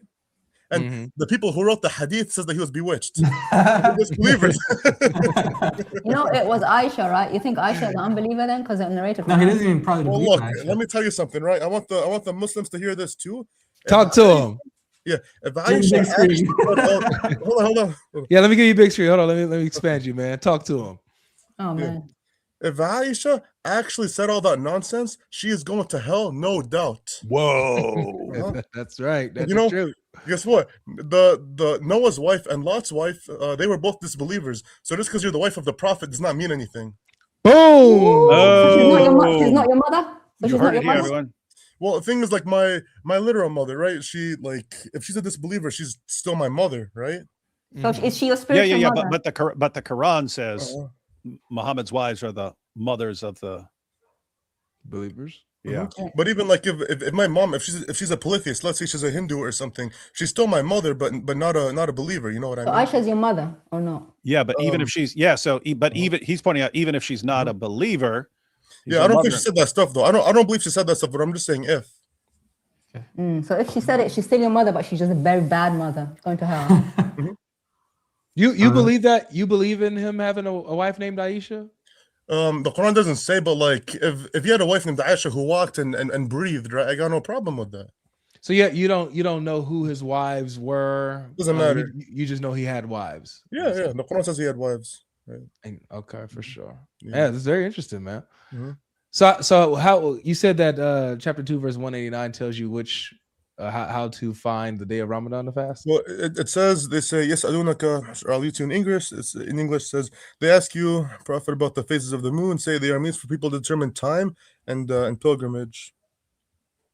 Okay. How does that help you know when the first So, day of Ramadan is? so what we were saying was that all the Muslims are using the lunar calendar. In Egypt, they use the lunar calendar. Saudi Arabia, they use the lunar I'm not calendar. sure. They both have different days for when Ramadan starts. There's like a war with their scholars. They're both following that same verse you're doing, and they came back with different days. So how do we know that you have the right day? That's what we Well, wanna thing know. is, because I appeal to the authority of the messenger of the covenant. But he didn't tell you what the first day of Ramadan is. Well, he told us how to calculate. I mean, he told us how to calculate properly. But they are going by those calculations too. So we want to know, how do you know? How do you know you're the right one? I don't know exactly how they end up differently, but I think they go by like the Saudi Arabian, like the Saudi Arabian sightings, and they just go off. Let's say Saudi Arabia, their sightings is this, so everybody started off this day. But no, you got to go by your own sightings for your own country. Do you not find it weird that your religion tells you to fast according to something in the sky? Something in the sky according to the moon sightings? Yeah, That's not a moon weird. is just because people who worship the sun and the moon, they go by what they do to tell them what you do down here. You don't think that's weird? No. You don't think that's weird? No, going by the moon sightings. You don't think that your life being run by the moon is a bit pagan? My life is not run by the moon. It tells you when to fast to fast. Who controls the moon? God, right? And obviously we might differ on who that God is, but we know it's the Lord of the universe. But God doesn't tell me to go by what the sun's doing to do something, to worship him. I can pray to him past any time. We'll go by the lunar calendar, just like when God talks about the months, right? If you go to the lunar calendar, it might not say September, October, November, December, but it's still. So you're okay with not knowing when Ramadan really starts? I know. Look, if I'm a day off is nothing. I'm going to the But best you're of my just saying ability. you're a day off because like you're lining it up with what like Saudi Arabia. I'm going by the lunar Egypt is. calendar. How do you know that they're not like a month off? How do you know they're like a month off? You don't know. Well, I Because guess if they were so wrong about the sunnah and the best traditions of Muhammad, if they were so wrong about that, how do you know they're not like? Because you're saying okay, there could be a day off or something. How do you know they're like a month or 6 months off? How do you know? Well, we go by the lunar calendar, and I You go. keep saying that, but they're all going by the lunar calendar. You do know that it's obligatory fasting. It's not a day off, like it's voluntary. So it's sinful if you don't fast the right day, and you have to make it up if you make it up. you have to make it up. On a random day. Yeah, it depends on which Quran you read. You gotta make it up. Yeah. So there's 30 different Qurans, right? They're not. Oh, it's qira'at. It's just different recitations. No, that's all BS. Oh, okay. So what's the real Quran then? The Hafs is the closest one to what the Prophet How Muhammad. do you know that? Through code 19. Through code 19. How do you know that? The code 19, bro. Code 19. Code 19 only works. Oh for yeah, the code. Yeah. So code 19, it's a supernatural coding system in the Quran that proves that it's from God. So who told you that? Your Quran only. Does the Quran say anything about the number 19? Yeah, in chapter 74, 30 through 31, it says "Alayha 19." Over it is 19. You know, it's talking about hell. That verse is talking about hell. No, keep reading. It says we have made their number. So we have made their number, which is 19, as 5 specific functions. One of them is showing to the people that the Quran is from God, or showing that. Yeah, but hold on. But wait. So the verse is talking about how many. Wait. So does that only work in Hafs? Does the 19 only work in Hafs? Yeah, Hafs is the closest. You still see like the patterns or like the. So you see something in the other ones. You're saying that there's still room for error. So is there some error in Hafs? No. I mean, well, look, there are. He had extra verses in Surah 9. Exactly. Yeah. He didn't add anything. Are you talking about Rashad? No, not Khalifa. We're talking about Hafs. Hafs has the 2 verses that Khalifa took away. Yeah. Let's talk about it. So yeah, chapter 9, 128. If you read it in the Arabic, the messenger is called Ra'uf and Rahim, right? And this is what God is called in 8 different verses. So this is a good argument. Yeah, this is a good argument for you guys to use against the Muslims. No, we do that, but doesn't that make he calls himself a submitter? So we get you, and that theologically is messed up. However, the question is this: Hafs has those 2 verses there. I know. Rashid Khalifa takes them out. Yeah, because they were part of the revelation. Right. So Hafs is messed up. His Quran is messed up, right? But without those 2 verses, the structure is full, and we prove that it's from God. Because So, 920 is a huge so problem. then the Hafs version can't be true then because it has those two verses And we also that go knocks by out oldest code manuscripts. 19. And we also use the oldest manuscripts as well. We have the Birmingham I don't think manuscript. That doesn't help you. That's like 54 verses. That doesn't help you. It's not enough verses Birmingham? to show any pattern. So you follow the point. You're saying that Hafs is the closest. I said, what do you mean by closest? Is there still room for error? You said, no, there was no error. But then it's pointed out that the last two verses of chapter 9. Well, minus those. Minus Oh, those. you can't without the two verses. Minus the okay, that's gonna go in the red book. I don't know about that. You can't minus from your book. I'm not taking them out. I'm not taking them out. Hey, we need to submit a red book. Submit a red book. In 928, the messenger is called Ra'uf and Rahim. This is one of God's names in the Quran. Yes, it is. Yeah, that's the Quran's problem. Use it against the Muslims. Use it against the Muslims. Yeah, use it against. We're using it against the Semitters too. Against the Semitters? Yes. But we don't believe in those verses. They're never part of the revelation. So Also, then you have a corrupted Quran. It's not corrupted. The Quran is preserved in the master tablet. But obviously, the physical handheld Quran can easily be corrupted. Like if I add 2 pages to the Bible. So you just said the Quran's corrupted. No, not the The Quran's preserved in the master tablet, but a physical. The Quran we have here on this earth. The handheld Quran, which is just the Mus'haf, it's just ink and paper. Okay, so the handheld Quran, is it corrupted? The handheld, it is. It's just ink and paper, but the Quran that I know it's ink and paper. I can see it. Is it corrupted or not? Check this out. Are you going to show us the Quran? No, we've never seen the Quran before. I know what it is. You better not rip the Quran. We don't condone it. People watching you that Quran. If you have the last 2 verses of chapter 9, will you rip those? Yeah, take them off. Take them out. The last 2 verses, they're not part of the revelation. If you have the last 2 verses of chapter 9 in your Quran, will you rip those? Huh? I'll just take them out. Yeah, just. Okay, we need to see you ripping them in front of David Wood. Yeah, go on then. I like this guy. Yeah, we like you, man. If you have the last 2 verses in chapter 9, you have to rip them in front of David Wood. Yeah, and then you'll have it perfect. Your pattern won't need to have any. Chapter 9. Don't just beware. We're gonna dox you after. I came on. I didn't use my name intentionally. I got a guy. Oh, you put your face up there.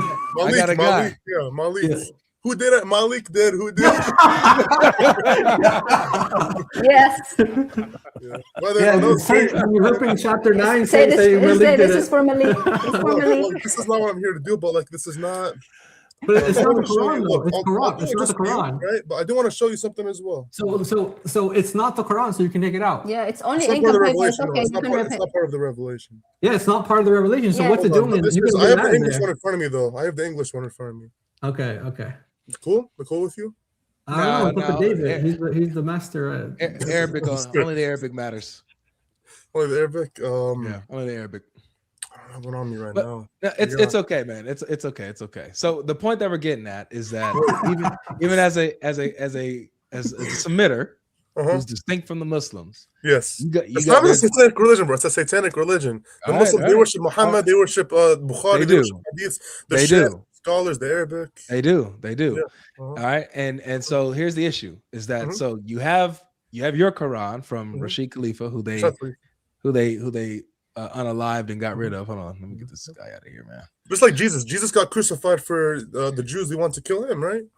Yeah. So Muhammad, the Quraysh want to kill him. So with your Quran, your Quran has verses that were taken out, and without these with these verses in there, the code 19 doesn't work, does it?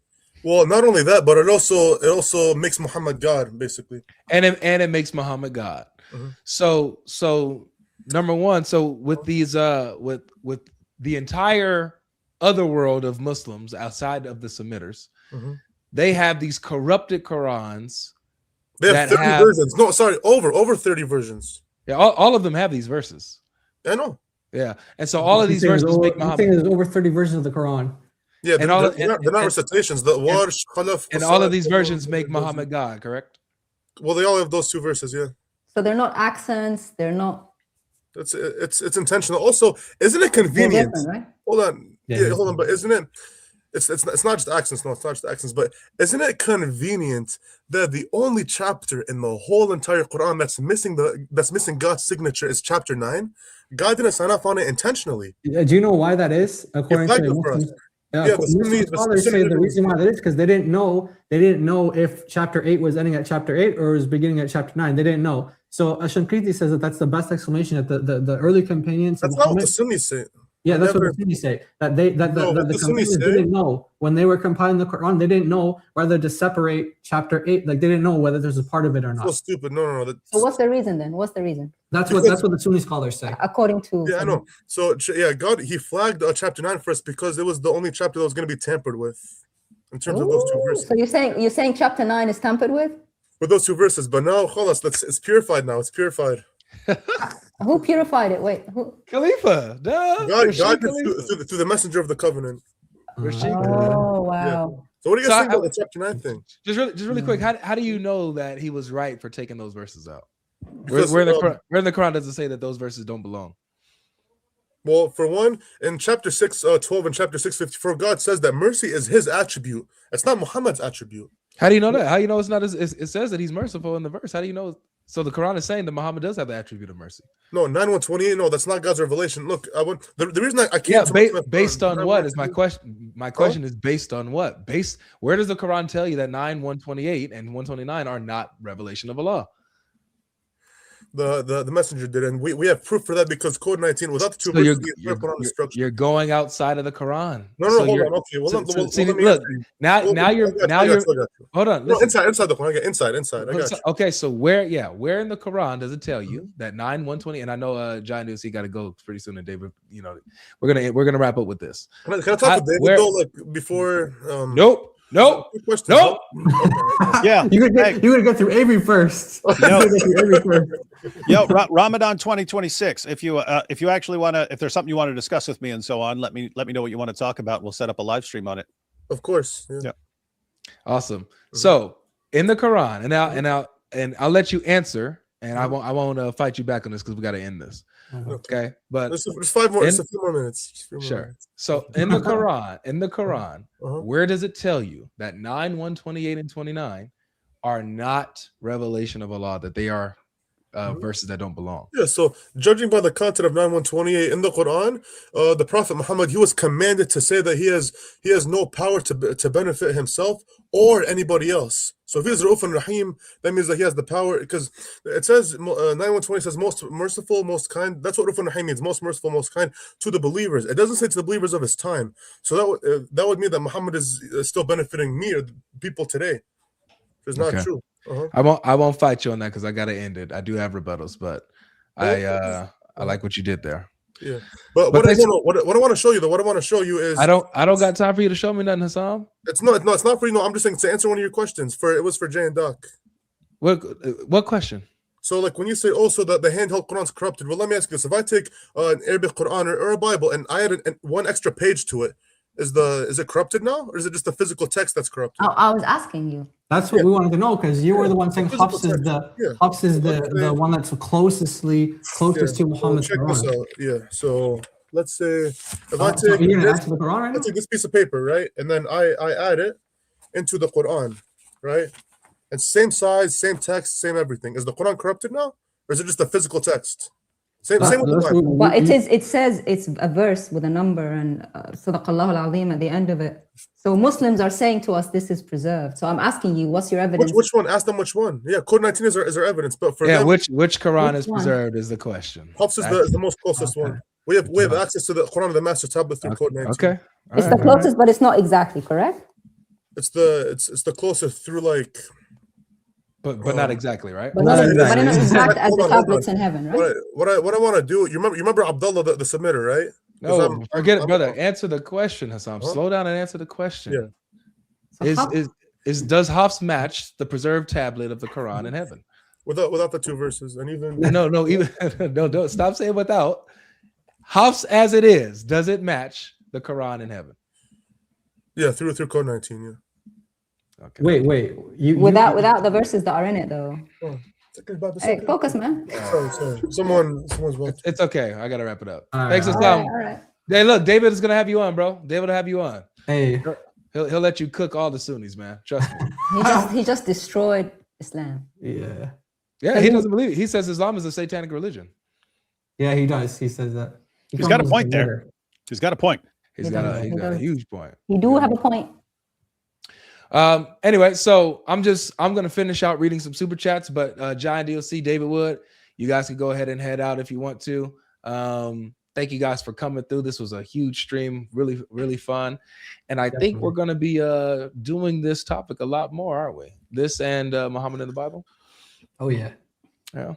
So we'll be getting into this a lot more. So guys, make sure you guys subscribe to these brothers and sisters, Giant DLC, Apologetics Roadshow for David Wood, and Inspiring Philosophy. All of their handles are in the title of this stream, of this video. Okay, so go ahead, subscribe to them, support their channels. They go live all the time. You got good Christian content around the clock, literally around the clock, right?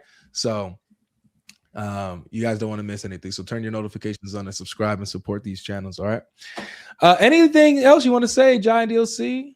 Yeah, we want to say congrats on 500K subscribers, man. That big, yeah.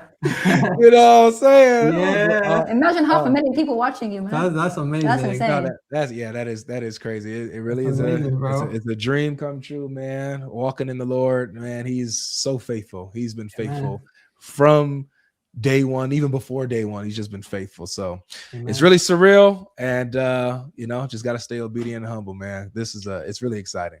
But the real question is whether Avery is going to be able to double it by the end of the year. Double 500?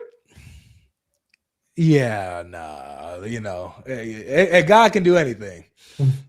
But doubling 500 by the end of the year, that's insane, David. Yeah. But it gets easier as you go along, right? That's like true. It only took you a few years to get to 500, right? But now you have all this momentum and stuff going, man. So we'll see. All right. Definitely 700 by the end of the year. God willing. God willing. All right. I love you guys. All right. Love you too, bro. Thanks for having us on. Thank you. God bless you. God bless. God bless. All right. All right, David, if you're sticking around, man, you're going to help me read these. Oh, I'll stick around, man. Yes. I thought you were saying goodbye to everyone. I was taking off. Oh, I was, because you didn't have to stay. But I don't want to hold you hostage. You feel me? You're good. Okay, for sure. All right. You having the Quran only Muslim on is going to be hilarious. Do you know how much you know that's going to make a lot of Hey, I see a Muslim just trashing Islam and calling it demonic. Hey, let's talk. Let's talk. Let's talk, man. You got all the space you want. Plus, he was cool. He was like smiling and happy. He wasn't like enraged like some people. Yeah, Hassam is a cool guy. He's been on. This is probably like his 4th or 5th time coming on my stream. Like he's cool. He's chill. He's not disrespectful. He's not belligerent or nothing like that. He can laugh. He has sense of humor. So he's gonna be a fun guest on Apologetics Roadshow. Let's see. Al Zut Anthem, full song out now on my channel, Jew from the Hood. Full album out now. All right, shout out to you. Jew from the Hood. Jew from the Hood, man. Today, using a lot of what y'all taught me, I talked a girl into leaving Islam and now debating on converting to Christ. You guys make a difference. Thank you so much. That means everything, Chris. God bless you, man, and may God increase you in your wisdom and in your evangelism. That's awesome. I'm going to try to zoom through these. Shaitan and Allah are equal power, according to this guy, I guess. So much in all-powerful deity. Another super sticker. Thank you. D. Jules says, hey, everyone. I just thought about how you all represent God and our faith so well by working together. We love you all and pray for your strength, continued perseverance in your purpose. In Jesus' name, amen. Oh, yeah. I don't know if you saw Malik's final rant, but he was flipping out about how Muslims won't stick together and they all attack each other. And then when a real hero emerges, they don't support him and they all turn against him and stuff. And he's like, that's why the Christians are going to win, man. These guys stick together. That has been a constant thing for him. He's always talking about how we collab and I'll hop on other smaller Christian platforms, and just cook on there and all that kind of stuff. He says the Ummah is so divided. The Ummah is not the same, and he's right. He's got a point. Yep. Too much ego, too much pride. They will tear each other down when they see somebody rising and passing them up or whatever. You know, too much Satanism in that religion. Yeah, because all their Dawah guys are narcissists, and the narcissists want all the attention for themselves. So now they have nothing but narcissists at the top of the Dawah community, and they're all declaring war on each other. And they can't have someone else like rising up, because that's competition for you. Exactly. Got to destroy them. Exactly.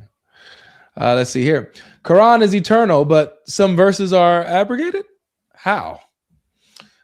That's a good point. Verses of the Quran are abrogated, and that we're not just talking about overruled. We're talking about gone, out of the Quran.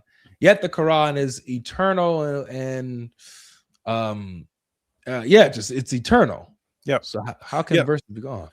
Yeah. So the idea here is, we can all understand, because in Christianity we have God giving rules, and then later on you have different people in different situations, so he can and anyone who's been a parent knows how this goes. You have a different rules for your kid when he's 6 than you do when your kid when he's 16, and so on.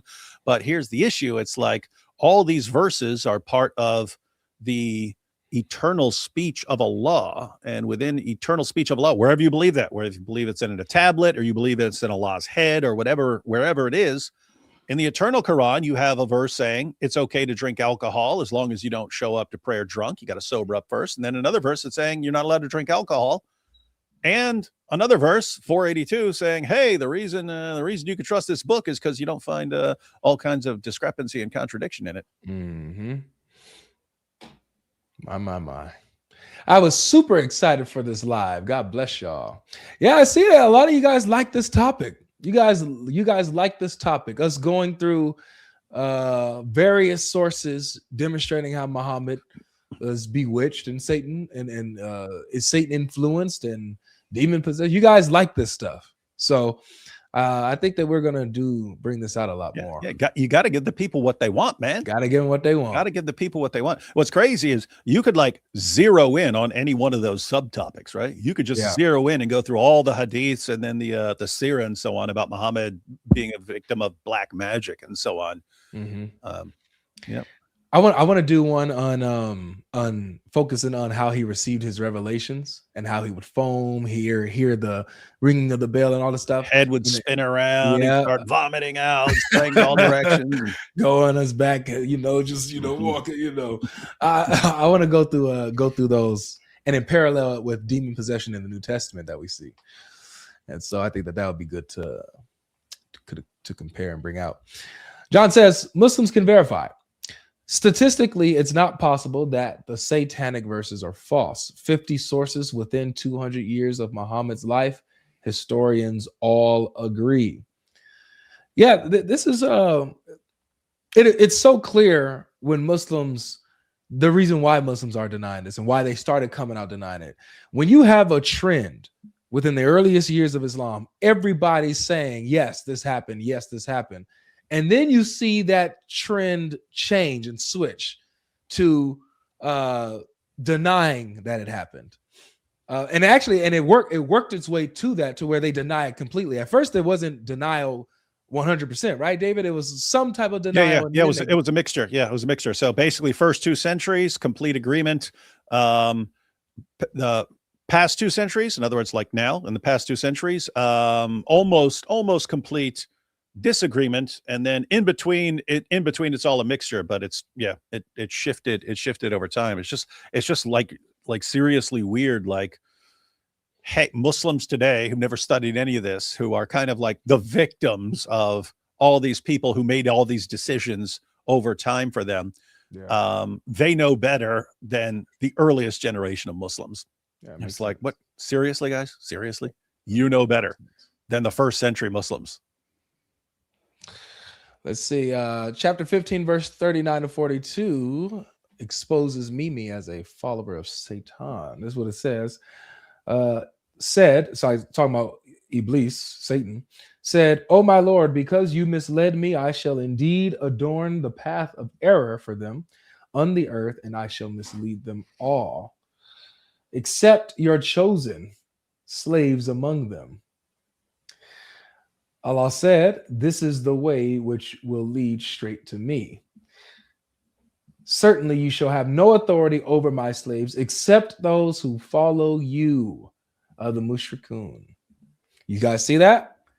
So Satan will have no effect, no authority on those who do not follow him, only on those who follow Satan. So bye-bye, Muhammad. Hey, you know what's crazy? I used to share this years ago, even in one or two debates. But so Muhammad, guy just cast a magic spell on him and like took out Muhammad for a while. He's walking around just acting really, really weird, delusional thoughts, false beliefs, and so on. In prison, there was a high priest of Wicca. There was a high priest of Wicca who got locked up, and so he looked like Gandalf, man. Had this long gray hair and beard and stuff like that, walking around. And anyway, we started challenging him, and then he cast a spell on me. Know what happened? What happened? He died. You were a Christian at this time? Yep. And you know what else was weird was, so he cast a spell on us to basically, it wasn't like to kill us or anything. It was to keep us from coming down there and challenging him in front of everybody. Because we were going to go down and challenge him and say, okay, if you have magic powers, then cast a spell on us and see what happens. But there was a devil worshiper who found out our plan, and the devil worshiper went and told the high priest of Wicca. I mean, think about it. This is prison, man. It's got like gangsters in here, killers, and you got this dork high priest of Wicca in here, and this other dork is the devil worshiper. But then the devil worshippers like feeding him information and so on. So he casts a spell on us to keep us from going and challenging him. We're going to go down and say like, okay, what do you need? What do you need for your spell? What you want? Fingernail clippings, hair, blood. What do you want? What do you need from us to cast your spell? And then we're going to see. And you show everyone here, show your couple of dork fans and so on. That you can cast a magic spell. So we're going to do that. And then he cast a magic spell to keep us away. And so we found out that he cast a spell on us. And anyway, then we go down there. To challenge him. And I'd never seen anyone shake like this in my life when we showed up. I mean, like hand like this. And that's when he announced that he wouldn't be having the meeting the following week because he was being taken out to remove brain tumors and stuff like that. And so then he died. Yep. Tough. Fortunately, they put him in like hospice after. It was crazy because like maybe a month or two later, this like pale, shriveled up, bald guy starts walking across and I saw him and stuff like that. And all of a sudden, my bunkmate goes, "Hey, Oaks is back." Guy's last name was Oaks. I said, "Oaks is back." And I was like, "Really? Where?" And he goes, "That pale dude walking around." So anyway, he was like, he was looking really bad. But then they put him in like hospice and stuff like that. But there were two awesome Christian COs there, the Gilmer brothers, and their brothers, and they said they were over there witnessing to him and stuff. So I don't know how things turned out. That was just, I know the spell didn't work on me. Yeah, the spell didn't work. Why? Because he who is in me is greater than he who is in the world. Muhammad could not say the same. Muhammad didn't have him in him. Muhammad didn't have the Lord. I don't gamble, but I'd bet my life that 99.9% of Muslims simply recite Arabic with zero clue of what they're saying. Islam, religion of ignorance. Yep. Yeah, it wouldn't be 99.9% of Muslims, but yeah, that you do have people who are just like Indonesian and stuff like that. They'll still memorize the Quran or parts of the Quran, but they'll have no clue what they're talking about. No, don't know what it says. Face it. Islam is Ramadan. Nice. We have a confession. Gabriel said, Lord taught man that which he did not know, that he was referring to the serpent in the Garden of Eden. We did not know of good and evil until the serpent gave us knowledge of it. Thus, sin is counted against us. What are you referring to? What you on about with that one? All lust will be fulfilled in heaven equals satanic. Yep, that's the Islamic religion. Hi, guys. Thanks for everything. May God bless you. Yesterday, by God's grace, I converted a Muslim and he gave his life to Jesus. Praise God. Yep, that's what we do this for, man. Equip you guys. You guys have the conversations with Muslims you know and bring them over to Christ by the Lord's will.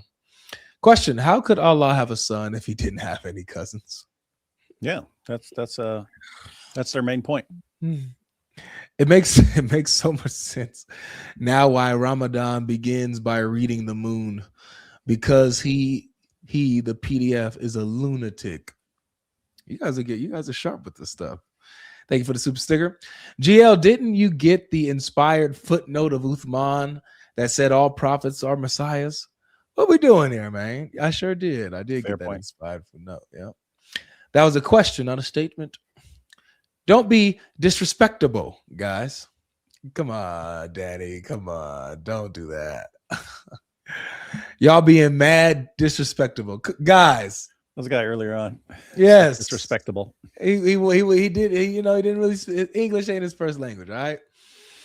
Off topic, number 1, sermon from R.C. Sprout. I am the Lord, there is no other.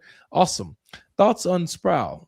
2, at my desk, hear the kid ask, what's for dinner? Wife says, we're having tacos in perfect cigar. I haven't seen any of Sproul's work. I think it's Sprout. Is it Sprout or Sprout? R.C. Sproul, I think. Sproul. Oh, okay. Yeah, I haven't seen any of his stuff. I read one of his books on the gospel once. Good stuff. Dan in the house says stacked panel. Oh, hi, Mike. Nice. I'm gonna kind of skim through a lot of these because there's just too many to read. Honestly, guys, it'll take me till another hour to get through these, unfortunately. But I want to say thank you guys for donating. Here's one that looks interesting. Is 1094 dilemma stronger than Islamic dilemma? 1094 is the Islamic dilemma. Logically, wouldn't it make all Islamic internal defenses invalid because all Islam would have zero validity/authority without first passing the 1094 test? That's if they doubt. So if they're in doubt about, God, about what Allah is revealing to Muhammad, the prophets, Muhammad's prophethood, who and what Allah is when he says what he's revealing about himself, and that doesn't line up with the previous scriptures, then the Quran is false. So that's what the Quran has to pass. It has to line up with the previous scriptures theologically and historically. Now they can have their own Sharia. There's nothing wrong with having their own set of laws or Sharia specific to them. But theologically and historically, they have to line up. But yeah, so 1094 is part of the Islamic dilemma, guys. It's not stronger than the Islamic dilemma. It's part of it. It's one of the arguments in the Islamic dilemma. Let's see here. Wanted to say anything to that, or you nothing? Allah's warrior has all the right to be concerned. Yeah. DLC is Islam's worst nightmare. Wise, eloquent woman indwelled by the Holy Spirit. Jesus bless her, the panel, and all of the true God's children. Amen. Hey, Avery, this year sometime we're going to start up an all ladies apologists call-in show, but guys can call in. Yes. And when they get crushed, it's like doubly traumatic. So they're losing their argument for Islam, but they're losing it to people who are intellectually deficient. Yes, who only have half a brain. But in total, if there's multiple, maybe add up to 2 brains. If we get like 4 of them, that'd be good. And 1094 gives judgment of Quran to the J and C's. What's the Jews and Christians? Oh, okay. So the Jews and Christians determine what the previous scriptures are. Islam would have to prove externally what Jews and Christians had is not what we have. You're absolutely right. You have to start a page with the Lady Logic and Jai. They will cook. Call it Let the Ladies Cook. I think he means DOC. He means DOC. Yeah. Yes, he means DOC. I can't. DOC's reactions and face expressions are priceless. Absolutely. Been grinning cheek to cheek, excited to see all my favorite people together crashing Islam. May God bless you all and continue to give you the boldness to stand firm in the truth of our Lord and Savior Jesus Christ. Amen. Amen to that. Let me kind of skim through a little bit. David, I watched your latest AP and David Wood video, And I want to clarify that I did not intend any violent message in my super chat shown.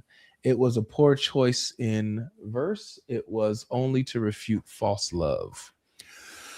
I have to say, I have no clue what you're talking about. So you didn't have to say anything. You didn't have to say. You could have got away with it. But now I'm on to you, buddy. Looking forward to seeing you at the Blessed God Summit. I have a fun little gift for Ruslan to commemorate y'all cooking those so-called Christians in that debate. I was hoping I could find a way to pass it to you so you can pass it to him. Well, I'll be there. So if you get it to me and I see you first, or you see me first, you can get it to me. If I see you first, we will never meet. Flipping I Know says, Momo told a married woman to suckle another man, not her husband, and still was considered a prophet. That's a miracle. That'd be the closest thing to a miracle in Islam. MashaAllah. Let's see here. To Jesus be the victory yesterday, today, until the end of time. Amen. Absolutely. Here it is. Someone, at least one at the time of Muhammad, had the uncorrupted word point to them and save Gabriel some holiday time?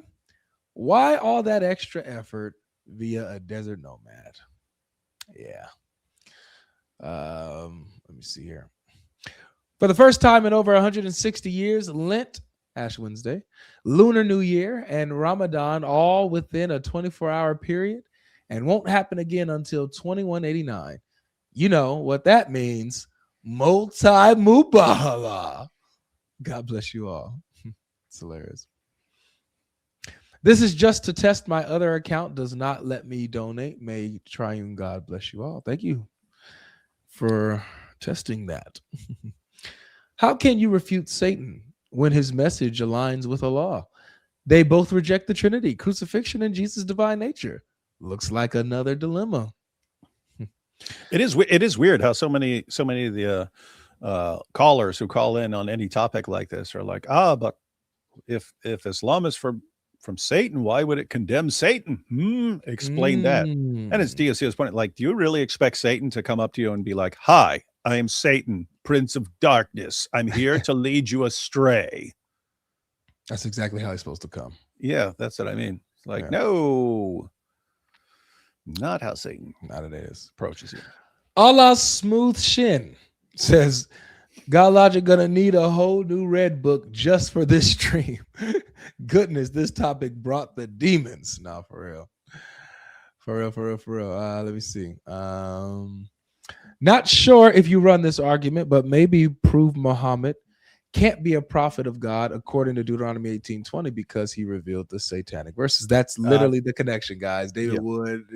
I've been running that. I've been running that for years, and you can go way back, probably about 20 years on Answering Islam, and look up my video. I said video because that was back when I wrote articles.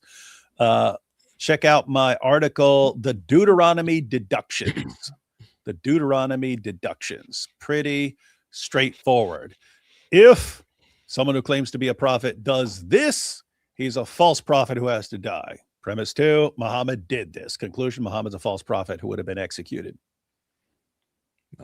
So I mean, the logic there is as tight as formal logic gets. It's modus ponens. And so you either have to deny Deuteronomy 18:20, which is very difficult for them because they go to Deuteronomy 18:18 as their main prophecy of Muhammad. And because the Quran confirms the inspiration, preservation, and authority of the Torah. So really hard to deny that from either way. Or you have to deny the satanic verses. And so you have to throw, all 50 of those sources under the bus and so on. Yeah. So they choose the second one. David, more real than Word. LOL JK. Love you, Word. Word and I catching strays out here, man. Let's see, just read that one. David Wood, how do I set up a meeting with you? This is Hussam. Oh, this is the guy. Hussam. Oh yeah. Go to my YouTube homepage and you can click on my email there. Send me a message. hey, this was me. I talked to you on God Logic Stream or something like that. Because I do, as everyone who messages me knows, I do tend to miss a lot of messages. I can't keep up. But yeah, put something there to get my attention. We'll set something up. In my earlier chat, I was trying to ask if the Lord referred to by the angel in the cave was actually the serpent from Genesis.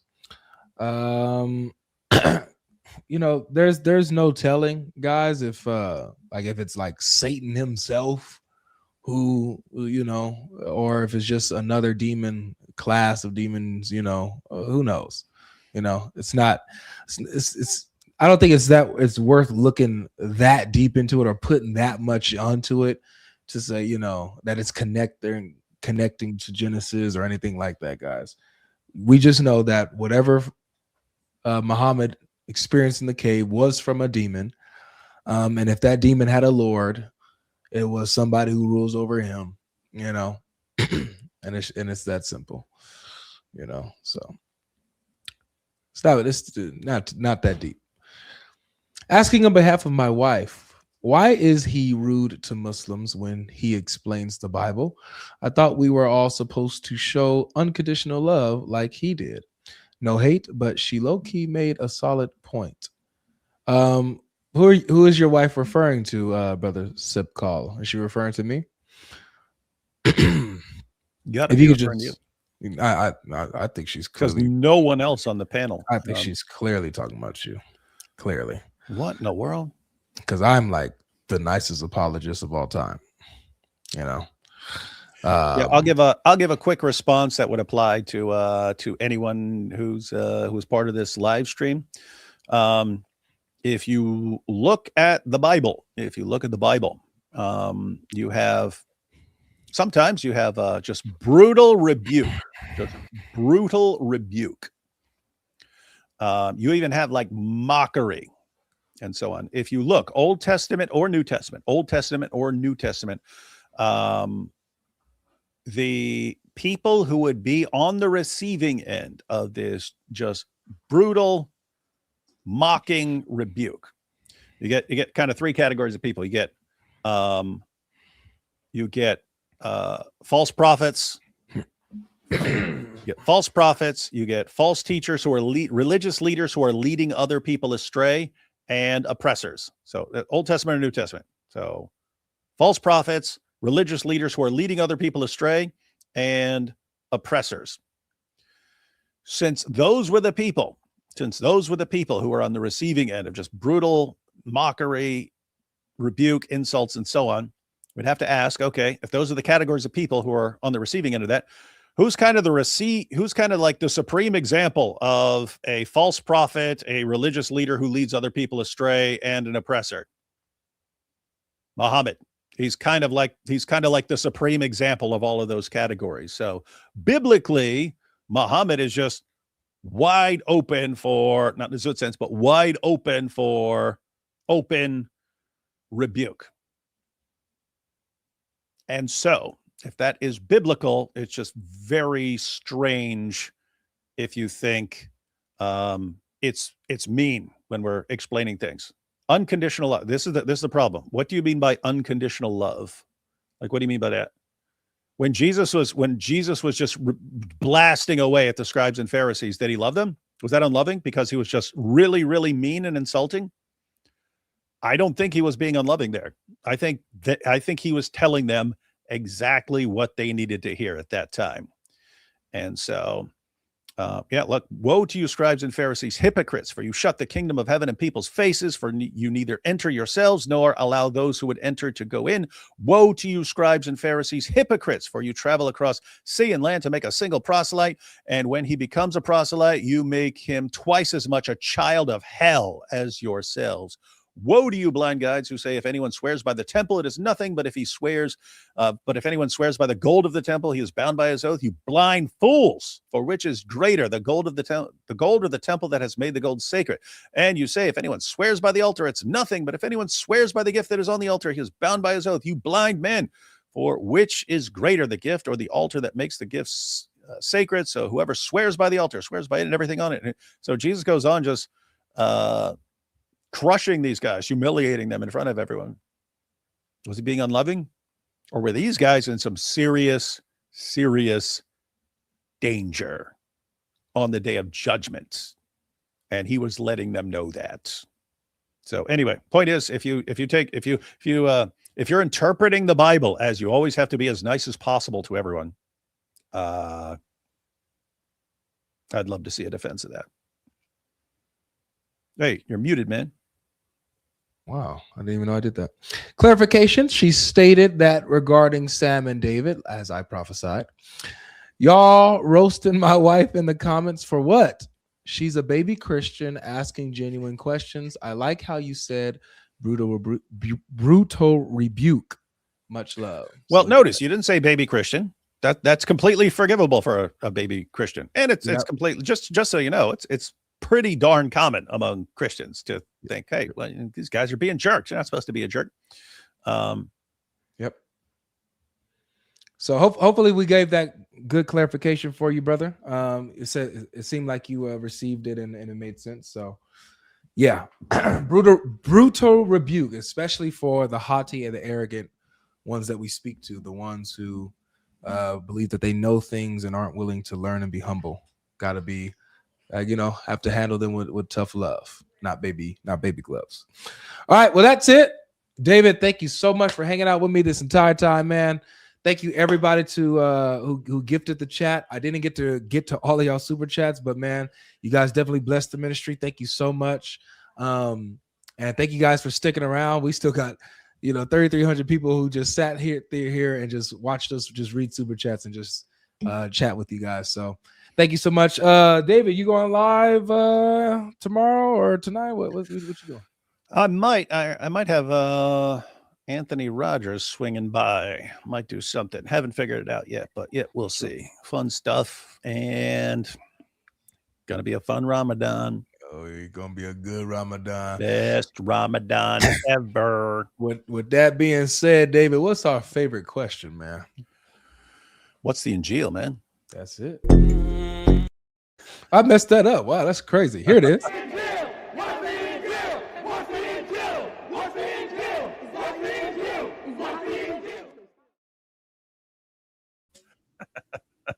You messed up your own outro, man. I messed up my own outro. Look at that.